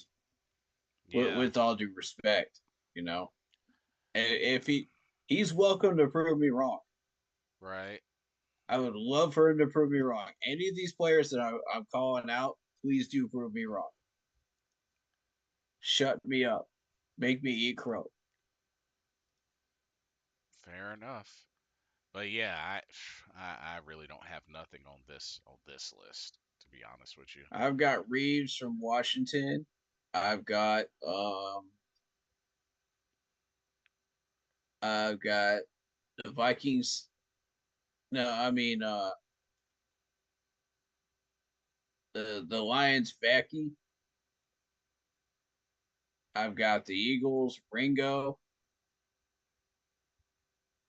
I've got Coshrane from the Chiefs. I've got the Vikings Sherfield. Okay. Now, as far as people I Interesting. recognize off here, otherwise, Neiman from the Chargers I recognize. Let's see. Hewitt I recognize. Hummel I recognize. You're not going to forget the name Ford Wheat. I can tell you that. uh, that's a very unique name. And Eichenberg. I recognize Eichenberg. But Okay. Interesting. beyond that, like, I really don't recognize the rest of these guys. Oh, yeah, Schooler. Schooler's been around for a while, too. But that's really it. I don't recognize any of the rest of these guys' names, except for, yeah, Felipe Franks, who was not getting my vote. Nah, Sorry. he didn't get my vote either, so Yeah, I don't blame I you. gave Bishop a vote of the Bills. But yeah, So that's the Pro Bowl 2025 voting, and we'll see how it goes. And also as the players progress to the end of the season, who will secure that Pro Bowl spot? Right. We'll find out. We shall find Big out. drama right there. But but yeah, y'all, look at let's see if we can go out and get this win on Sunday over the Bucks. Um, Can't wait to get this dub, man. This is going to be a big one for us. see if Bryce Young can follow up what he did in the Chiefs game. But I believe he can. I definitely believe he can. And all of the players to follow up what they did. Yes, because it is definitely going to take a team effort, and with the Bucks having the fourth lowest defense, I think we got a good shot. Let's go out and get this dub. Mm-hmm. But anyway, think of think we'll conclude there unless you got anything else. No, I just want to say if you were producing and you're a player, keep producing. Keep doing what you're doing. Stay consistent. Whatever you Absolutely. did that you changed on Sunday to make your gameplay better, keep doing it. Don't slack off. Don't get lazy on me. Don't have a cardiac cats game against the Buccaneers. Please do not. You know, this is an important week for us. We've got to make a statement, not even just around the league, but in our own division, and show the rest of the division, oh hey, we are still here. We still exist. You Yes. know, in our own building. You don't mess with us in our own building. You know, and I see a lot of potential. I see the roadmap getting clearer and clearer as far as what we need to be doing and what we should be doing as far as fixing the rest of this team. I think that it's getting clearer and clearer what we need to target specifically in the draft and in free agency, which is different from last year's offseason. Because the first year is just evaluation. We needed to understand what we were doing. Now we know.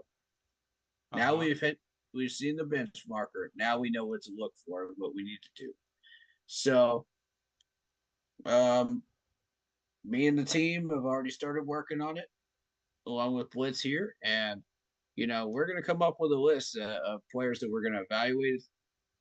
For the game, we're going to keep it to ourselves, and we'll let you know after a certain amount of time.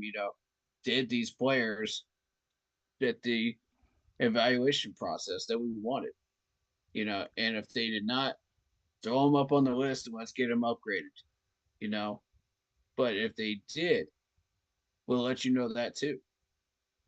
So we're going to continue to monitor these guys, and we'll know exactly what we're looking for. And I'm sure Dave Canales and the crew is doing the same thing in the front office right now.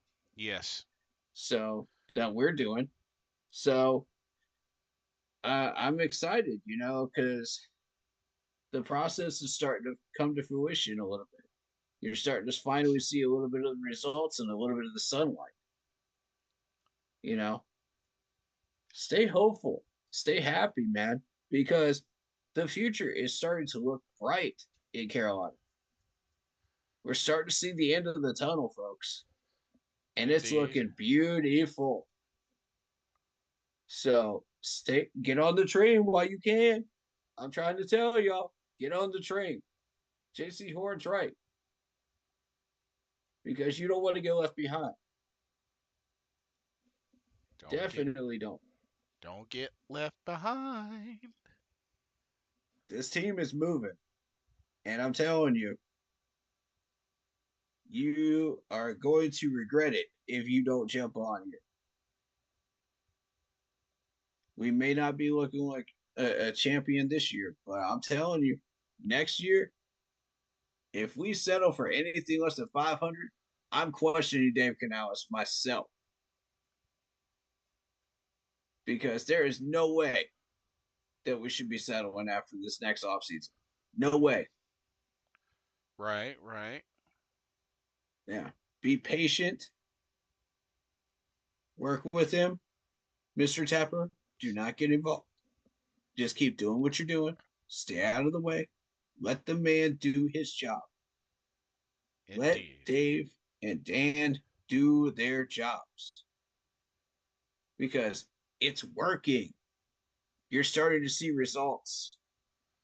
It may not have translated to the win column as I said it wouldn't in the first year, but wait till next year. That's when it's going to start translating. You're going to start seeing some nasty stuff next year. Oh, snap. And oh, yeah, we're going to be 75% of the way there. I can already tell you that right now, based on the money and based on our draft picks. And we're not even losing that many people. Get ready, man, because we're about to start upgrading. It's about to be, mm-hmm, mm-hmm. He said it Get on the best. train. He said it best, y'all. So hop on board. Hop on Yep. board. We're already getting praise from Andy Reid and Patrick Mahomes, man. We haven't even fully built this team yet, and we're already getting praise from them. Holy crap. So we gotta Yo, if that doesn't tell you we're doing something right, I don't know what does. facts. Yeah, But that's def Super Bowl winners. But yeah, yeah, let's definitely go get that win. gotta build on that for sure because that's gonna stack. That's definitely gonna stack. Mm-hmm. We Uh, can and will get this win. Keep pounding, keep and we'll pounding. get it. Go do it, Happy y'all. Thanksgiving. Happy Thanksgiving. As I've said before, everybody, for those that are going to be traveling, whether driving, flying, Mhm. by by boat, by air, whichever, y'all stay safe. I hope Yep, everybody gets to their destination safely. Spend time with I echo family, that. family and friends. Eat some good food too, and Absolutely. watch some football and take Oh yeah. those take those post feast naps as well. Yeah, Whatever floats your boat. But yeah. but everybody stay safe out there, and everybody definitely enjoy your Thanksgiving. Stay happy, healthy, and well.